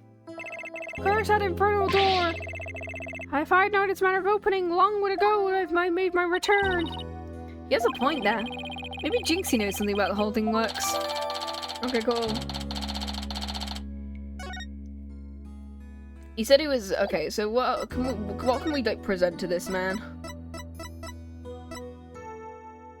I mean, it's been updated, so we can present that to him. What I ask is that the statue was found at the scene. Someone hit Mayor Tenton over the head with it, and wrapped in a large cloth before the alderman's murder. Let me see what the Damien knows about such a thing. Yeah, something wrapped in such a cloth, does he recall? A secret gift from QB, it would seem. He, however, had not a chance to see it, for the cloth did conceal it. Maybe the cloth fell off, or it was removed after the mayor was struck. If that Damien does not know. A secret gift. Interesting. Maybe Jinxie knows something about it. I should question him about the blackmail letter, too. Let's see what he says when I show it to him. Okay, so they're hand-holding me and making me present the blackmail letter. This is that accursed blackmail letter that was sent to Damien. Apparently somebody slipped it into the alderman's pocket. We believe someone, probably the killer, stole it from Mayor Tenma's briefcase. You wouldn't happen to know anything about that, would you? Well, the only person who would probably be able to do that would be LaBelle, because he's Tenma's aide, isn't he? So he'd know how to get inside the briefcase. Your questions, you very well ask away, mortal. Who placed this in the alderman's pocket? Very few were there who knew that the letter was in Damien's briefcase. So whoever knew about the blackmail letter being in the mayor's briefcase is a potential suspect in its theft and placement in the alderman's pocket. Could it have been his doing? Mr. Taro, did you just remember something? Indeed I did. There was but one other who knew of that letter, Damien's aide, Florent LaBelle. Wow. What did I fucking just say? Wow, what did I say earlier? Nenny may be the blackmailer and the murderer we're looking for. How preposterous. He's a trusted advisor. He'd never betray Damien, huh? Wow, what a fucking surprise, yeah. Seems to me your Tenma's a bit too trusting. Surely we didn't see this coming last week. Now we know who might have slipped the blackmail letter in the alderman's pocket. Look out, Florent LaBelle, here comes justice. Good thing, finally. Because we interviewed one of them who were at the scene, but not both. And I'm like, why did we not interview the other guy? Thanks for the help. You've given us a major lead.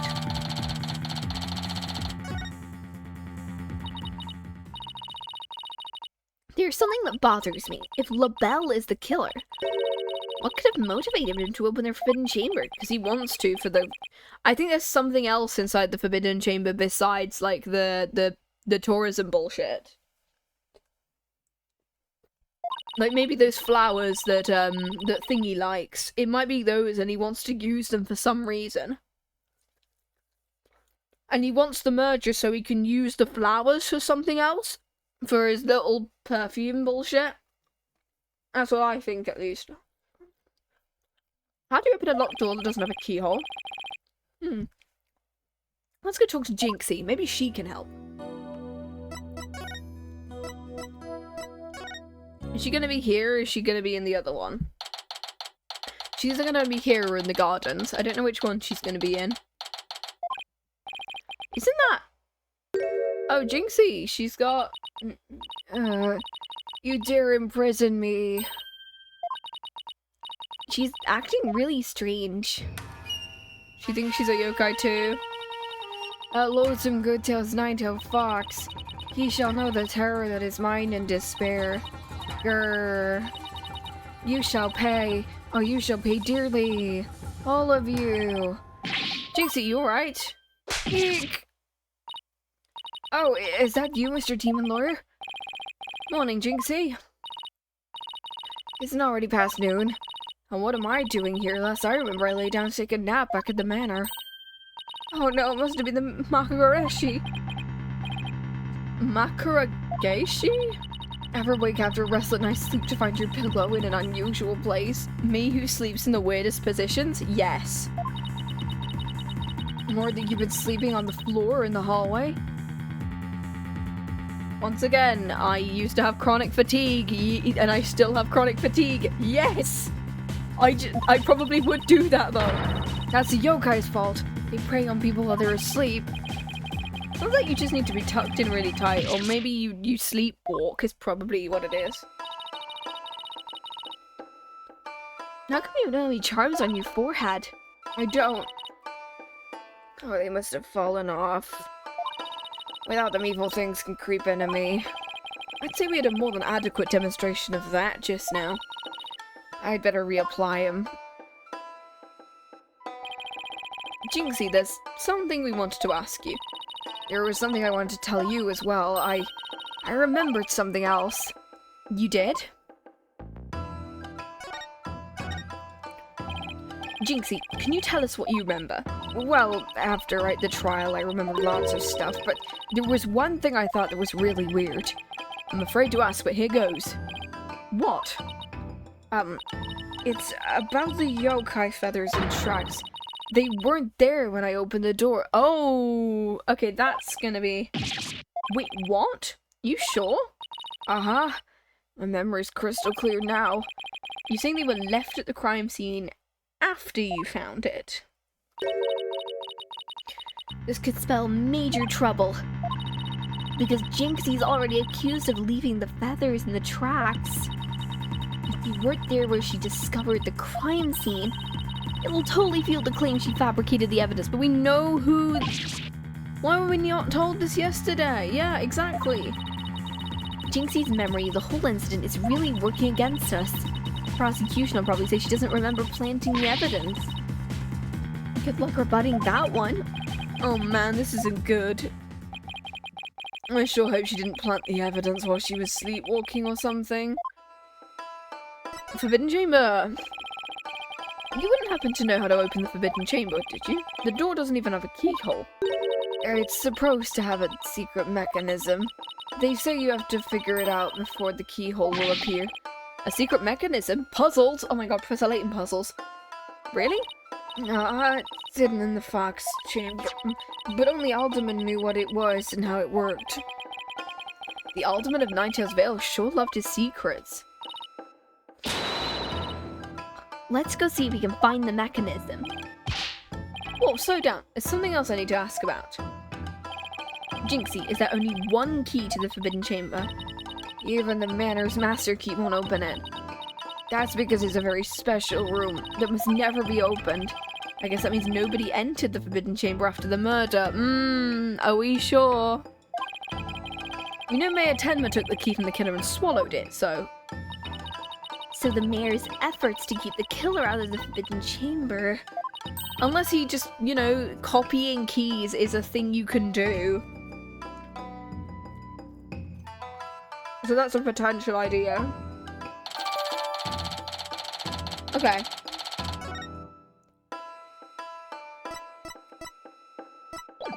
I said it's a new counter coming. Oh, yeah. Let's go back to the Fox Chamber and see whether we can find out the mechanism.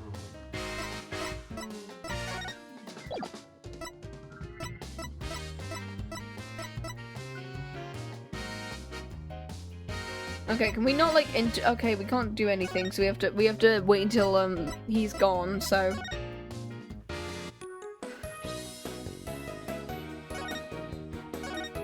okay, no, we don't need this out. Only people in the locked room were the deceased, the alderman, and the mayor. Maybe the killer hid somewhere. But is there really anywhere to hide in the Fox Chamber?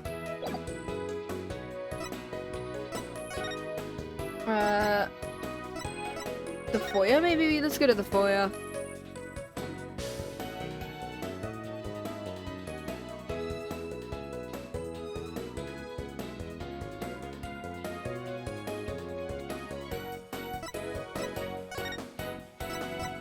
Where are we supposed to go? Are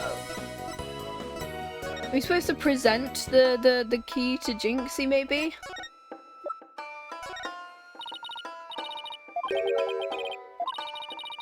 No, okay.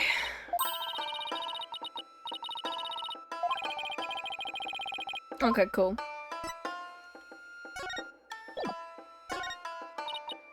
No, okay, cool.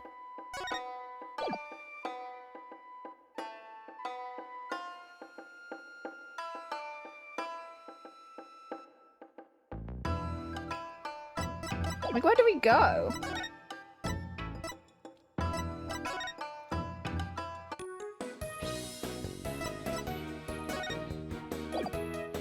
There's no one here. We're stuck with Fulbright down here. Can I present to him the key, maybe? No.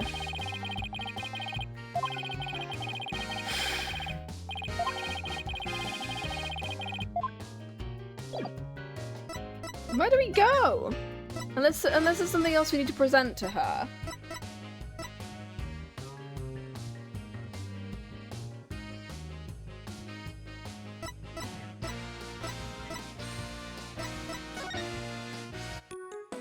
No, there's nothing we can do here.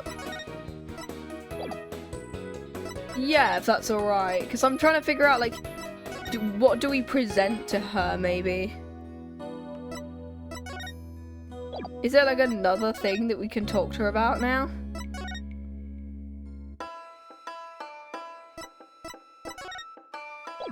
Present the fox and demon statue to Jinxie. Oh, okay. So there is something we needed to present to her. I was like...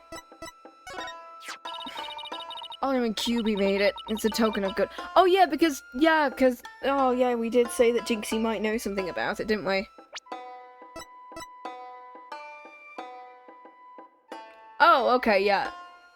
Oh yeah, that would have been so much. Yeah, I forgot about this segment. Show it to Jinxie and then show the blackmail letter to LaBelle. Okay. I think it was meant to be for Nine-Tails-Vale and Tenma Town. A token of goodwill, but the two yokai are fighting. Fighting? Oh, I see what you mean. The cup portion is missing. The cup portion?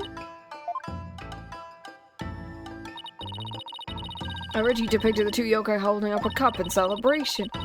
Doesn't look the way now, does it? The notebook is helpful, but God, I hate using it. Oh, okay, fair enough. Maybe it broke when it was used to hit Mayor Tenma on the head. That would explain it. I guess the only two people who knew what really looked like were the alderman and I. Now it's just me, but the symbol of goodwill will be forever etched in my mind. Okay. So there's a piece that's missing, so someone's gonna have that. Is there anything else we should know about? Nope. That's about it. Oh. Perceive. You can perceive shit. You wouldn't happen to be in Just As We Trust. You're a ghost. Oh my god, he's got the little thing on him. Detective Fulbright, what are you doing here? I have business with this young lady, if you know. Prosecutor Blackwell's asked me to question her. Question me? Sorry, not interested. You here to ask about the whole yokai fair? That's right, specifically we want to ask, well, I can't tell you now can I, huh? Oh, come on, please. We're partners in justice, right? No. Prosecutor Blackwell specifically told me my questions were of the utmost justice. I won't fall for your lies, and just as we trust. The twisted samurai sure has him on a short leash. So you're not a ghost? Maybe some kind of urban troll, then? Oh. One of these days we can perceive. Oh my god, that's the. At some point, that'd be a really cool stream thing to make at some point. Of like forcing just to. Like the Apollo perceive thing. That'd be pretty cool, actually. Come along, Miss Tenma, to the station with you. He took her away. Missed my chance to see what she was lying about. Well, at least we found out there's a secret mechanism for opening the chamber. Let's go check it out. I just hope they let us in now. Okay, we're over here now. Also, I love the fact that, like, some of her conversation is foreshadowing for later on. That's all I'm gonna say, is that some of her blue hair now. Why is your hair changed? This is like Chronicles in which you're randomly changing your hair colour. And in both cases, you're like, oh no. What an absolutely fabulous scent. I'm so glad I had this carnation imported from England. Nothing but the finest will do. Yeah, I don't even remember this music. May I have such a place on a sign for our departed alderman? Hey, it's Mr. LaBelle. Let's ask about you-know-what. Oh yeah, before we search the Fox Chamber, we should ask about the blackmail letter. If it isn't the mayor's little lawyeress, what do you want with me? Stop caressing the flower, holy shit. Where's that ringing coming from? You'll have to excuse me. LaBelle here. What the? Those things on his shoulders are cell phones? Do you really have to spit in our face with the answer here? You must forgive me. This whole matter with Mayor Tenma has been a complete nightmare. Where do you buy clothes like that? Surprise. This is my own special design. It's the ultimate in functional beauty. Functional beauty? Are you sure about that? Looks a bit unwieldy to me. Oh, you simply don't have an eye for beauty, do you? Having an eye in beauty looking like this guy, I'd rather be blind. Why has he got blue hair now? What do you want with me? Present the... What is that? It's a blackmail letter, but it wasn't sent to Alderman QB. It was sent to Mayor Tenma. And? Your point being? Someone took the letter from the mayor's briefcase and then placed it in the alderman's pocket after he was murdered. You don't say... You wouldn't happen to be the one who made the switch, would you? After all, you're the only one who knew the blackmail letter was in his briefcase. Naturally, you... Perhaps that shot of cologne will make those scales fall from your eyes. Or my eyes fall from their sockets, maybe. Is it possible you'd like to frame me as a potential suspect? What would make you rage such an outrageous allegation in the first place? Why does he emphasize those words? Oh. My only crime is being born as beautiful as you see here. In other words, you have nothing. And now let me show you what to do with this garbage. You can't destroy evidence. What do you mean I can't? I just did. Feel a little lighter now. You just won a one-way trip to the top of my most annoying people ever list, buddy. Wait, he got rid of it? Oh shit, he got rid of it. Both Jinxie and Mr. Phillips said they saw Tenma Taro, but what about you? You were in the foyer, why didn't you see... Very well, I admit it. That's right, I, Florent LaBelle, saw the demon Tenmataro. So he did see something. Then why'd you lie about not seeing him?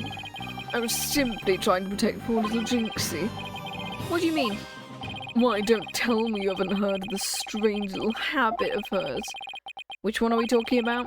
The one where she wanders around making mischief without knowing what she's doing. Rumor has it she's possessed by Tenmataro. That one's new to me. Well, there you have it. Anytime you hear about a Tenmataro sighting, little Jinxie should be your prime suspect. Tell us more about the rumor. Really? So what was the rumor about Jinxie? They say she's possessed. Not all the time. Hits suddenly, then she starts wandering, doing strange things. Is that so? Although, come to think of it...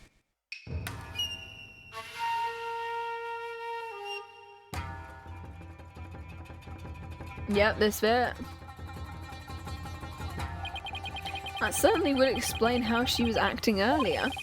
Once she even put on a Tenmataro costume and wandered around the woods at night. She did?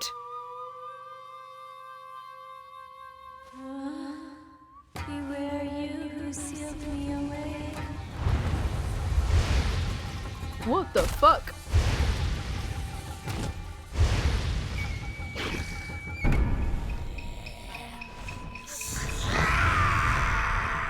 What the fuck is this cutscene? Why is this a cutscene? I wish I'd never asked. Does she remember anything while she's possessed? Unfortunately, no, she doesn't seem to remember a thing. Yeah, can we get this girl some help, please, instead of imprisoning her? Memory loss during possession? I come to think of it, her memory was quite fuzzy. I suppose that, too, is caused by her possession. Then maybe. So you do understand, the yokai business was entirely of her own making. I thought the yokai evidence wasn't there until after she discovered the crime scene. Did she leave those black feathers in train tracks herself? Let's ask Tenma about Jinxie's episodes the next time we talk to him. We're done with your silly questions now. Okay, cool. I guess that's it for now. Really? You wish to carry my new product at your new store? I'm afraid it's my own private brand. It's not available to the public. Then I shouldn't advertise it on TV, but I don't understand.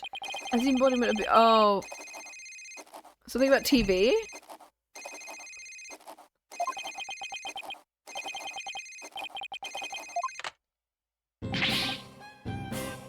Ooh.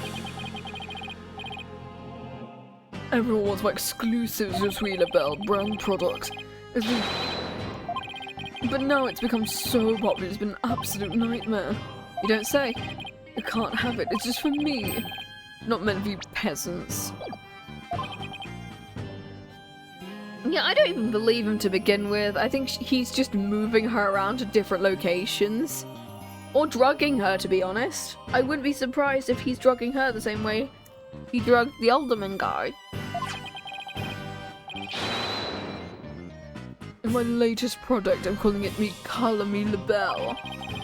A hair color you can wash out with just water. Guess that means you can't sweat. I have 7 colors you can find out through my commercials and magazine ads. Yet it's not available to the public? Great sales strategy there, genius. Come to think of it, LaBelle, your hair color's changed since the last time we met. The little lady has quite the discerning eye. Here's a little sample, consider it a gift. Oh. Oh.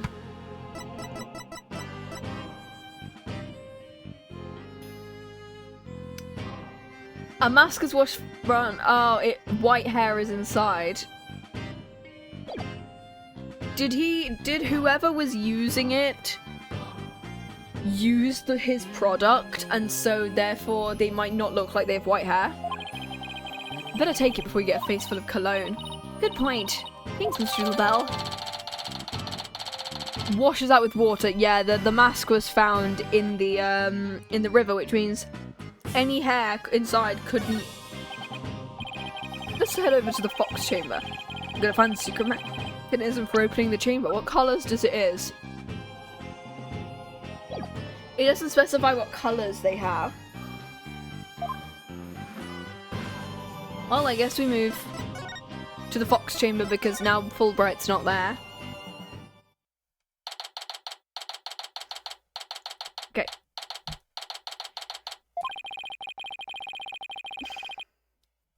Right.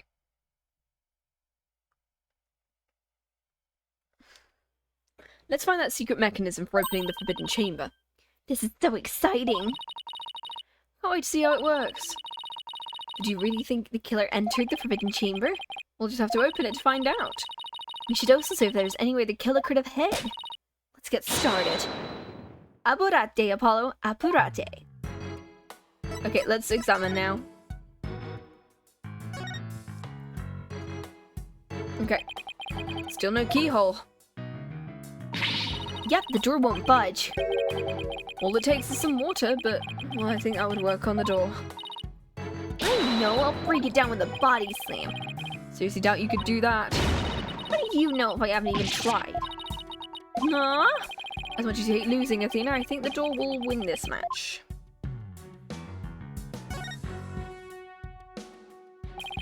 There's a carving of the nine-tailed fox. The way those two statues are glaring, it's like they're guarding the door. Come to think of it, there are two foxes on the folding screen. Can't be coincidence, can it? Hey, the statue moves. Don't get carried away. I mean, it might trigger a trap. I can handle it. When the spear comes shooting my mouth, snatch it out of the air. After all, I have the reflexes of a regular karate kid. I guess if you can catch something that fast out of midair, you can accomplish anything. Still, there might be something to the fact the fox statues rotate. Maybe there's something around here that shows the position they should be in. It's going to be the folding screen, isn't it? This one. Two foxes standing back to back depicted on the elegant folding screen. Can this have something to do with the keyhole? Yes. Yeah, there are two fox statues, so you've got to put them back to back. Maybe the keyhole will appear if we do something to the folding screen. I don't see anything unusual. So we need to just, yeah, we need to rotate that. Come on.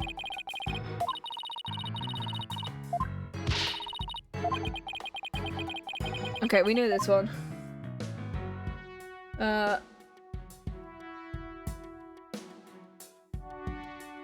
Looks like there's something behind the door here. I just remembered this mysterious novel. The murder occurred in a locked room, and the perpetrator made sure to hide behind the room's door when it was opened. When no one was looking, he made his escape. Smashed? Clever trick, but it would have been impossible. See this broken tanuki statue? The door must have banged into it when it was opened. The killer couldn't have been there because of the statue. Unless it was broken beforehand.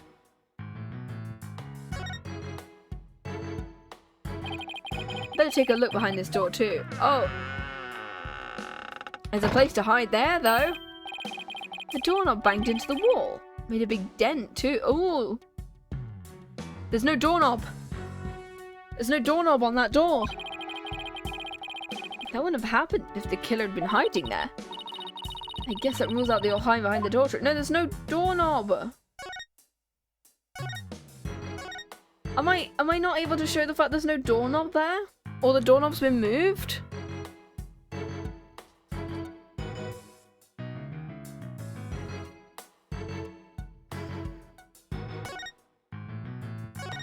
Okay, can I like examine the statues again and then they'll tell me to rotate them?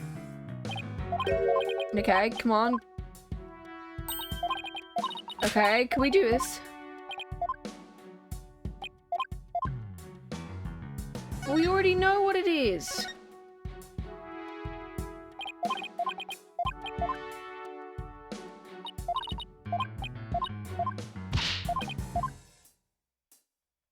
But we know what this is. This is stupid. fox stats count to? 5. Oh no.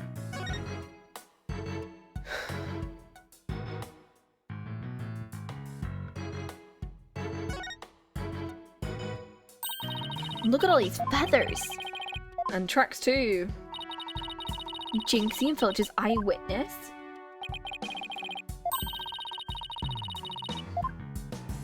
Okay, come on. If we're fox and statue, it'd be like, yeah, it would be like 13. Okay, we've already been over the segment. Sorry, I accidentally clicked it again.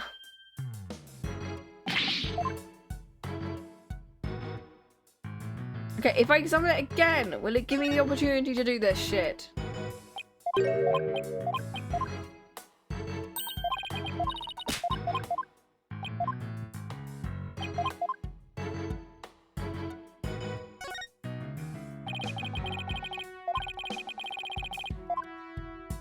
I've checked this f***ing screen though!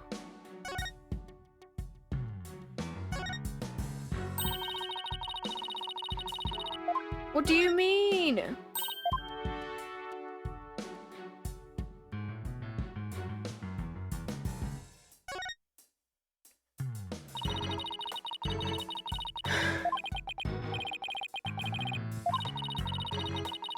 Oh my god, why is this just not... We know what it's supposed to look like. Just Ace Attorney, why are you padding this shit out?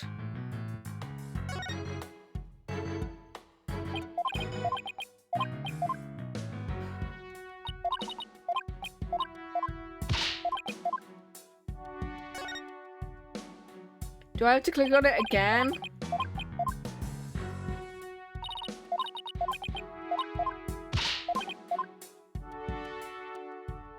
Like, we know what it is, it's just the problem is that... Ah.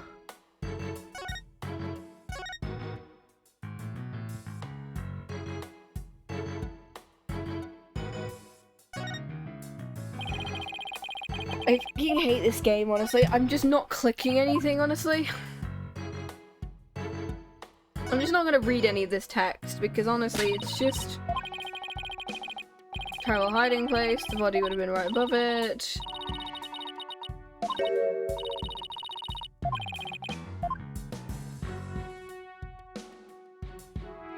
Oh, there's the missing piece. Oh, so I need to get the cup first. Okay. Yeah, so I needed to get the cup first is what it wanted me to do. Really? Yep, we know this bit.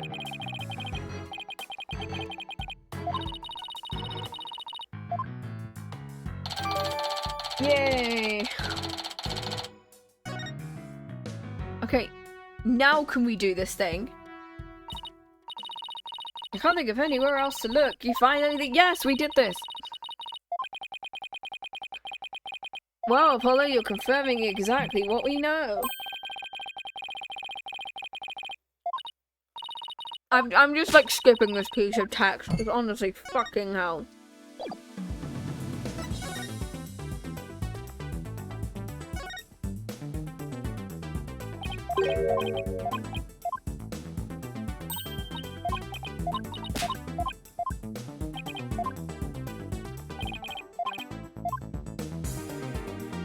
What do you mean? Oh, it wants me to present the folding screen again. Come on.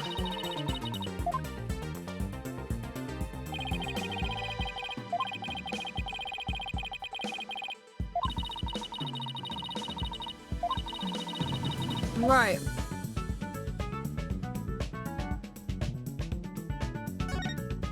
There's a key thing here. It's a picture of a key. The shapes hopefully look familiar, like the key we already got.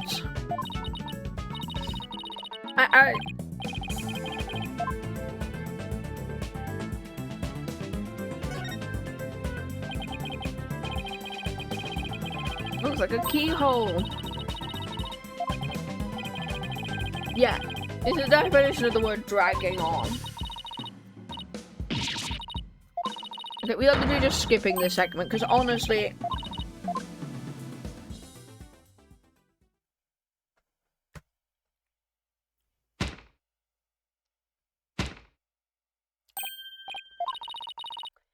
Okay, just what we looked at already.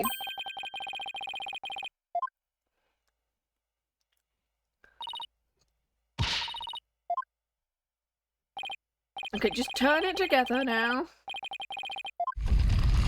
There we go. Okay, now we might be able to read something. Yay! A lock appeared. Now we can use the key. Here goes nothing. It worked. Time to see why this chamber is so forbidden. What secrets could it hold? It's just his wrestling outfit.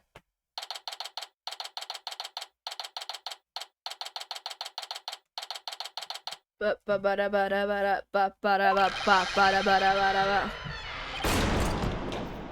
cave. These doors need some serious oil.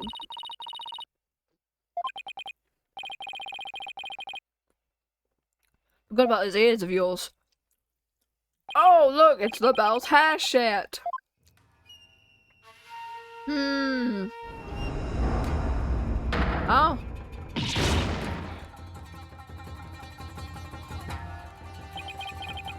What the heck is that? Is that a Tenmataro statue? But there's something odd about it. All I know is I don't like it. But I can't explain why. You look kind of pale. You're not scared, are you? And this thing don't make me laugh. Huh. Really? Look. Over there on the left, there's a bunch of staves on the rack. They kind of look like the staff we saw earlier. You mean the one Jinxie said she saw Tenmataro carry? I bet our Tenmataro impersonator really did come in here at some point. Let's search the place. Wow, I wonder who the killer could be, guys. What's this? Whatever it is, the packaging is really gaudy. There's no dust on it, meaning it hasn't been here very long. It's hand cream. Let's see what brand it is. Je suis LaBelle? What the? Wouldn't that mean LaBelle was here? Guess so, but why? Well, whoever was dressed like Tenmataro must have taken a staff from here in the Forbidden Chamber. And that same person probably dropped his hand cream.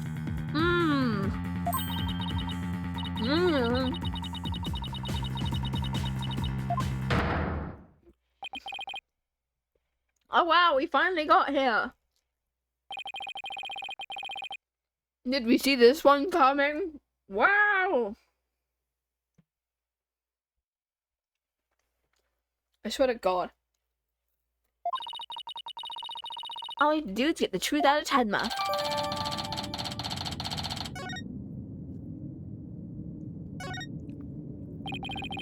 There's a bunch of staves here. It looks like one's missing. Yeah, we already went through this. I'd have to agree, they look like the one Detective Fulbright showed us.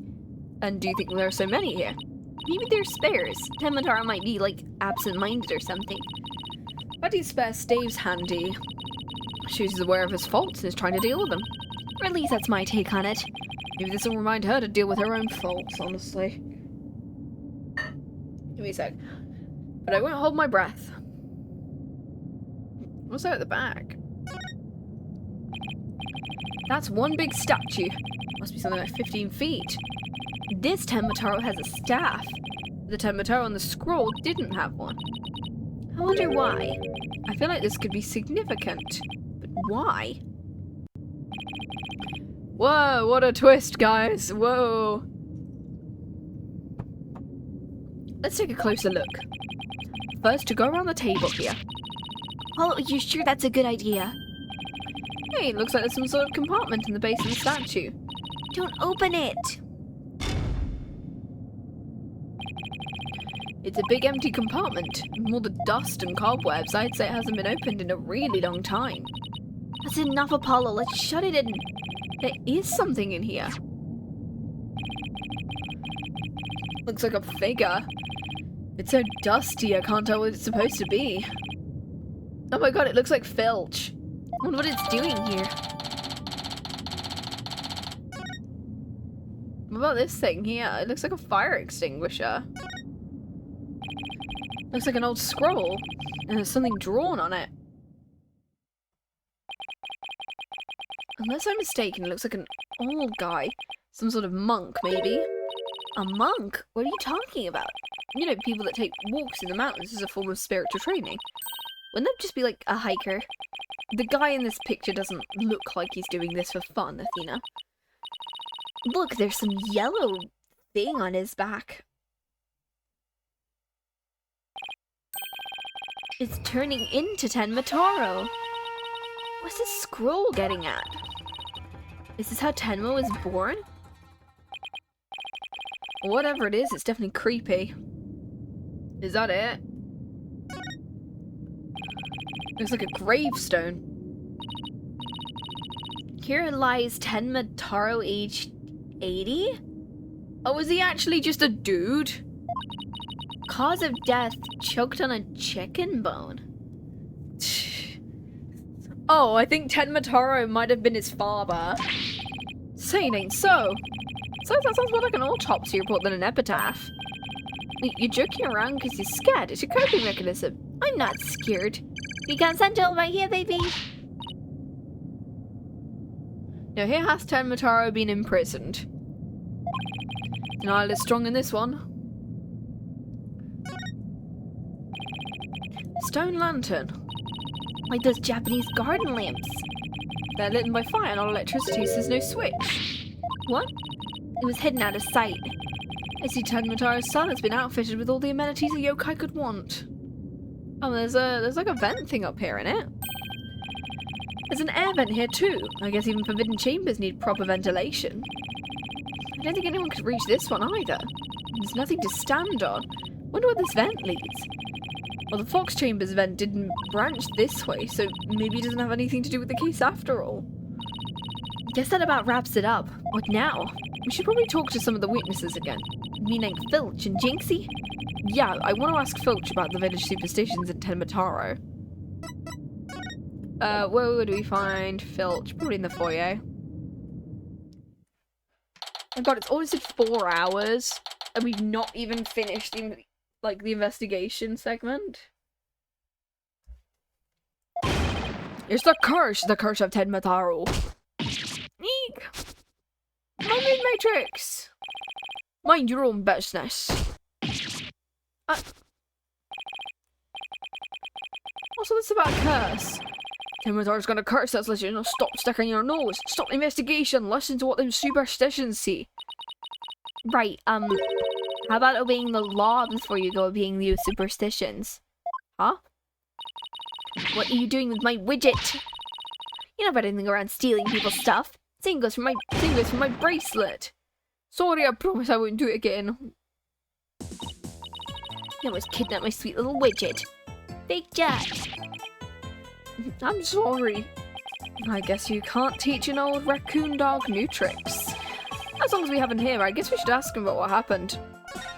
Okay, I swear to God. I can't believe you did that. It's the one thing to steal a pair of shoes, but another to steal a widget. Yipes! Mercy, mercy. I can't seem to control myself. It's that thieving blood running through my veins. Thieving blood? What's that supposed to mean?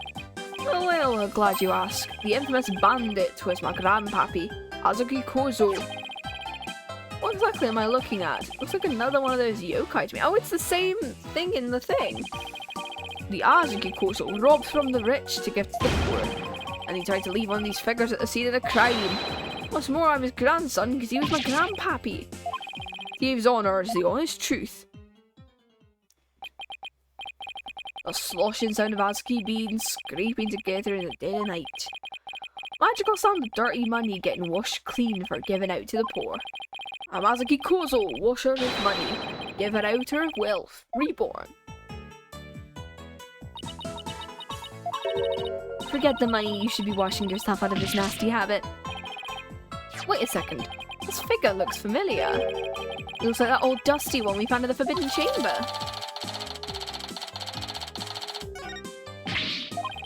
What are you doing with that there figure? Oh, this, we found it in the Forbidden Chamber. Looks like it'd been there practically forever. Could mean my grandpappy broke into the Forbidden Chamber. That reminds me, he once told me there's treasure in that chamber. Treasure? What do you know about the treasure in the Forbidden Chamber? Oh, only that it's the greatest get-rich-quick chance in the universe. Grandpappy told me all about it, said there's an amazing treasure in there. There's something amazing in there? Didn't see anything like that, though. Your grandfather didn't by any chance already steal it? Seeing how there was one of his figures in there, it might be. That's Grandpappy for you. But I bet he washed that treasure up real good before handing it out to the poor. Of course, because he was so righteous.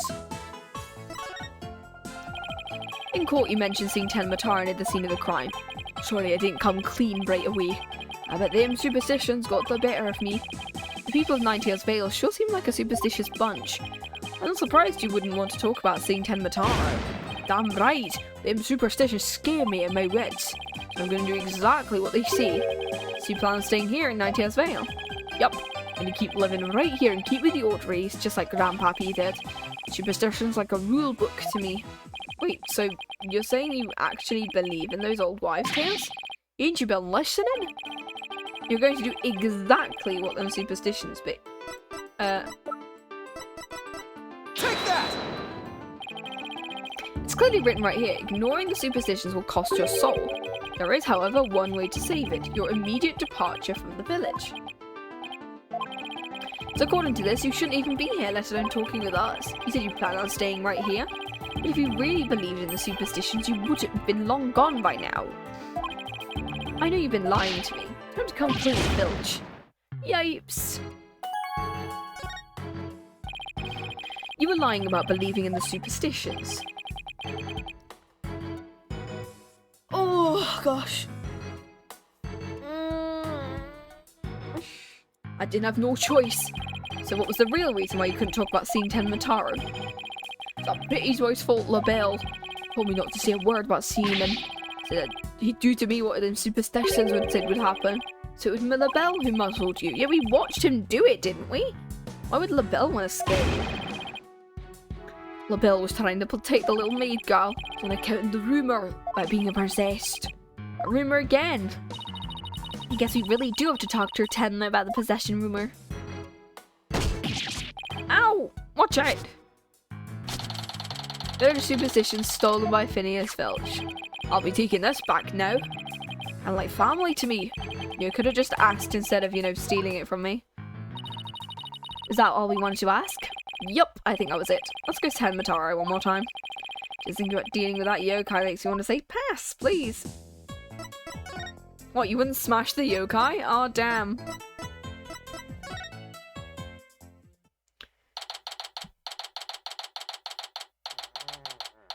Gosh.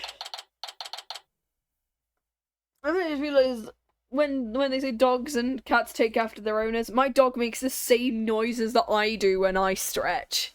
And she started doing the whole thing.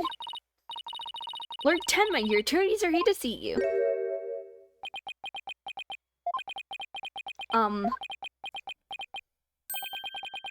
Why are you speaking like that? Oh, Mayor Tenma, you've returned. Ah, well. Jinxie came by to apply a new charm to my head. Seems to be suppressing the demon. That's a relief. Maybe we'll actually get somewhere this time. What can I do for you? We'd like to ask about the rumour that Jinxie is possessed. She allegedly left the yokai evidence at the scene while under a demon's power. At least that's what the prosecution's going to claim at tomorrow's trial. Oh no. Oh, he's lost the charm again. No matches this warding charm for me! Ten Matara's back. Those foolish mortals, they shall regret claiming that child! And blew it, that question brought the yokai back. Probably won't drop the act till Jinxie's name is cleared. We'd like to ask you about something your aide, Florent LaBelle, mentioned. Do you know Jinxie's rumoured to be possessed? I know not of what you speak. You're not trying to protect Jinxie, are you? I, Demon Lord of the Yokai, protect a mere mortal? Ha! No affections do I possess for your race of humans!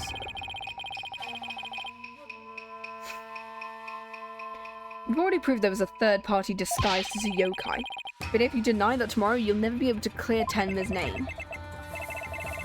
I already told you I know not of what you speak! I don't think we'll get any more out of him. It's all over unless we can somehow prove Jinxie didn't plant the evidence. The Apollo? I think I've got this one. I think I can prove she didn't do it. Sure. I should be able to use psychology to explain the whole possession thing. Knock yourselves out then. Oh, Athena's really something. I can really counter her when it counts. Mayor Tenma, Jinxie isn't possessed. I believe your so-called possession episodes are a form of somnambulism. Somnambulism? You mean sleepwalking? Yup, I believe she's exhibiting a rare form of the disorder. It's usually brought on by repressed stress.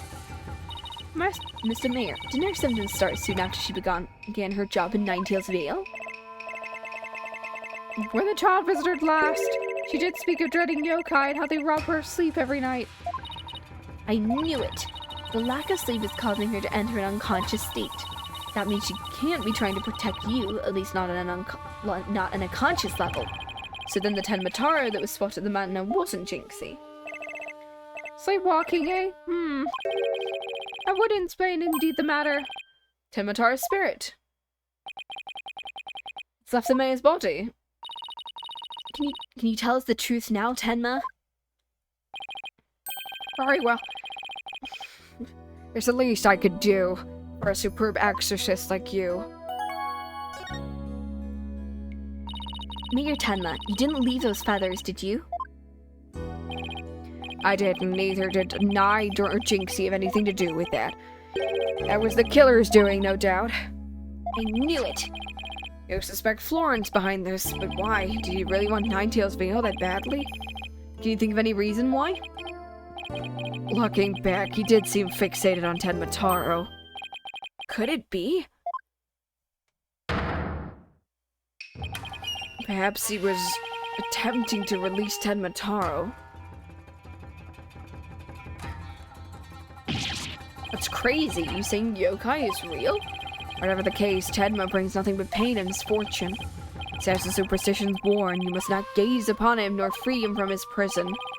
How can people actually believe that? At least we know who's behind the whole Tenmataro thing. I think we need to have another nice long chat with Mr. LaBelle. Your dinner is ready, your malevolence. An offering to the Demon King, you may place it right there. They put their heart and soul into making it. Did they? Souls happen to be a favorite. Caw. Yes, your malevolence. How long is he planning to keep up the yokai charade? Oh well. Well, we've already talked to Filch and Tenma, so why don't we go see Florent LaBelle next, now we know the truth. He won't be able to claim the Tenmataro was Jinxie or the mayor anymore.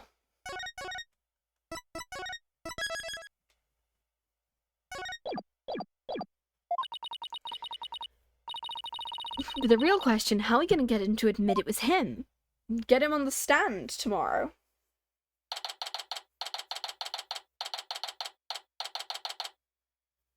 Okay. He's got purple hair now. He's changed colour again. Let's practice that again from the top. Mr. LaBelle was in the foyer at the time of the crime, and when we heard the scream. Oh, hell, what was that next part? Oh! We have the memory capacity of a flea. This is the 13th time. 100 times more and we're done. What on earth are they practicing? I ain't cut out for this. Whoopsie daisy. Oh, begging your pardon, Mr. LaBelle, it's just all this practice. Yipes! Unbelievable, if you'd sullied my out with those grubby paws. Did Filch LaBelle's wallet? So, what do you think they're up to this time, Apollo? Oh, it's you two. Eavesdropping, are we? You peasants are so tacky. What do you want? Your confession to being the Tenmataro would be nice about right now, honestly. Filch filled me in on a conversation you two had. Oh yeah, you told him not to say a word about seeing the Tenmataro.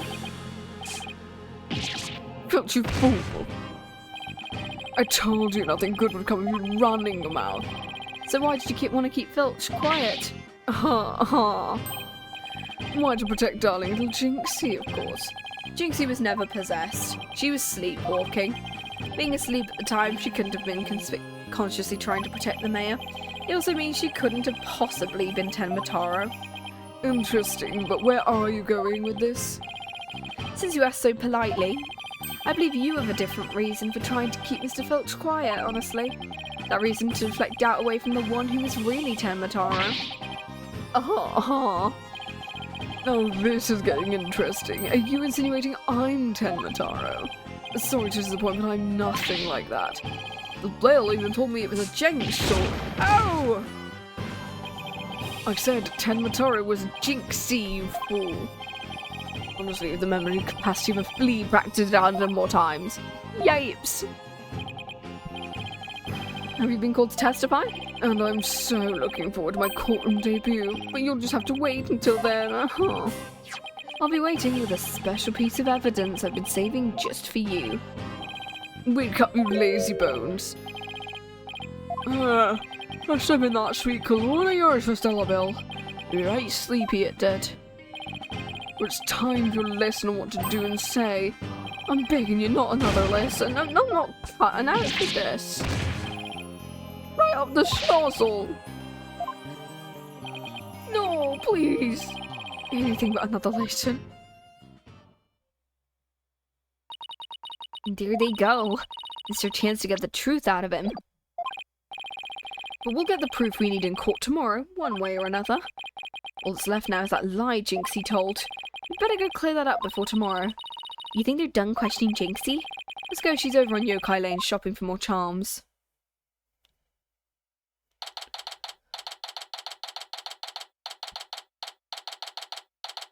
Okay.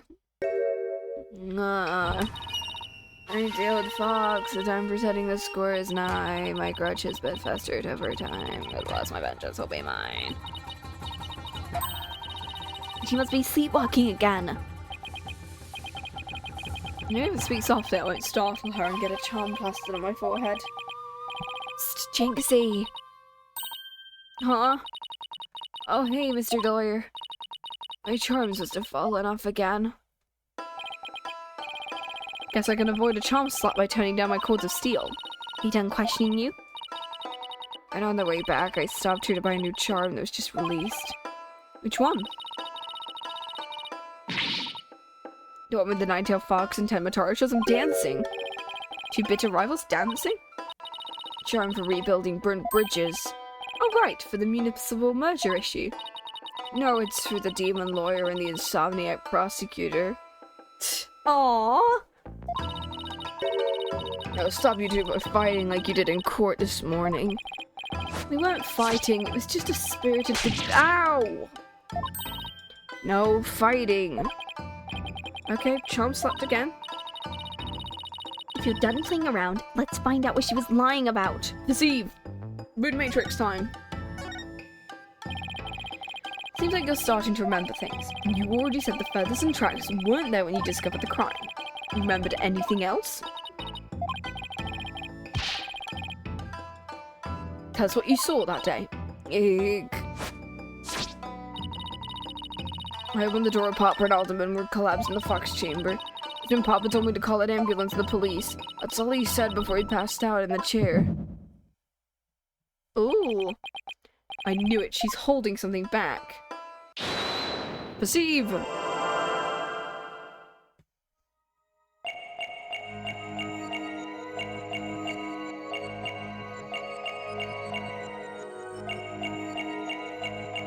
Oh, it's the first bit. It's the first bit. She's...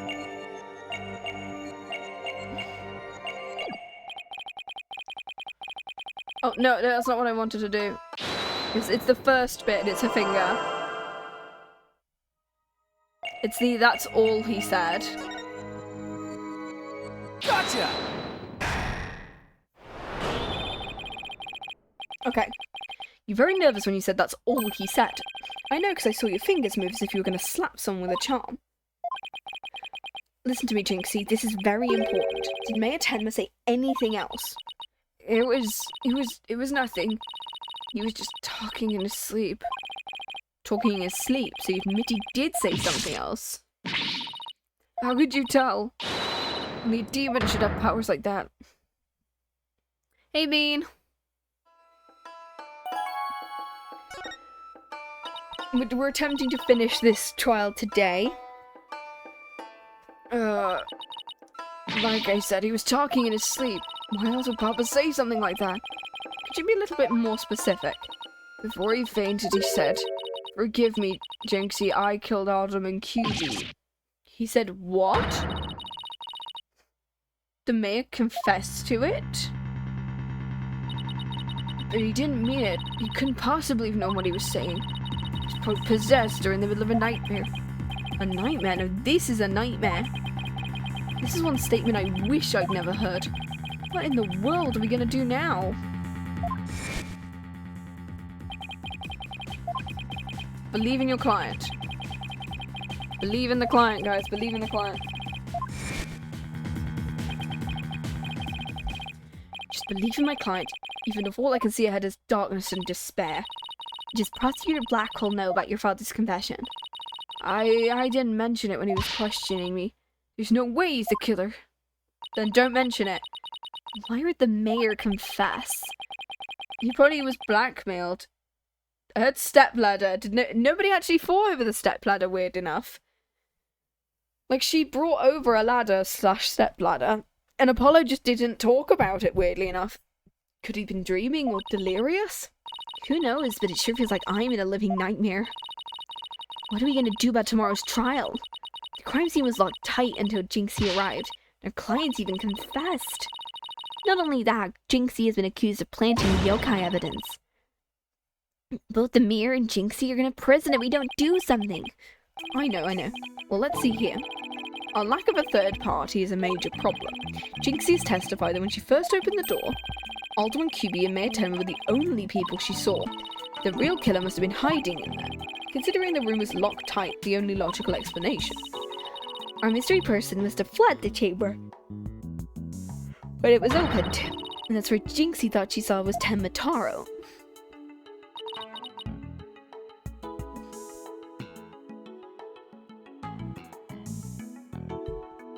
Oh my gosh.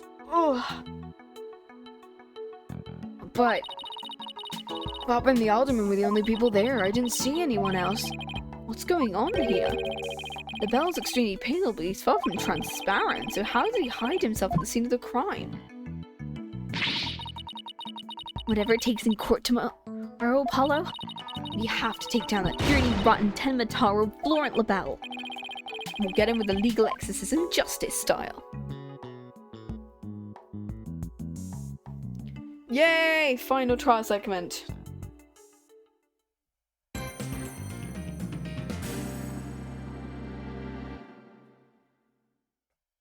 Okay. We're gonna wait until we get some music and then we're gonna quickly BRB to get some more water.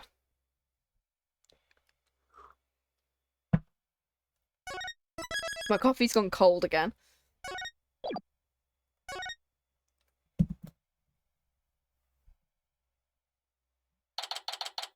April 19th, 9:30 AM. District Court. Courtroom number 4. Oh, we're going straight in, okay.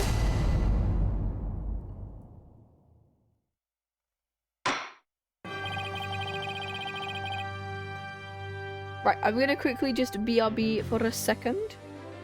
While I just have a quick bathroom break and go pick up another bottle of water.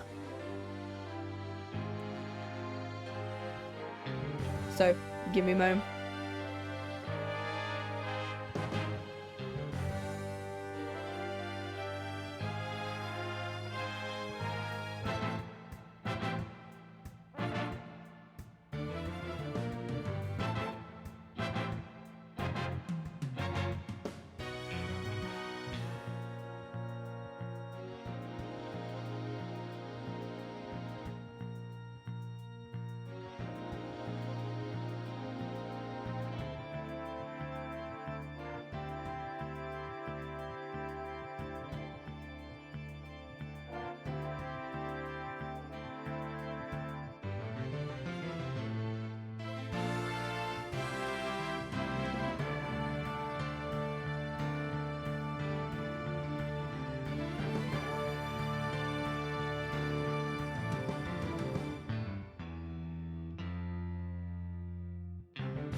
Here we go, I'm back. Right, let's do this. Let's finish this case.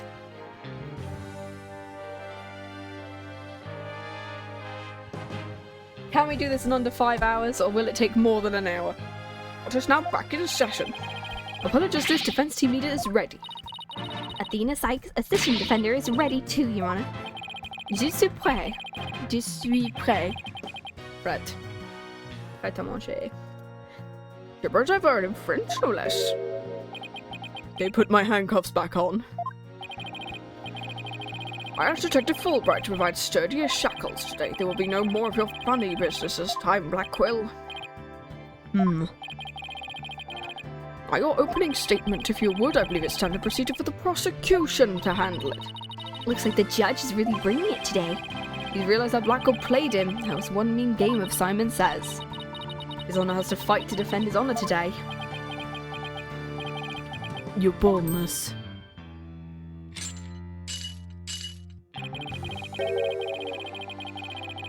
It's plain to see you've always dreamed of delivering an epic opening statement. I don't know if I'd say that. Of course you have. I saw it in your eyes the last time you gave the opening statement. It was the look of one who yearns deeply for the thrill. For decades you have been watching opening statements from your bench. They were the crown jewels of the court, the one thing you could not possess. So yeah, he was a defense attorney. I want to see younger Judge as a defense attorney because I saw someone's fan art of him and it looked really good. The crown jewels of the court. Now at long last they are within your grasp. How could you possibly refuse? So you don't mind if I do it then? I'll make a special exception just this once. Here we go again. More Black Quill's mind games. In that case, I might go ahead. In yesterday's session, we learned the shocking truth that the victim, Alderman Rex Cupid, was the amazing Nine-Tails.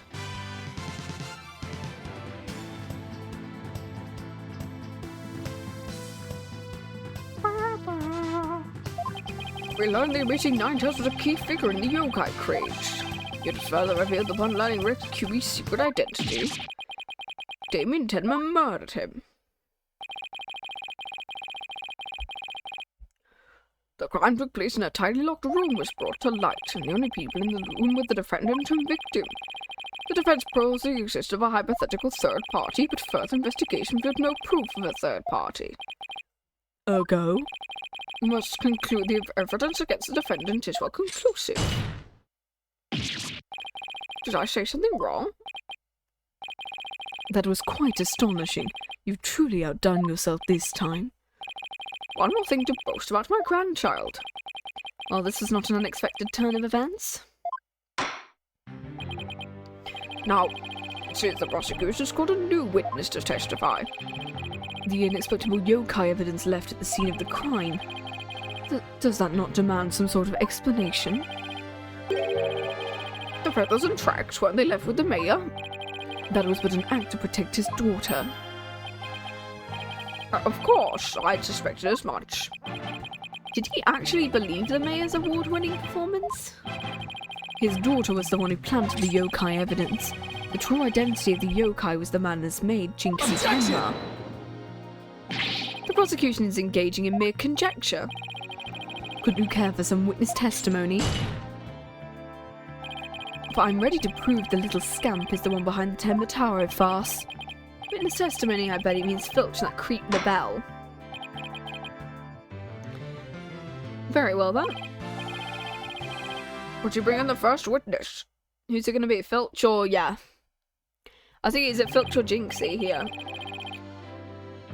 You made quite the hasty exit. Doesn't happen again. Yeah, but known for my hasty retreat since I was a kid, a bit of a trademark. Indeed, you managed to give a total of 5 bailiffs the slip. Like those amateurs kidnapped me. Yipes! Perhaps we should shackle you by the neck. That would keep you in place. Yipes! No, please, I'm liable to rip my own head off if I start running. Good. Your statement, now. Yes, sir, Blackhead, sir. He may beat a hasty retreat, but there's no escaping Blackwell. Yeah, he doesn't strike me as the give-up easy type.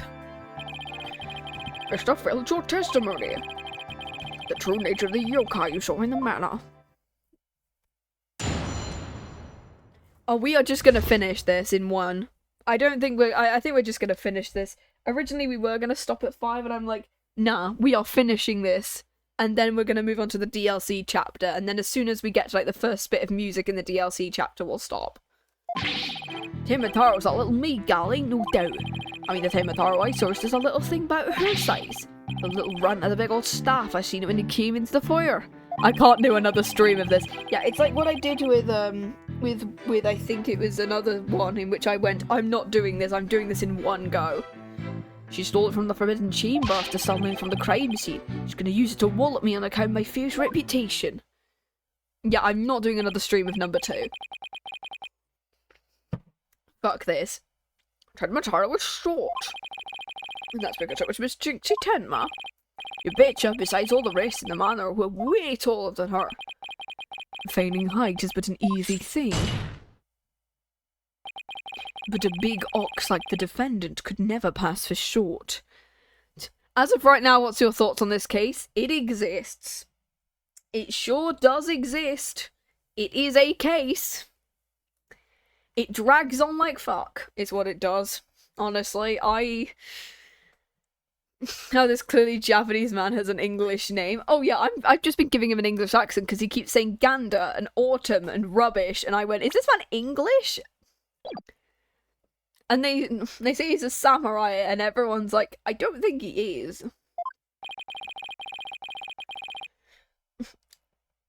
What if Tenmataro impersonator was walking on their knees? I know knee walking, seen it myself. Perhaps that yokai really was Tenma. What if it's like stilts? All monsters are naught but tricks, either of the mind of cheap parlour variety. What were you saying about the case? It drags a lot. The case drags quite a lot, and I feel like this could have been done a lot earlier. I feel like parts of the case are just like, they're making us tap on things for no reason, and showing us evidence that doesn't do anything. Like, it feels like we should have just got on to LaBelle at this point, rather than having to waste time with Filch, honestly. Precisely. Human senses are easily deceived. Take the fellow in the cell next to me. He cries and screams about a ghost. But in truth, it was simply the janitor. Prosecutor Blackwell gave up the ghost. The janitor's deathly complexion, all-white attire, and no doubt partially to blame. That and the fact that he constantly mutters about taking vengeance. That actually does seem like a real ghost to me, honestly. Oh yeah, I'm surprised it's still going. This is case 2. Like, I've spent maybe 5 or so hours on this case already. The defense might cross-examine the witness. And considering that, like, final cases usually take me between 8 and 10 hours. Like, this is a fucking long case.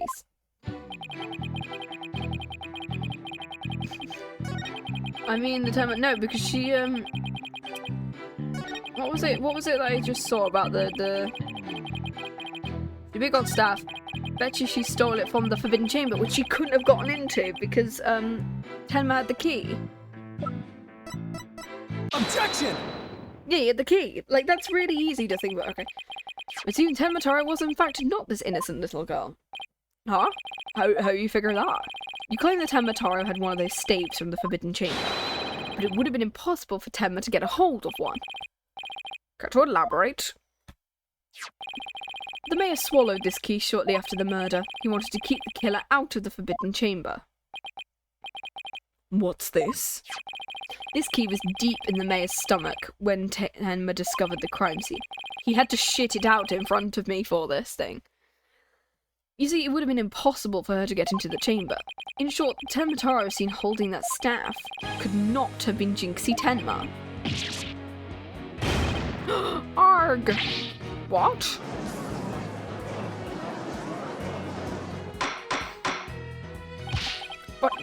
Who does the defense believe is impersonating Tenmataro?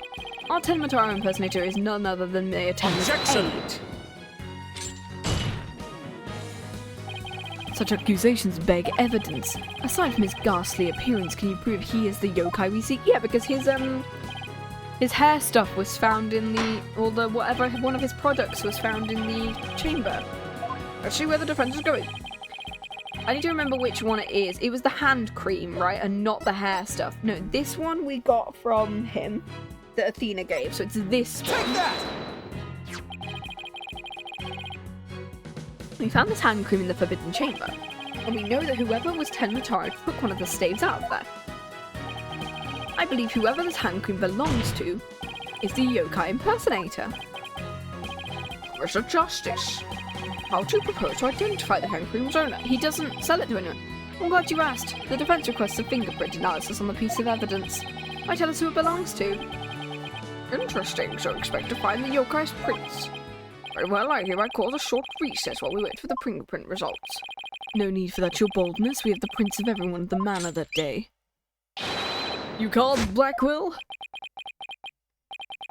Could anyone be more whipped? Other than anyone dealing with Franziska? Fulbright analyzes for prints. You have 3 minutes. Your wish is my command. Very well, I guess we'll just wait here then, I guess. It would seem the fingerprint analysis is complete. What do the results show? What in the world? They're Florent LaBelle's prints, aren't they? This is absurd. Blackwell? I'm not gonna like this, am I? Don't tell me they're Tenmataro's. Fingerprint analysis revealed the prints belong to...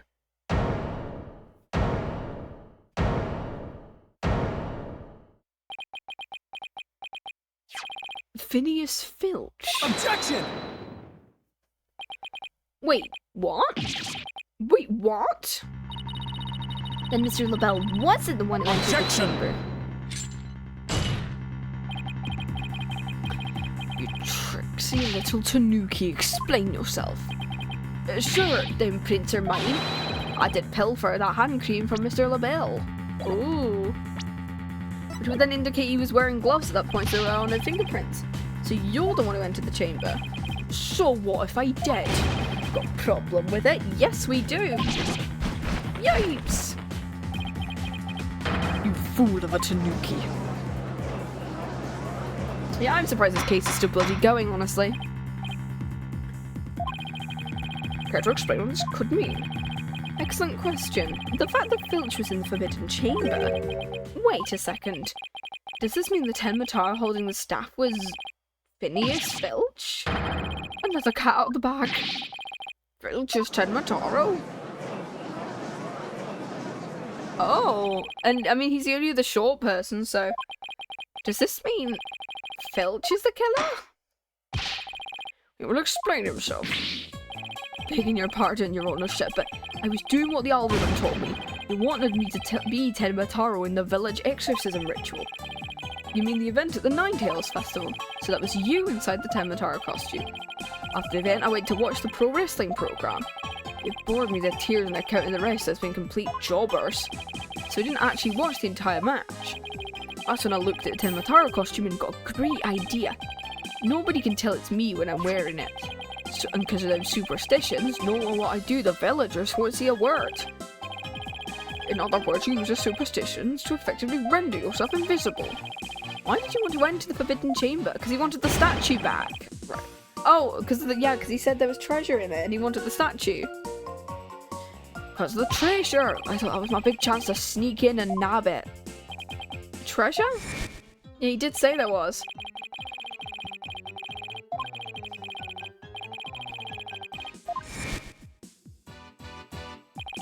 He went in there, not knowing his grandfather had already pilfered it. Guess that's one tale that didn't get passed down from grandpappy to grandson. Wait, so how exactly did you get into the chamber? There was a meeting in the Fox chamber, plus the mayor swallowed the only key that could open the door. You couldn't have possibly gotten it. I can go through the air vent in the foyer. The vents lifted the alderman's picture, went on in and made a nice little hole. Used that to get in the air duct that leads to the forbidden chamber. You what? How's that even possible? Wait, Go under the ladder, I guess? remember an air vent in the forbidden chamber? So Village found a way to get into the air duct. And that's how we got from the foyer vent into the forbidden chamber. So Tenmatara was nothing more than a cat burglar, or rather a tanuki burglar. We're back to being without anyone to charge for the alderman's murder. Looks like our so-called yokai Is nothing more than one big troublemaker. Tell me, Filch, what did you do after fleeing to the foyer? Got out the costume real quick. Would have caused trouble at that point. And where is that costume? Heck if I know. It ain't my fault if you never find it. The police searched every nook and cranny and no costume was left in the manor. What if it was tossed outside? Oh, it was tossed out of the window and that's why it looks like it's flying, because of the fact that it's a completely empty costume, right? No way. But maybe. Please tell me I don't have to present it. Here's what I think. Mr. Filch. So I'm assuming he was off doing all the weird, the wrestling stuff. Meanwhile, LaBelle was there killing everyone while he wasn't there.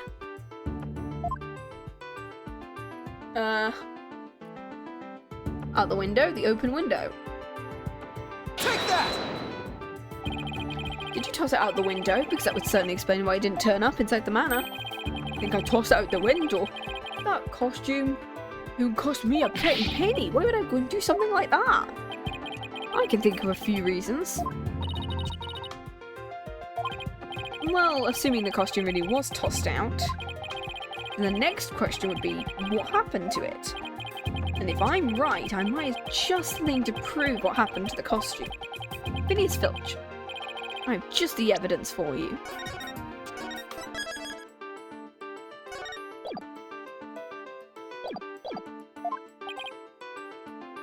You do? This evidence proves you got rid of your Tenmatara costume through the window. This thing. Take that! The thing that we literally just got showed. I'm assuming we solved it, for now. Tenmatara flying through the sky? How does that proof Filch throw it out the window? It's quite simple. That's not Tenmatara in the photo, it's the costume Filch threw out. That's crazy, you ain't serious. There's a steep cliff right outside the foyer, meaning the manor is pretty high up. It flew through the air after it was tossed out, which is when the photo was taken. In other words, the photo really was a flight of fancy. Yikes!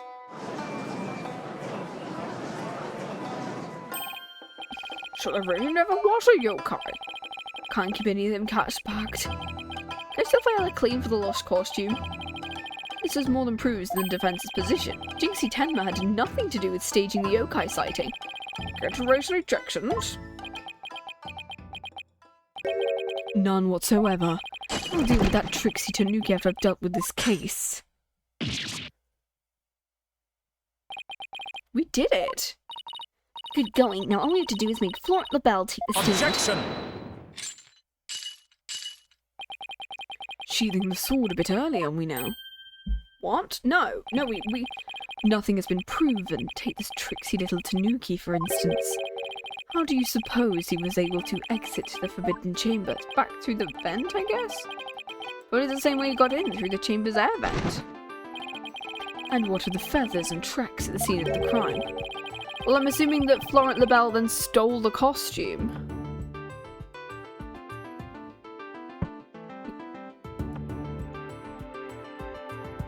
I'm assuming he stole the costume. Oh, God. I'm taking another stretch, holy shit.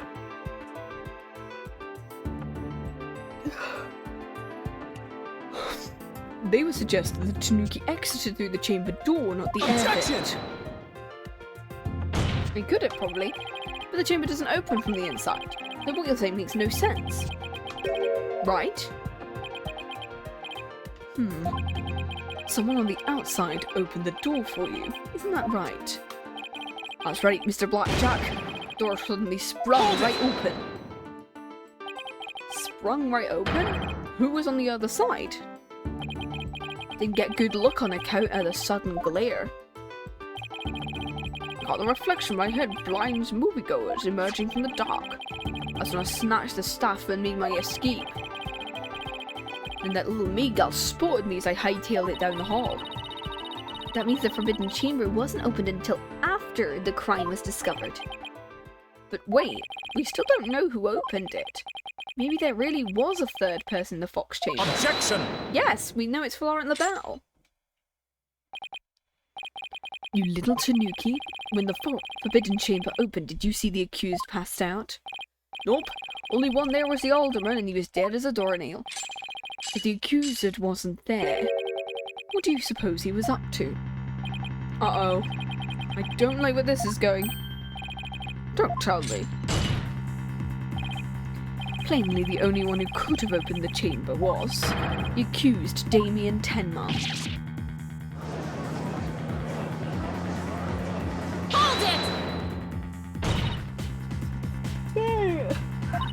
There has to be somebody else besides Tenma. And who might that be? Well, that would be... Objection! It seems that our feisty little lass has forgotten the most important thing, evidence. Oh, I didn't forget. I was just testing your attention to detail. Strikes, you can't prove your point without proof. Sorry, I guess I put my foot in my mouth again. No, Athena, we're definitely onto something. Think about it. If Filch was stuck inside the Forbidden Chamber, one of the alibis we heard would no longer hurl. Oh, because, Apollo, I get you can't reveal all your cards. Yeah, but don't act dumb. I'm assuming it's because Florent then said he saw Filch the whole time, which means he can't have seen Filch. Someone who knew Mr. Filch was stuck in the chamber, and by virtue of knowing this is an alibi that no longer adds up. Not that insufferable. The court will hear what Mr. Justice has to say.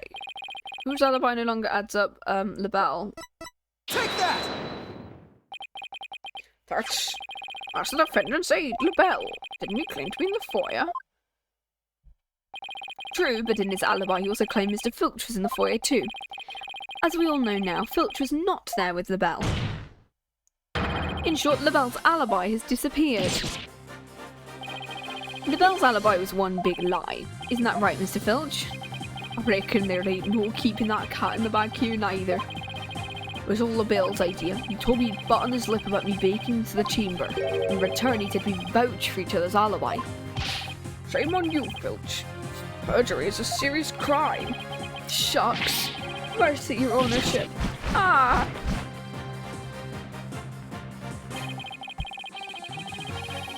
Give me a second. Oop. I also assert the person who opened the Forbidden Chamber was none other than Florent LaBelle. After all, his alibi has just been proven to be a complete fabrication. And I'll take a 20-minute recess, after which time we will see what LaBelle has to say. Yes, we're finally going to drag that slippery snake on the stand. The prosecutor will question LaBelle about these new allegations. Okay. Oh, back in the lobby now. This is the first genuine pursuit moment.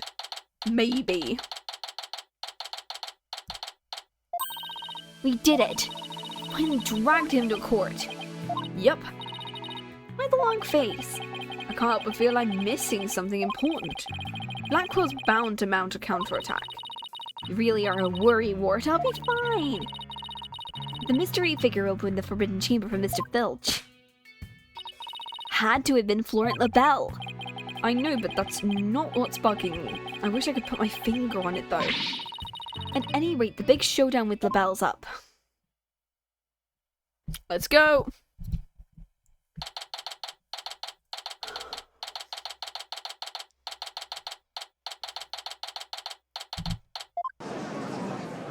I'm genuinely falling asleep. I will be going straight to bed as soon as, like, I finish this trial. He's got green hair now. I'm acting on behalf of the mayor in this very important matter. Seems the witness is predisposed. Uh-huh. Surely you jest. I will hold you to a promise, remember that. Oh, my deepest apologies. Is this Florent LaBelle personal aid to Mayor Tenma? Or should I say the accused? I like the poor mayor hasn't suffered enough. Well, what business do you have with me? I'm a very busy man, so let's make this brief. Your boldness.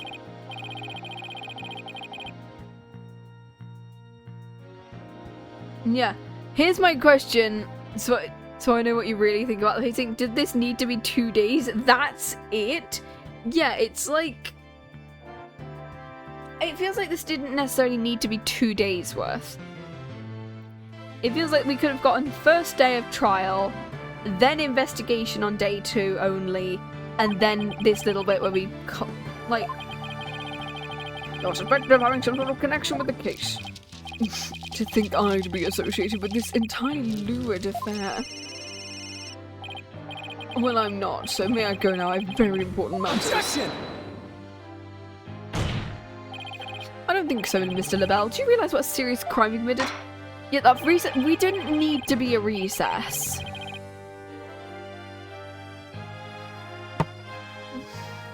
More coffee. Ah! You're being accused of perjury. The truth is I faked my alibi for a very good reason. The mayor was obviously the killer, so I created a fake alibi to confuse the matter. As his personal aide, I felt I had to protect him. Sorry. You think this is funny? Without your alibi, you're a suspect too. What were you doing at the time of the crime? Peasant, how dare you accuse me? One of the beautiful people of being. Objection! Stop stalling and tell the court where you Silence! May I go now, please? Yeah, this shit's a boring thing, please.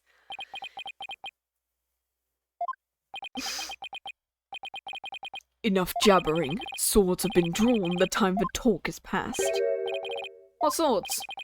This is a duel to the death. The fate of the accused rests in our hands. Begone, ye of cowardly heart. The battlefield hath no place for you. Again? My.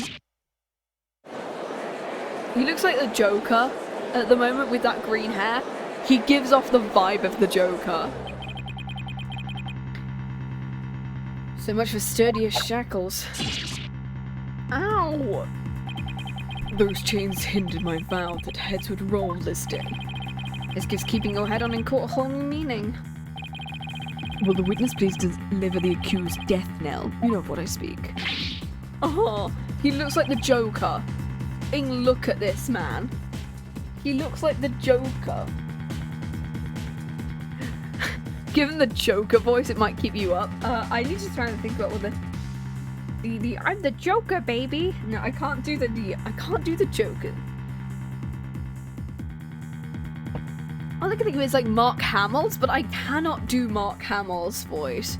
Or do you want to know how I got these scars? I'm just gonna talk to him like that. He's gonna go from British to, oh, you wanna know how I got these scars? Most certainly. His goose is cooked. Time to stick a fork in him. Why did he sound like Jennifer Coolidge again? I've ever had him doing that one. Just refer to Apollo as Batman. Where's your little Robin, Batman? I've got a crowbar, Apollo. Do you want me to hit you with it? As I told Bane during the recess, I rushed right over to the fox chamber when I heard little Jinxie scream. She got the physical training! What? Then, drumroll please. I saw Mayor Tenma opening the forbidden chamber doors. The sneaky Riddler. But Batman? There you have it. The mystery man who opened the chamber door and witnessed by one Phineas Filch was the accused. There was never any third party. Oh, and that's not all. I heard something quite startling there at the scene of the crime. Why does he give off Joker? I think of Heath Ledger's Joker, but there's also the Mark Hamill Joker, which I cannot do the voice of. I wish I could do Mark Hamill's Joker. It would be so cool.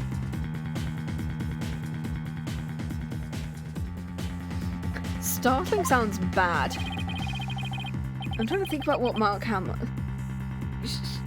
Give me a second. Let me re-listen to this thing, right? Because his voice is like quite like. Okay, I'm trying to think about this one. Do I just go with the Heath Ledger joke, which is like, do you want to know how I got these scars? Or the I'm trying to think about what Heath Ledger's Joker sounds like. Fuck me, I'm trying to remember this one. I'm having a great time remembering of the Batman. No, I can't do it. The mayor, who was barely conscious, muttered this. Forgive me, Jinxie, I killed the alderman. And that's right, the mayor actually confessed to the murder right there and then. Oh!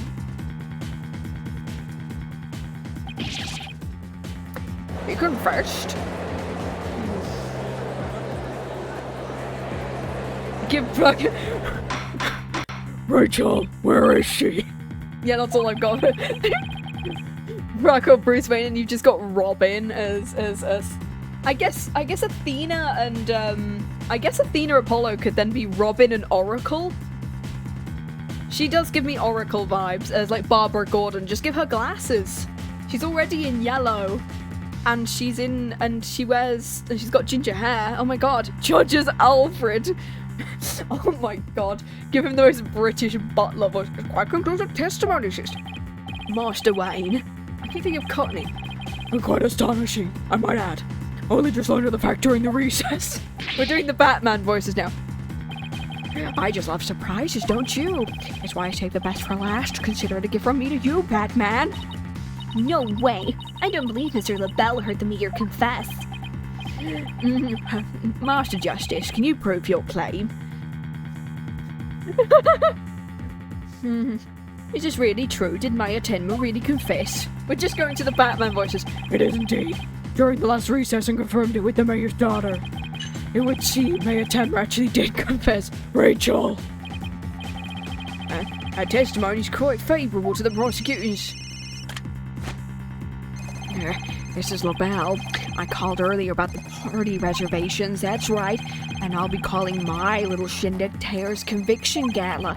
A splendid time is guaranteed for all. The mayor, the penguin, and his defense.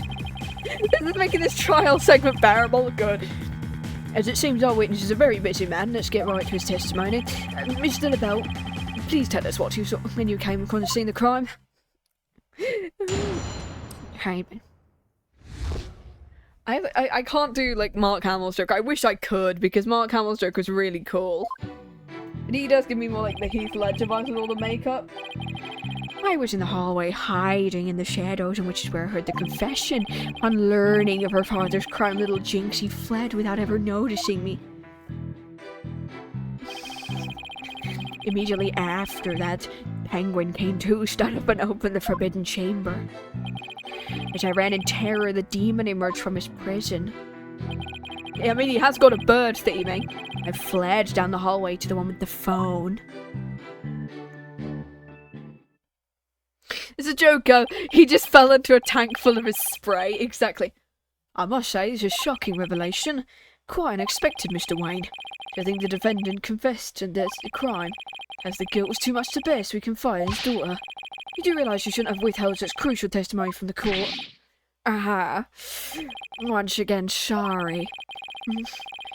I know I got these scars. I feared being accused if I mentioned coming at the most unpleasant scene. Why did the mayor's confession have to be brought up by this guy?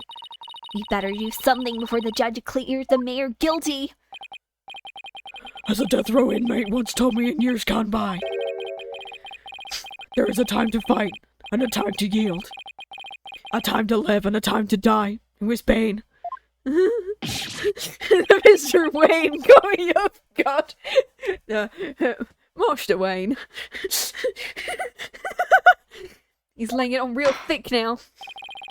As we go cross-examine the witness, Mr. Wayne. We're doing the Batman bullshit now. Well. I was in the hallway hiding in the shadows. Okay, when learning of her father's crime... No, because it should be on the bit that, like, nobody else saw. Where's the bit where he talks about, when he heard something?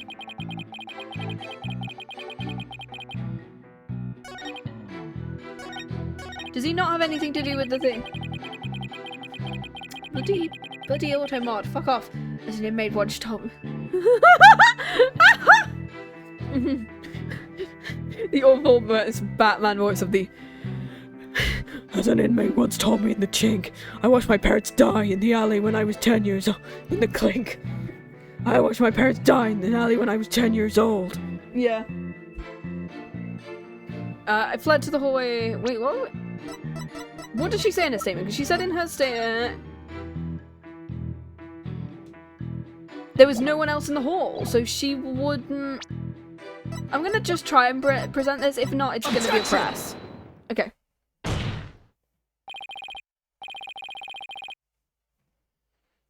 Yeah, in the clink. Florent LaBelle, you're lying about witness from the hallway. And yet 5 for 5, yeah. Like, these are an easy testimony of... What on earth do you mean? Batman? Christopher Nolan, Mr. Justice, Mr. Wayne. If Mr. LaBelle had really fled into the hall with the phone, he would have crossed paths with Miss Tenma. What's this? After she discovered the crime scene, she immediately went to call the police. Then after making her call, she went back to the main hallway, whereupon she encountered the demon, yokai, or whatever you want to call it. As for me, I call it Phineas Filch in a Tenma costume. The encounter happened right here when the hallways meet. As for Mr. LaBelle, if he had fled here feigning escape from the yokai, why, the two would have crossed paths. Except Miss Tenma told us there was no one else in the hall. In short, Miss Tenma did not see you in the hall because you were never there. My eyes, my beautiful eyes, Harley. Not such a fabulous set now, is it?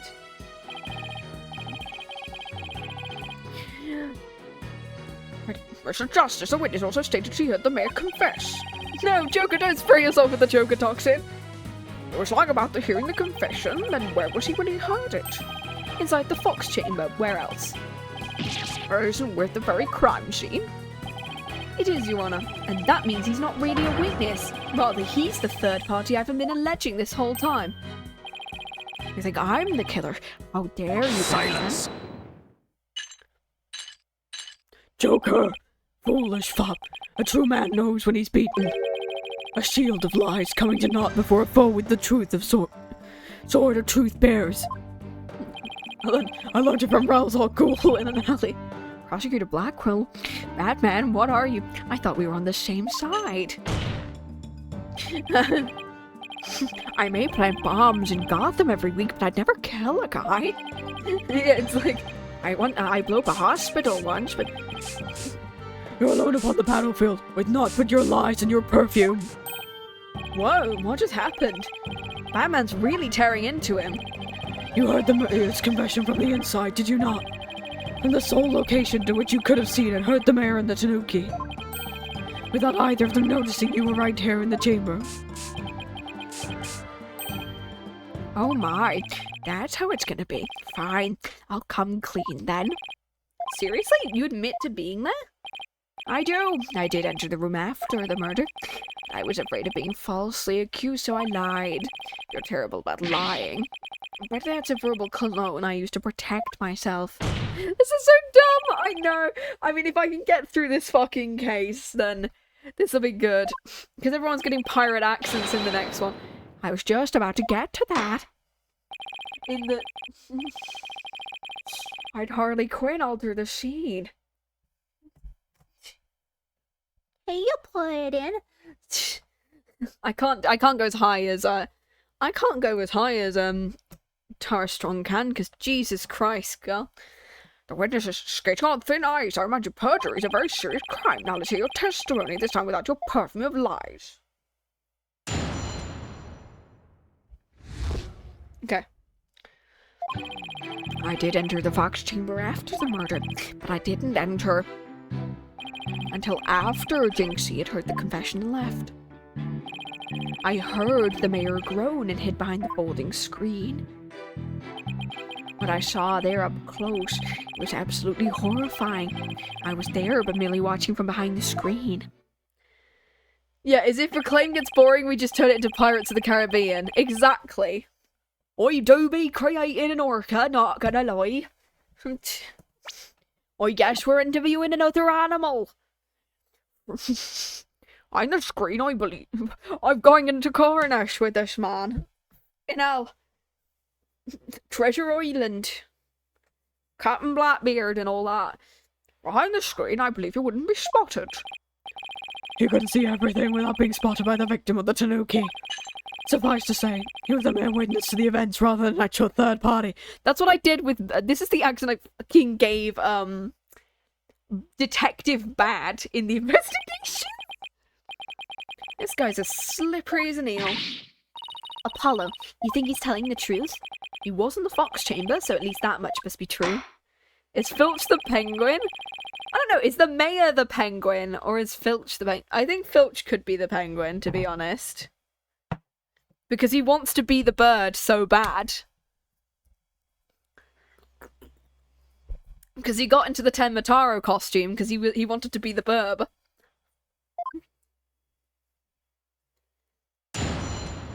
Like, what, like, villains are all of the, what, like, Batman villains is everyone?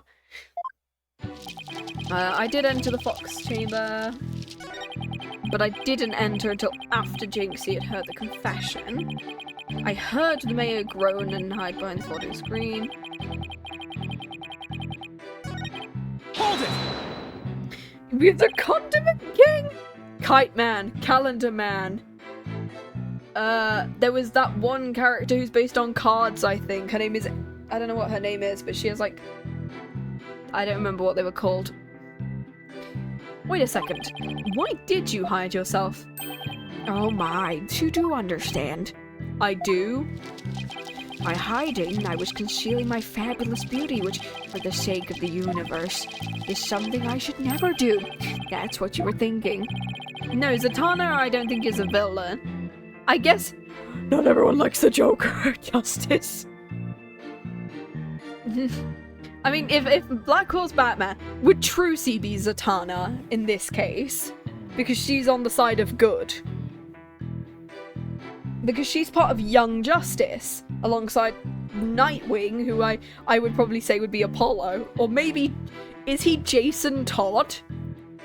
Because of the whole thing? Or like, what is he? Or is Phoenix like the embodiment of Jason Todd because of all his like beanie shit? Presenting a black hole of egocentricity. We can deliberate his mental process another time. Trucy's Zoe Zatanna, yeah. Wait, would that make Phoenix Dr. Fate then? Or would no, that would make Shady Dr. Fate. Yeah, the guy who gives up his life for Dr. Fate. So yeah, I like the idea that her original father is the original Dr. Fate, and because the helmet can be passed around, he passed it on to Phoenix. Oh my god, we're allocating Batman characters and or like DC characters, these guys. Yes! Get on with the testimony. Regarding the murder scene, what I saw was horrifying. What exactly did you see? Could you describe the crime scene in a little bit more detail? And what exactly would you like details? Well, what I'd like to ask you about is... the...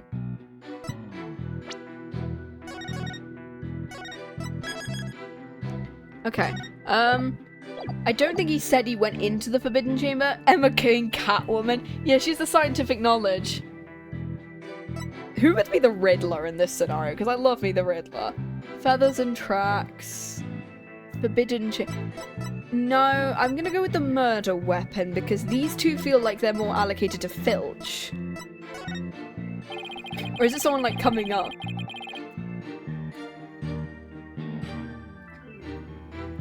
I don't want to say...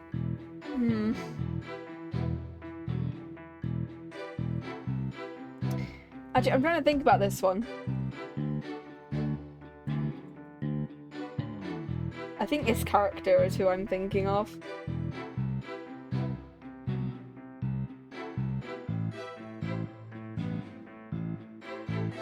Batman villain I would think... Okay, anyway. The game doesn't let anyone be smart enough. It's like I'm trying to think one that would fit Bobby Fulbright that wouldn't be a spoiler at all.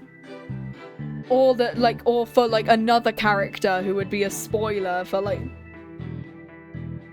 Or for, like, other than, like, Blackwell being Batman, like, he could be, like, another villain that I'm thinking of, but I don't want to spoil anything for him.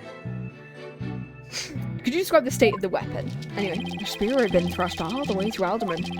There was a statue the Alderman used to bludgeon Mayor Tenma. Incredibly inspiring symbol had fallen.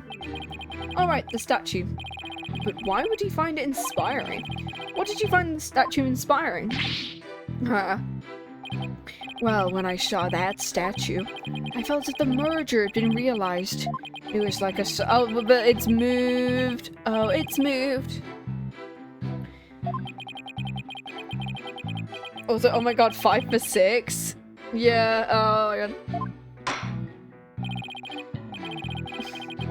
god. Yes, I'm gonna say it's important. Just see whether we get anything, because like I've just been pressing on statements now.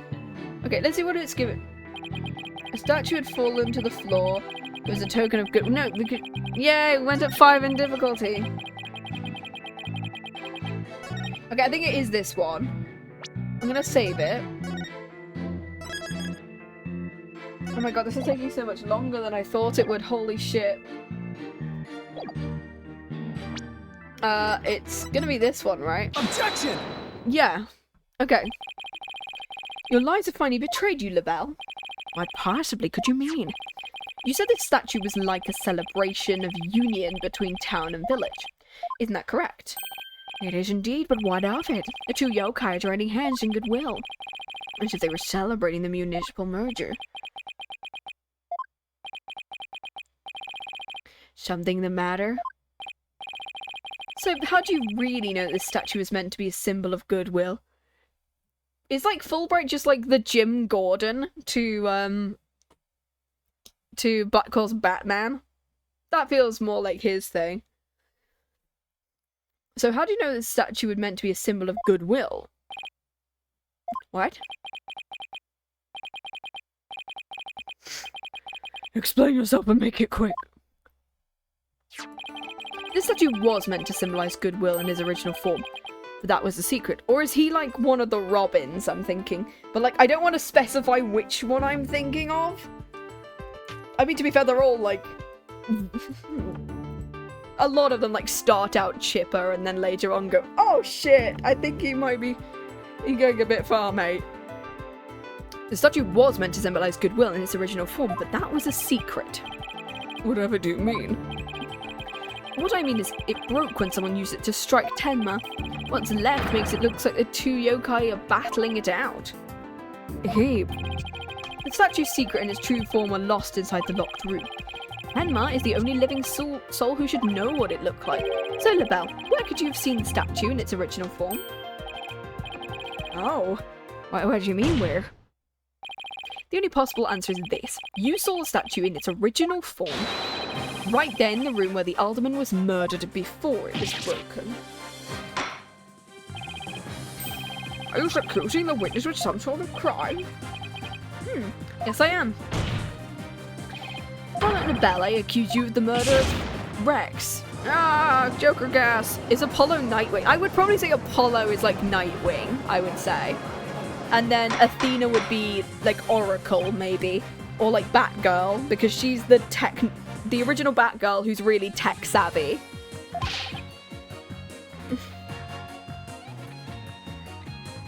Mr. LaBelle, you've been accused of murder. Do you have anything to say in your defense? Oh. How could you prosecute me? Where'd you go, Apollo? This is the conclusive evidence we needed. Alfred, kill him with the shotgun. Exactly. We've got you now. Just admit it. Alright. Silence.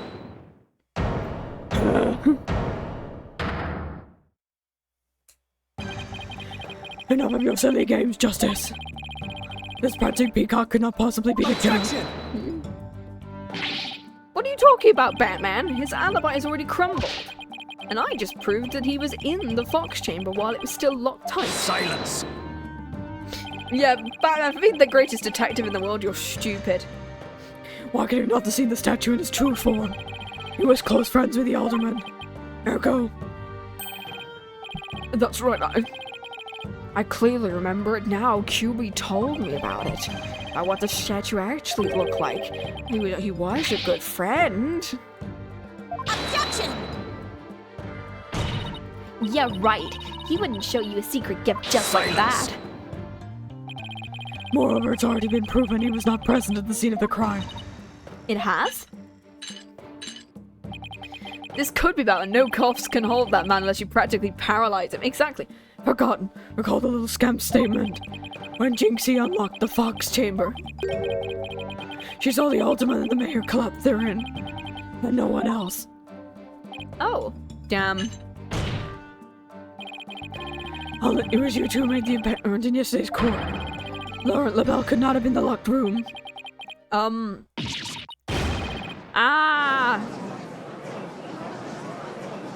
Okay.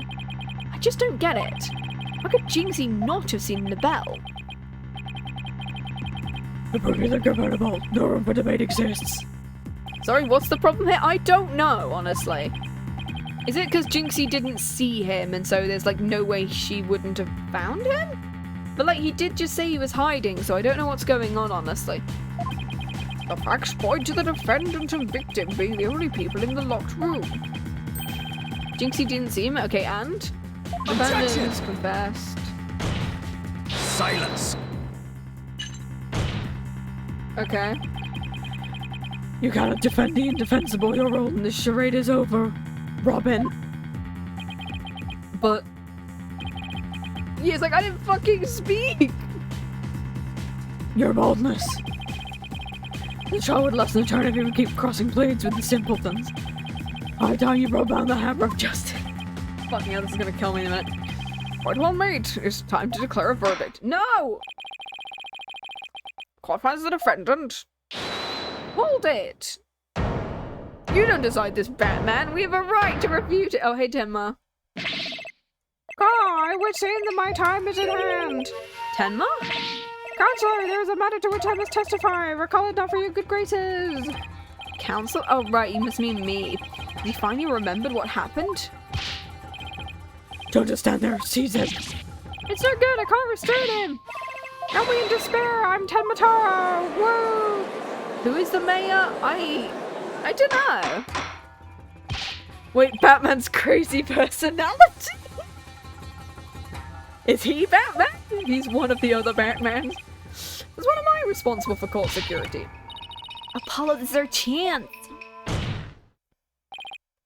Your Honor, seeing as our client has something new to say, I believe due process demands we hear him out, even if he is a yokai. He's Batman's crazy personality. When you put it that way, I believe testimony by yokai is unprecedented. Unprecedented and absurdity, more like. Mr. Damien Tenma, or shall I say, yep. Okay, cool.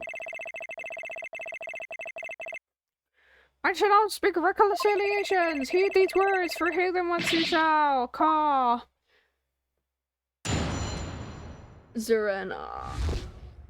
Yeah, one of those ones. Early conscious was Damien amid the darkness. Two yokai did appear. On one side, rule of demonkind, and the other my mortal enemy, the Nine-Tailed Fox. I'm sorry, fucking what?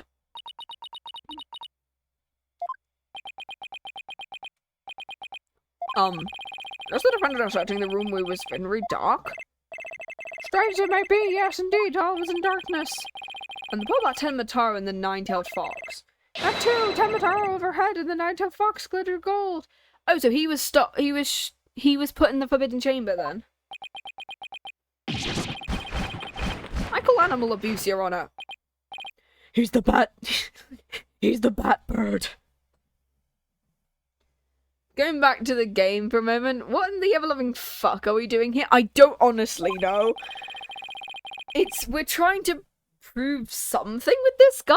I don't know where the fuck he came from, honestly. I think the defendant's recollections are not to be trusted.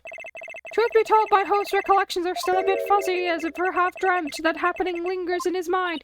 So basically, we're trying to figure out where he was? Oh, you mean... I can hear it. The Discord is... Another mood? Talker's a bat drone. Oh my god, it's another mood matrix. Okay, here we go. Right, let's do this mood matrix. I'm not skipping this for now.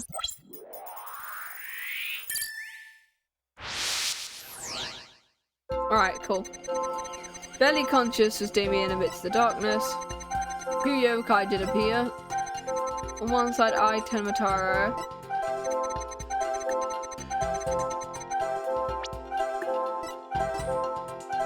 Got it! Why are you happy here?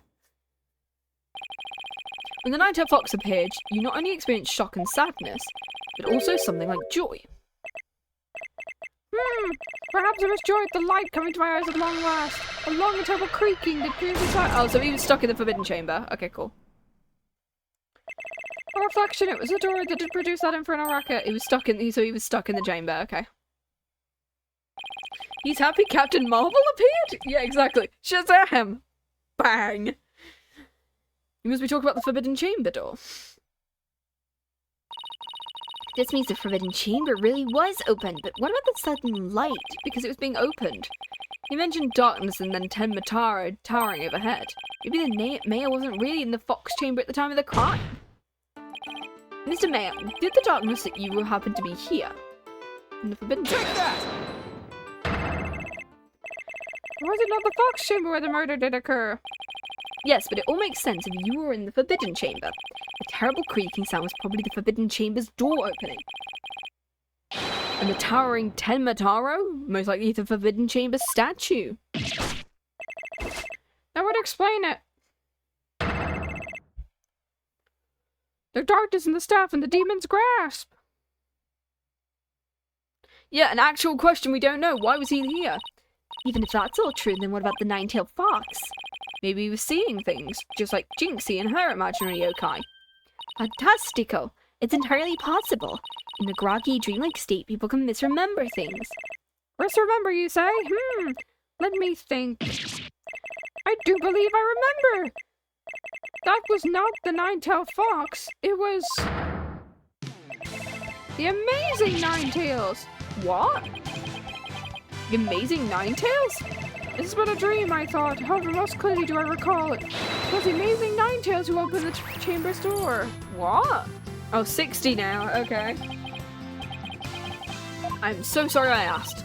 The Amazing Nine-Tails? But that was the victim, right? Why would he open the Forbidden Chamber? Wasn't he trying to keep it sealed? Never mind that. This is a completely new information.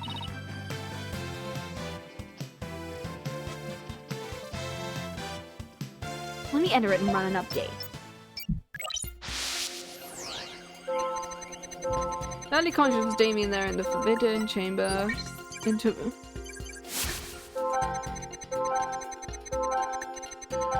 That's a new one. There's a surprise there.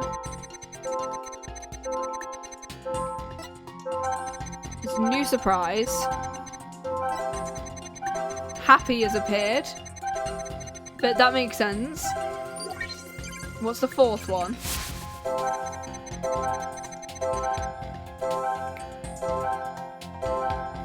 Why is there fear here?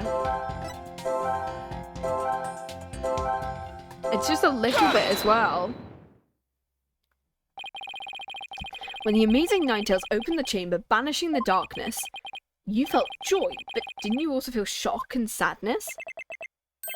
In the hazy depths of my mind, I do recollect something of the nature. I believe it was the fiend's cape of red. For when I did behold it, a great wave of sadness washed over me. Red? Why red? A cape of red? You reduced the noise level. There's still a little left. Mayor Tenma, why were you sad when you saw the red cape? Why indeed? What could this mean? I guess his memory's still a little spotty. I know because his latest recollection contradicts the evidence. It's one of those it's gonna be the, this thing. Does he not have a red cape? No, he doesn't have a red cape. It's just gold. Act as the yokai after killing the alderman? I'm assuming. I'm assuming LaBelle acted as the yokai after killing the alderman. And then switching places with, I don't know. It's one of those contradictions that slaps you across the face. Something's obvious could arise, and someone's trying to force a fuzzy memory into a definitive shape. I know what you have to do. You have to present evidence that contradicts the image you see. So it's basically the same as the cross-examination. Time to review the evidence. Look out, contradiction. Here comes... We already know this. Now this case is getting interested.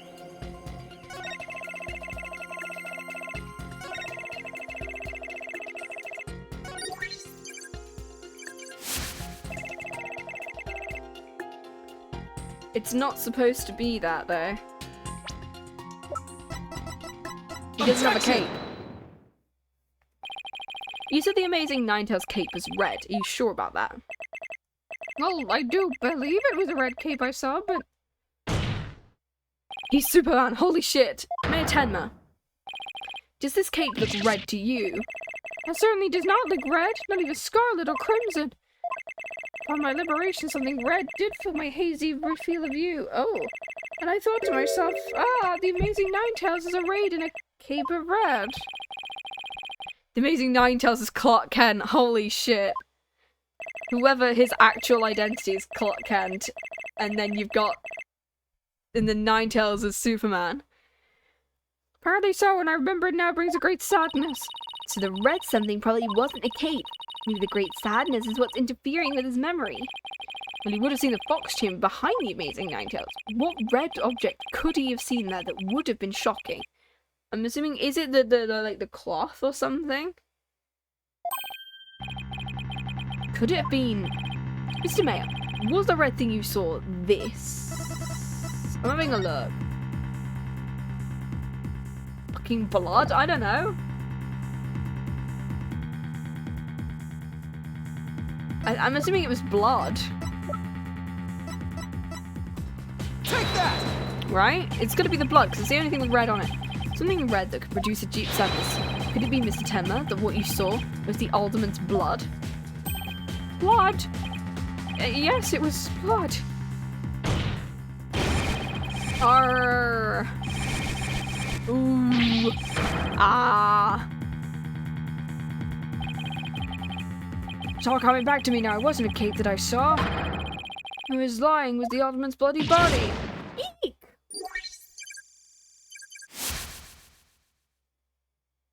Oh. Damn.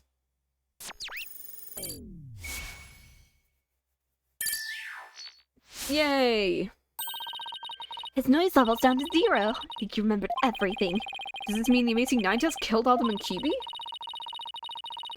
The alderman was the amazing Nine-Tails, so... I asked you first. Mr. Justice, you sure know how to make a complicated matter even more complicated. True, but at the time of the crime, our client was in the Forbidden Chamber. Silence! Yeah, the body was on the table.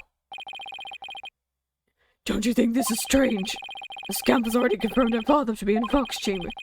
She said not about seeing the Nine-Tails. Yeah, you just had to bring that up, didn't you? Jinxie didn't see LaBelle there either. It's weird. Who really was in that room then? The French cat is sharing the theories. Could you explain the inconsistency between the defendant's testimony? Yes? I'm assuming so. Of course I can explain it, because if I don't, we're in serious trouble. No more with your bluffs and fairy tales. Fair warning, Justice. I shall have your head if you fail to explain this. What about a good old-fashioned penalty? Oh, Mr. Justice, let's see if you have a head worth keeping on your shoulders. First of all, LaBelle was definitely in the fox chamber while it was locked. We also know Mayor Tenma was in the Forbidden Chamber based on his testimony. The two facts are crucial to my explanation. So, let us consider the following question. If the facts point to Florent LaBelle and the victim being there at the scene, why did Jinxie Tenma see the victim and her father, Mayor Tenma? Very good question. Very good question indeed, and I suppose you have an answer. Sadly, you would be supposing wrong. You think she could have mistaken LaBelle for the mayor? If she did, then the question is, why did she do that? Because he deliberately made himself look like the body or something? I don't fucking know. How about the explanation? The defense asserts that Florent LaBelle was at the scene of the crime, but Jinxie Tenma testified she saw her father collapsed. If she has in fact misremembered the event, what could have made her do so? He was disguised as Tenma, maybe? Sure? The figure Miss Tenma saw was not her father. It was Florent LaBelle disguised as Damien Silence! Tenma. That is a complete impossibility. Their faces are utterly unalike. How can you explain that with a maid disguise? I don't fucking know. A rare thing to say today. Exactly on this thing. They both drew a distinctive face, but if he takes off all the makeup, maybe the disguise completely hid his face. I think Jinxie would have mentioned if she couldn't see your father's face. If that sort of disguise, wouldn't you have removed it? Oh, right. Your sword is as dull as your mind. Shall I show you what a truly sharp blade is capable of? Huh. I think I'll pass. Ah!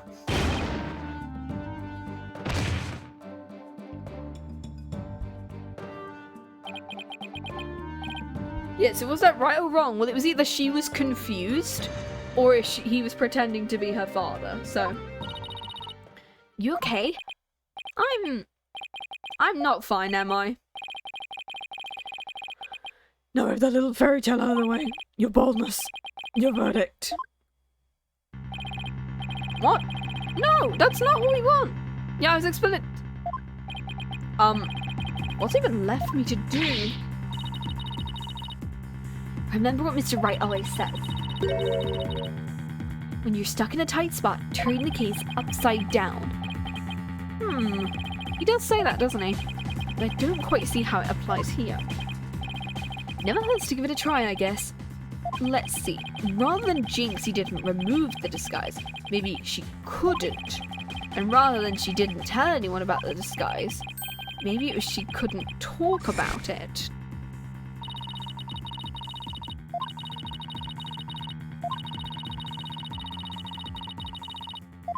Oh, is it because, oh, it's, yeah.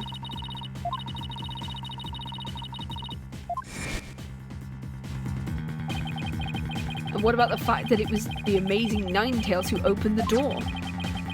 A mask that can't be removed in front of others. Can these facts turn things around?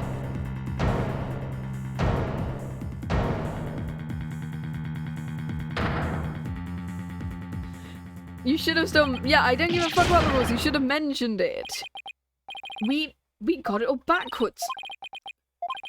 I think we might have made a huge mistake. Yeah, because it's not QB. QB isn't...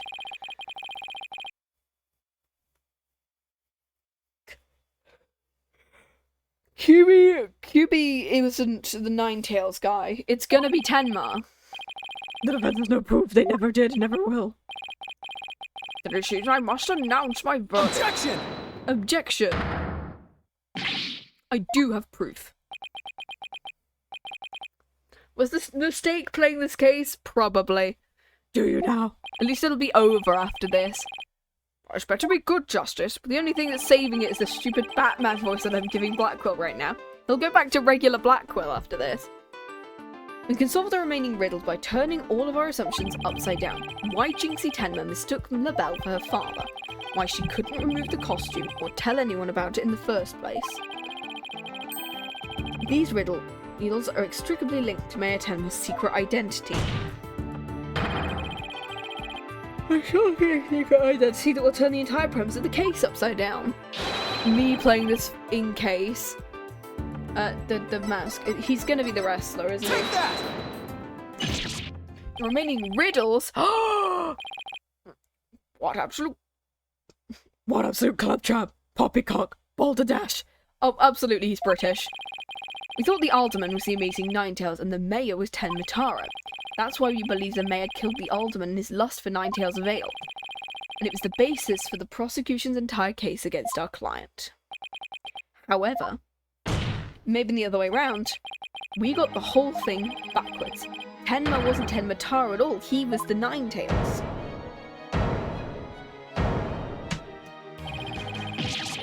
Arkham Knights? What's this? You best explain yourself. And from where you just arrived at such a far-fetched conclusion. Jinxie, no doubt, knew the true identity of the amazing Nine-Tails, but she couldn't tell anyone no matter what, which is why she didn't say it was a Nine-Tails she saw passed out. I noticed during the Mood Matrix he was surprised to see Nine-Tails and even happy to see him. Oh, we have it backwards. Yeah. He's not Tenmataro, he's... Even though unbeknownst to her, it was LaBelle in disguise. You accuse him as a deceitful dandy. Or oddly dissimilar in physical build. The scum would have seen the difference. Objection! Remember, LaBelle has his very own brand of cosmetics. Why couldn't he fake a different build too? And anyone speaking through a mask would naturally sound different. Yeah, because you can make yourself bigger and you can make yourself taller, but you can't do it the opposite way around. That's how, like, stuff like this works. Why did she simply not pull the mask Objection! off? Because it's suspicious she said she wouldn't do that. A masked wrestler's disguise is more precious than life. As a huge fan of the amazing Nine-Tails, she would never dare unmask him. What? Why does the chord sound like Gangsta's Paradise? I wouldn't be surprised if that's like a Silver Gunner remix of this one particular pursuit theme at Gangsta's Paradise. The case of mistaken identity also explains the riddle of the locked room. All means answered for us already. First, LaBelle entered the room where the mayor and alderman were talking.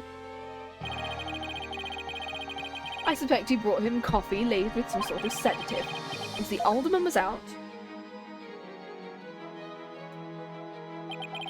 that's when LaBelle killed him. Next, he took the mayor, who had also drugged into the forbidden chamber. The telling the truth theme, yeah. Then he returned to the fox chamber, slipped into some of the mayor's spare clothes, and completed the disguise by donning the mask.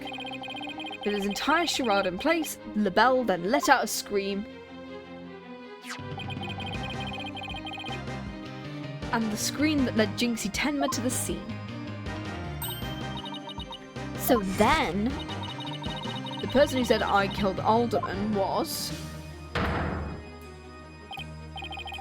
Florent LaBelle in disguise. The mayor never actually confessed. This is no more than guesswork and speculation. Stop your jabbering. Objection! Objection. No, you twisted samurai. This time you stop your jabbering and let me finish making my case. Once Miss Tenma left the scene, Mr. LaBelle, still wearing the mayor's clothes and mask, opened the forbidden chamber,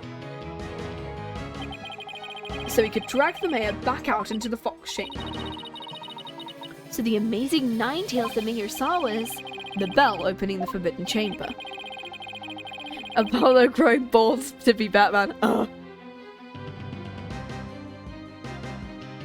Still sounds like this Gangsta's Paradise, and I can't unhear it. The second time LaBelle opened the door to the forbidden chamber, he happened to catch the thieving Mr. Filch by surprise. Startled, Filch in his Tenmataro disguise ran as he could from the room. As he did, he left behind him a trail of feathers and tracks, and gave Miss Tenma the scare of her life in the hallway. With no one left to witness the events, LaBelle then proceeded to drag the mayor back into the fox chamber. Well, it certainly does make sense. After dragging the mayor back into the fox chamber, LaBelle then threw the mask out the window and fled the room. Absurd theory. I don't know why I've done the thingy. This absurd theory to work reminds the defendant to be the amazing Nine-Tails. He was the one pushing for the municipal merger. He got blackmailed. He fucking idiot. Could not possibly be Nine-Tails. Yeah. The mayor was blackmailed into pursuing the merger. Tenma's life would have been in danger if he'd openly voiced his opposition. That's why he created a secret identity as the amazing Nine-Tails. This is madness. No one could possibly hatch such an insane plot. Are you sure? No one except a killer as insane as his plot. I'd say Florent LaBelle more than qualified. Honest model is that you're in power, you forget who I am. Mayor Tenma, it's okay. Jinxie will be safe as soon as Mr. LaBelle will be arrested. You are the amazing Nine-Tails, aren't you?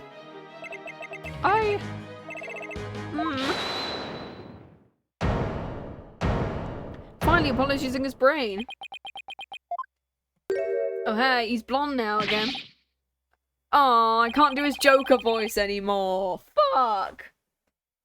You're quite the active imagination. I dyed my hair so you can't tell I'm the Joker, baby. He still looks like he would have those scars though. That lipstick looks like he's got them scars. Mayor Tenma's not the amazing Nine-Tails. You're the Joker voice. I don't know that what. The Joker voice. Yeah, I'll still do with the Joker voice anyway. What do you mean? Well, has the mayor admitted to it yet? But that's just... And even if he did admit to such nonsense, I would reveal the truth behind Tenmataro right here and now. He's just an average man now, Joker. What? You dare reveal the secret? Ha. My good friend the Alderman told me about it, but it wouldn't be good to expose the truth with the superstitions now. The truth behind Tenmataro? What's he talking about? Go ahead, say it. Say I am the amazing Nine-Tails, I dare you. Objection! Wait, will someone explain what's going on here? Mayor Tenma will do anything to keep the truth behind Tenmataro a secret. A dark, terrible truth that's been kept secret by the village. Yeah, we're all here still. We can arrest you for this. If the mayor admits to being the amazing Nine-Tails, you'll expose the truth. aka you've been blackmailing for ages. I won't have him walking free because it's some nonsense. What now, Justice? Not the mayor's admission your theories is used as your own what? Are you not fucking looking at this man trying to blackmail us in real time? I'll show you who's useless.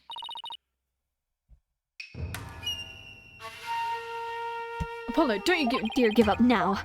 Oh, my dog is deciding to woof at my door again. Okay, we love it. Your Honor, I believe LaBelle's statements warrant a thorough cross-examination. After all, the true identity of the Nine-Tails is the cornerstone of this case. You do have a point there. Please answer the court, LaBelle. Is the defendant the amazing Nine-Tails or not?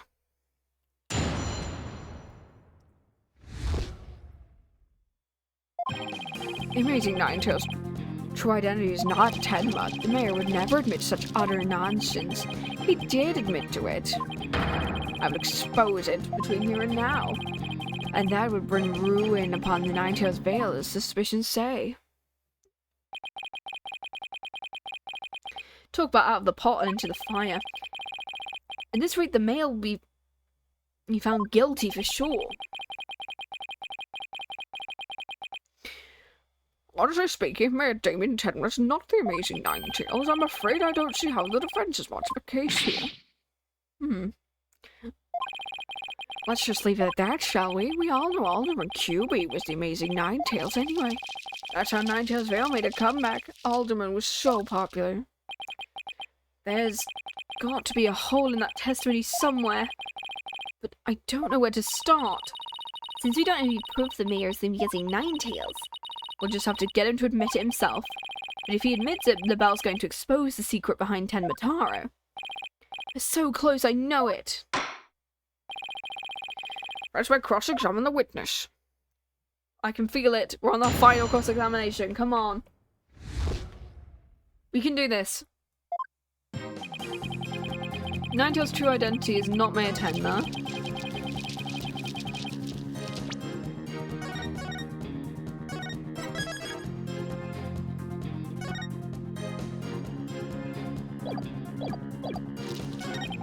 But if he did admit such nonsense, I will expose the truth.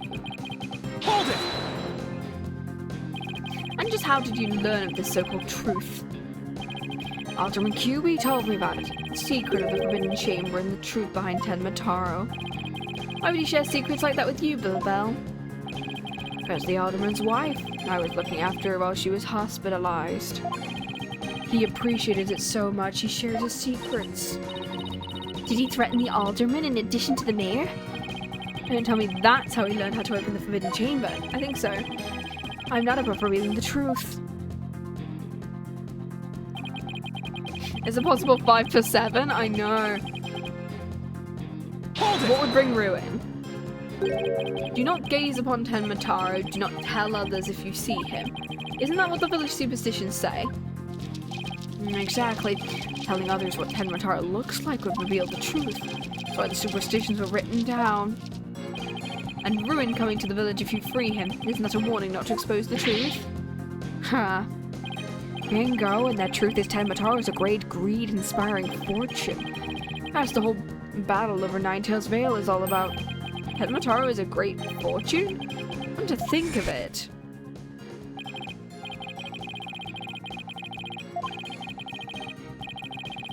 Okay, cool. Would Tenmataro actually be the Forbidden Chamber? Telling the villagers that Tenmataro is a terrifying yokai is what has scared them away from the chamber and the treasure within. That's how the treasure has been kept. Well, it seems our ace attorney here, Title card. has uncovered the truth that must not be revealed. Now Tenma looks like he wants to keep the truth hidden as much as I do. Tragedy's doomed to repeat itself as long as Tenmataro exists. That's why the secret must be protected. As long as Tenmataro exists, huh? Mr. LaBelle, please add that statement to your testimony. And is it going to be like, oh, the treasure's in there, but it's not? Hold it! So in other words, tragedy wouldn't occur at all if there were no Tenmataro. I suppose so, but that's wishful. Is this LaBelle? Yes. You don't say. As long as Tenmataro exists, huh? How's the mayor supposed to admit? Oh, because Tenmataro doesn't exist anymore because it's gone. It's completely gone. So what we're looking for is this one. No, not that one.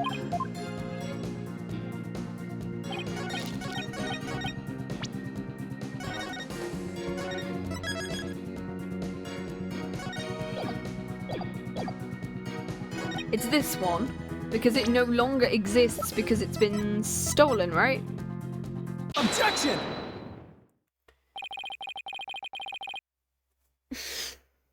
Mr. LaBelle, what if Tenmataro no longer existed? Revealing the truth would no longer be an issue. If Tenmataro no longer existed? Aha! What on earth are you talking about? Oh, apparently you haven't heard. Tenmataro no longer exists, but I guess you didn't get to do a thorough search after the key was taken from you. Because when we searched the Forbidden Chamber, there wasn't any treasure there. Really? Maybe you weren't looking in the right place. Sorry, but I've proved Tenmataro no longer exists. Take a look at this figure. What we have here looks like some sort of creature. We found this in the Forbidden Chamber. It's an Azuki Kozo figure. The great thief Azuki Kozo used to leave them at the scene of his crimes. You're suggesting that Tenmataro has been stolen? Yup. Phineas Filch's grandfather, a master thief, was the culprit. And by that hideous, moronic caretaker's grandfather? You! Oh. My beautiful golden Tenmataro. The greed inspired by Tenmataro can no longer bring ruin upon Nine-Tails-Vale. Isn't that right, Mayor Tenma? The root of tragedy would indeed seem to be God. In fact, I now recall the Alderman revealing the secret. He must have been speaking of Tenmataro. He said the gold ingot was gone. The gold ingot? You mean the treasure that is Tenmataro's true form? Recall, if you will, the scroll in the Forbidden Chamber. It's the yellowish object shown there. A giant gold ingot that my nomadic ancestors bestowed upon the tail. In return for the gold my ancestors did receive from Nine-Tails-Vale, land that would become Tenma Town. But drive the villagers mad with greed did that great fortune. Oh, so that's the bird is a the bird is just like a metaphor for greed. Okay, cool. Bitter was their great field battle, and as if they were possessed. My ancestors' gold became as a curse upon their village, a curse of ruin. Thus it was the yokai Tenmataro came to be. So Tenmataro and the village superstitions were fairy tales to scare people away. Fairy tale or not, Tenmataro made quite the mess. Indeed, for there is no greater monster than mortal man's lust for gold. Oh, like, there's another myth about that, I think. I'm assuming it's this one, right? Give me a second. It's this same creature, right? It's one of these, I'm assuming.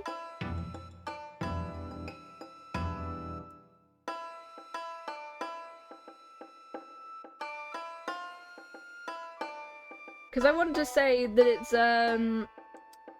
yeah. There's something in, like, Hinduism, which is something similar, which is like a bird-like creature who checks to see whether, like, who, like, punishes those, who rewards those who are, like, basically nice people who give out and, like, regard other people, and then he punishes those who are greedy by, like, taking their gold and distributing it or something. You know what they say, the love of all money is the root of all evil. My ancestors bring a terrible thing that Tenmataro, a monster just as terrible, had to be created to keep it a secret. We have natural love for this very village, which we owe our existence. Tenmataro would never seek to take over Nine-Tails-Vale in a murder. That was quite a shocking lesson. Mr. Mayor, now that we know Tenmataro no longer exists, are you ready to admit your secret? That you are the amazing Nine-Tails? Don't do it, Batman. Please, no. Yeah, if only the build-up was good, it's like... Be gone, you demented demon! Now where was I? The Golden Lord of Yokai, the amazing Nine-Tails is indeed me! Oh my god. He's having a good time. And that means... Jinxie! He's Superman! Oh my god! Yes? The man wearing the mayor's clothes who you saw collapse in the box chamber. Was he wearing the amazing Nine-Tails' mask? Uh-huh. So it made me think it was Papa. He said he was going to reveal the secret identity of the QB that day, so it really wasn't Papa I saw there. It was sorry. Yeah, it was Florent's idea from the start. He advised me to reveal my secret identity to the Alderman. Yeesh, Rube Goldberg machines have less elaborate setups than LaBelle's scheme. You must be easy now, Jinxie. That monster's deception is through. Caw! The true facts behind this case have finally come to light. Tenma did not kill Alderman QB, but Florent LaBelle did. How dare you, peasant! Ah, my eyes! We just need to splash some water on Silence. it. And see whether his hair colour changes. Because that would indicate a white hair. Justice! You should at least have a real blade in your hands. You desire to cross swords with me. Unfortunately, I can't do that. God fucking damn it, what now? I've been mistaken this battlefield for his training ground. What does this guy want now? Evidence is like a razor-sharp blade that cuts through bone as though it were butter. Me? You only have blind guesses, a dull blade incapable of even cutting a cake. I do their justice. After all, evidence is everything in a court of law. But... You're right, let's see some evidence. Of course, a perfect being like me wouldn't leave any evidence behind. Yes, you would. You have... It's the hair. Okay. Live or die. By the evidence to behold, my swift blade adjustment awaits. I'm gonna just quickly save here. So much for 5 hours, it's almost taken 6. Present new evidence. Oh crud. Do I have anything conclusive? Yes? Oh, I have evidence. You do? It's just the evidence we need. I'm gonna finally prove Mayor Tenma innocent. Okay, what do you want me to... Nope, it's funnier. Oh. What the fuck is this? Oh dang, I didn't see it. The most damning evidence is the crime scene. What the fuck is this? The mayor and the victim were the only two people found in the room. What is this, like, bullshit? As we know now, though, we were way off. Nine-Tails has really made a daily intent. Is this what we do after every case now? Yeah, this wasn't in case 1. What is that? Those are the facts we've revealed. Mr. LaBelle asserts he didn't leave any evidence at the scene of the crime, but he didn't say about evidence outside the crime scene. Maybe he isn't as clever as he thinks he is. Does any of the evidence found outside the crime scene provide any clues? Yes, because the henchman wasn't found outside the crime. Okay, revisualization. The amazing Nine-Tails mask was found washed up alongside the river. What sort of clue does that? The white hair. What about the hair left in the mask? Is Florence? What the fuck is this? Smash S font. Now that's what I call conclusive evidence. Oh, okay. Do you have any conclusive evidence? Of course I do. Observe this mask, if you will. What mask? How is it conclusive evidence? It's not the mask itself, but the white hair inside it. We originally thought it belonged to Alderman Rex QB. But the amazing Nine-Tails, as we now know, is made of Tenma. That is correct. So the question is, whose hair could it be? And the answer to that is the last person to have worn it before it was discarded, which would be you, Mr. LaBelle. What are you talking about? I never had white hair like that. Except fan cases and games use it far better and use it for the biggest revelation that can't be explained with a bit of arguing in court. Exactly, that's good. Your coup de grace failed did its mark. His freakish fluff is not the white hair type. It has been one ludicrously garish color or another. No, Prosecutor Blackwell. It's you who's made a fatal error. What? Remember where this mask was found. It washed up by the side of the river. With that in mind, this last piece of evidence will solve it. The hair color. Take that! Is he naturally grey? I'm assuming so. He's naturally white or grey. What does he? Does he have something like poliosis, in which like the melanin in his hair doesn't form properly, and he goes like white or grey at a young age? Well, I know poliosis is the one where the front of your hair goes white, or when you have streaks of white in your hair. But I know someone who literally went grey in their 20s, so maybe it's the same thing. Mr. LaBelle's own private brand of hair colour washes out with just water. The court will also recall the amazing Nine-Tails' mask. Did we not, like, analyse that for DNA? You know, that probably would have been the best option to, you know, analyse the white hair with DNA evidence. That would have been easier. The amazing mask washed up alongside the village with white hair. What's this? You're saying the pretty peacock hair colour is white? That's what I'm saying. Mr. LaBelle's hair colour is actually a freaky work of fiction. But thanks to the river flowing through Nine-Tails-Vale, we have a real-life expose. Throw water over him. The white hair in this mask is conclusive evidence proving you're the real killer. A DNA test is all we need to... What the fuck do you mean we didn't get a DNA test of the hair before? This is stupid. Yay, another one to add to the counter. Admit it. Laurent LaBelle. You were the one who killed Alderman Rex QB. Please tell me this is it.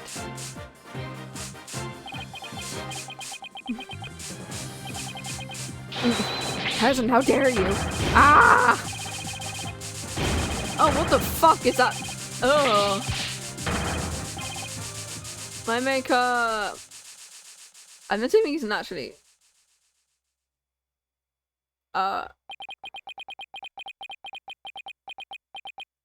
yeah, he's naturally grey, yeah. Mrs. LaBelle. Project is off. Mrs. LaBelle. The sponsors have pulled out. LaBelle speaking. I'm fired. You have no longer his aid.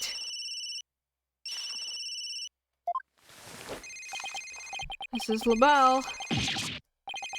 There's a stratospheric damages claim against me. $100 million. Yeah. Oh. Stick a fork in me. I'm done. Oh, he's laughing like the Joker, baby. I, Simon Blackwell, defeated. Yay! Order in the court.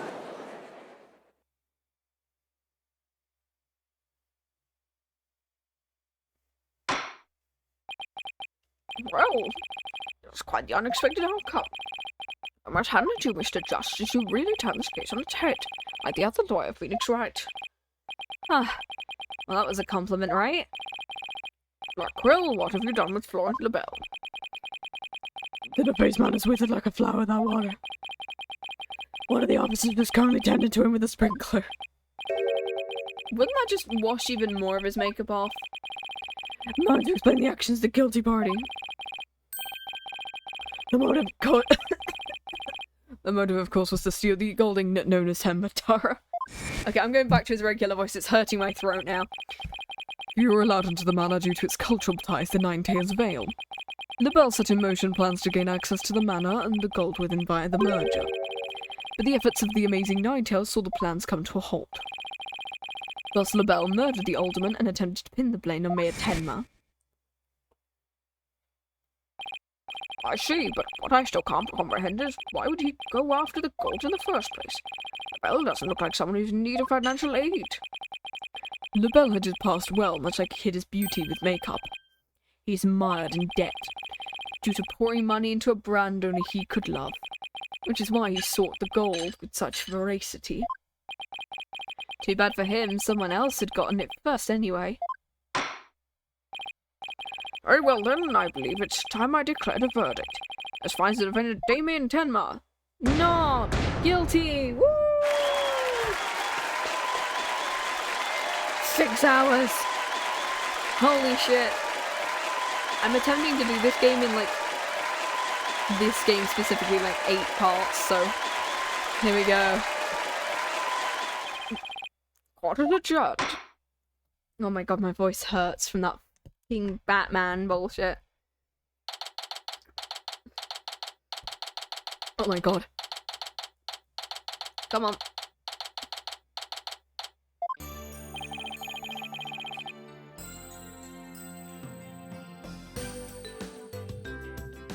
In 5 DLC. Yeah, we're gonna do, oh, you said to music. Yeah, get to music in 5 DLC. I'm gonna do 5 DLCs next year. Seriously annoying. But even I didn't see that. Yeah, that's what I was gonna, that's what I'm doing. You banished Matara from Nine-Tails-Vale like you were some kind of exorcist. There's still one thing I don't understand. How come LaBelle didn't kill Mayor Tenma too? He could have set up so the mayor murdered the alderman then died from a counterattack. Would have removed at least one possible fly from the ointment. I was wondering about that too. But I have a hunch LaBelle was biding his time. He was planning on exposing the amazing Nine-Tails' true identity himself. But why? Because the mayor was the amazing Nine-Tails. Had LaBelle succeeded in framing Tenma for the alderman's murder, the restless popularity would have plummeted once his identity was revealed. I get it! If Nine-Tails was just killed, he'd die a hero, but if he was proved a villain, his fans would abandon him, making the merger that much easier. And when the merger was complete and everything cooled down, he'd be able to search the Forbidden Chamber at his leisure. What an insanely intricate plot. Caw, most excellent job clearing my name. Be worthy of the Demon Lord's approval. Why are you acting like Matara again? Let this be of no concern. I just think it's funny. Be gone! Jinxie, seems like ages since I've laid eyes on you. You're finally back! Team Matara is no match for you, huh? I'm not scared of that silly yokai. Your father's a free man now, Jinxie. Ain't that great? Thank you for all you've done. Seeing you guys in action, it made me feel like I don't have to be afraid anymore. Is Jinxie actually smiling? Oh. Well, this is all thanks to you two. I'm just making sure in case my computer dies. We'll find out. Too bad the amazing Nine-Tails will have to retire, though. Aw, how come? Once everyone hears I'm the amazing Nine-Tails, my fan base will nosedive. I'm not the most popular people, another reason for my secret identity. I don't see how I could possibly continue. I think you've misjudged yourself. Take a look outside. Now you mention it, that's all that noise out there. A big crowd gathered outside the courtroom once the news broke. They want to get a glimpse of Mayor Damien Tenma, the man behind the mask, and to root for your return to the wrestling ring. Rooting for me, but I thought it was nothing more than a male factor at their eyes. The only one who really matters is Jinxie. Show her how cool you are. Yeah, you're the coolest when you're out there fighting the ring. Jinxie. Here, I think you'll be needing this. The mask. Take that! You would excuse me. I don't want to keep my fans waiting. Aww. Oh, cutscene! Woo! Oh my god, he looks funny. On underneath! He's having a great time. Nine-Tails-Vale forever!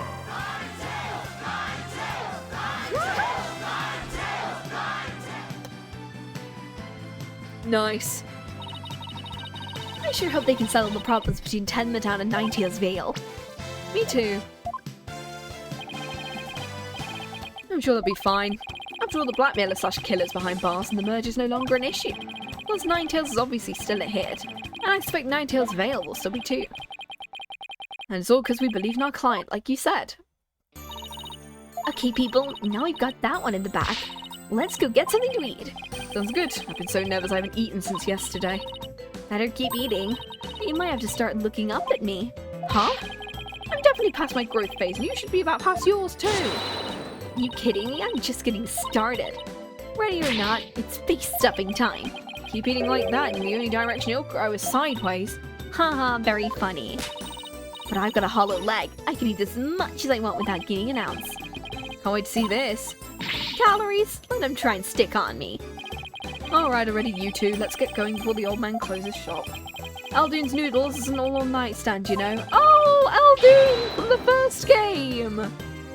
From the fourth game, even. And with Mr. Wright, let's go! I've been waiting to have a bowl from there ever since Wright told me about him. So what are we waiting for? The noodles are on me today, so I expect some serious eating from you two. Thanks, boss. I won't let you down. Athena has no idea what she's getting into. Aldoon's noodles are so hot and salty. 2 bowls would kill a man. Yay! That was our first case together. And it felt like nothing could bring us down after that one. The dark age of the law seemed so distant, so irrelevant to our small, cozy office.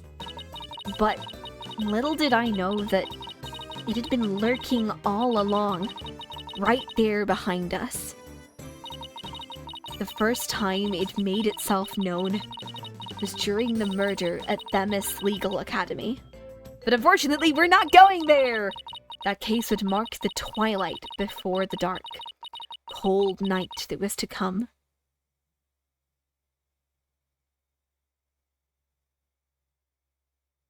But unfortunately, we're not going there, so we're instead gonna go to the aquarium for the next case. No, I don't want to go to episode 3. Fuck you! No, we're not going to continue on this one. We're going to be continuing to case number... We're going to be doing this one. Give me a second. Let us go to the special episode for number 3. Themis who? Let's go to Pirates Ahoy, baby! Woo! Let us begin our special episode. And we'll go to, like, the back for this My one. My name is Phoenix Wright. What the fuck? Head of the Wright Anything Agency and a lawyer. Although, I was doing something else entirely for a while there. As for why I decided to formally get back into lawyering, let's just say there's unfinished business to take care of. Anyway, I thought I'd reminisce about my first case back on the job. And what a case it was. It happened only a few months after Athena joined our office.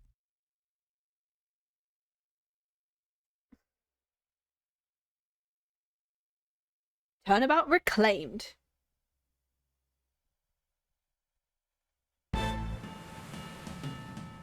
Oh my god.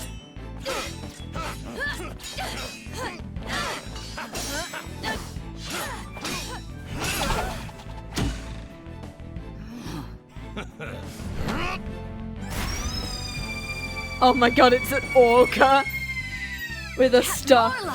You made it just in time. What the fuck? I know he's dead. Sorry.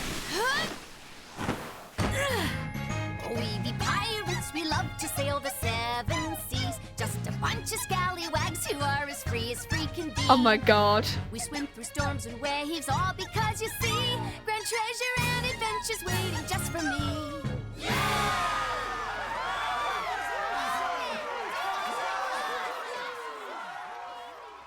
Yeah. I think I know exactly who I'm going to raid as well, so.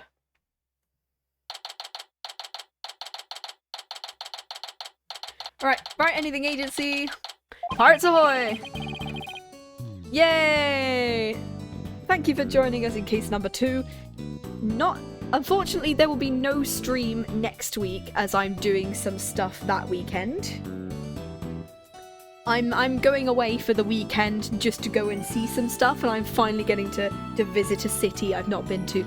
You know what? Change text. Oh yes, I can change the text. It's no longer case 3. It is instead case 6 for some reason.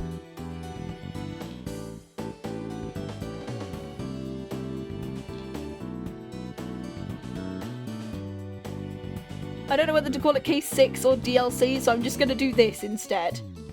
Yeah, there we go.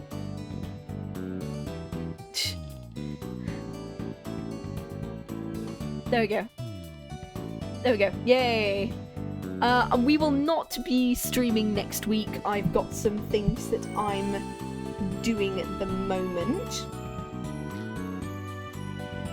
So, there's someone who is playing the pirate one. Exactly.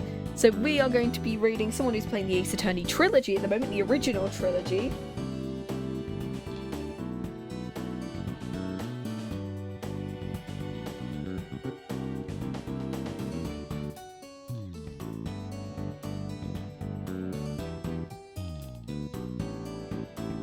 Yay!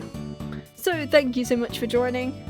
Have a lovely day, night, wherever you are in the world.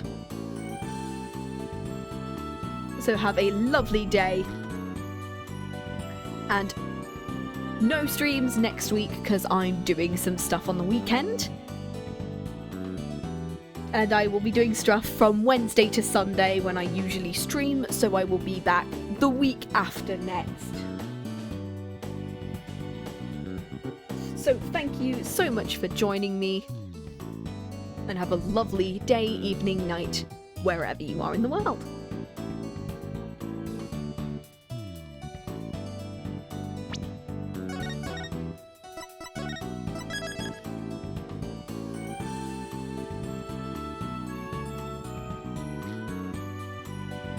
There we go, we'll save here.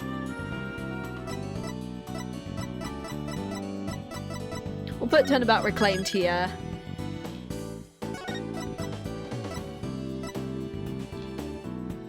I just put it in the wrong segment. Who cares at this point? Oh well. We'll be fine.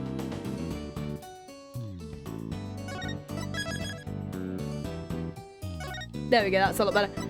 So I will see you soon. Bye!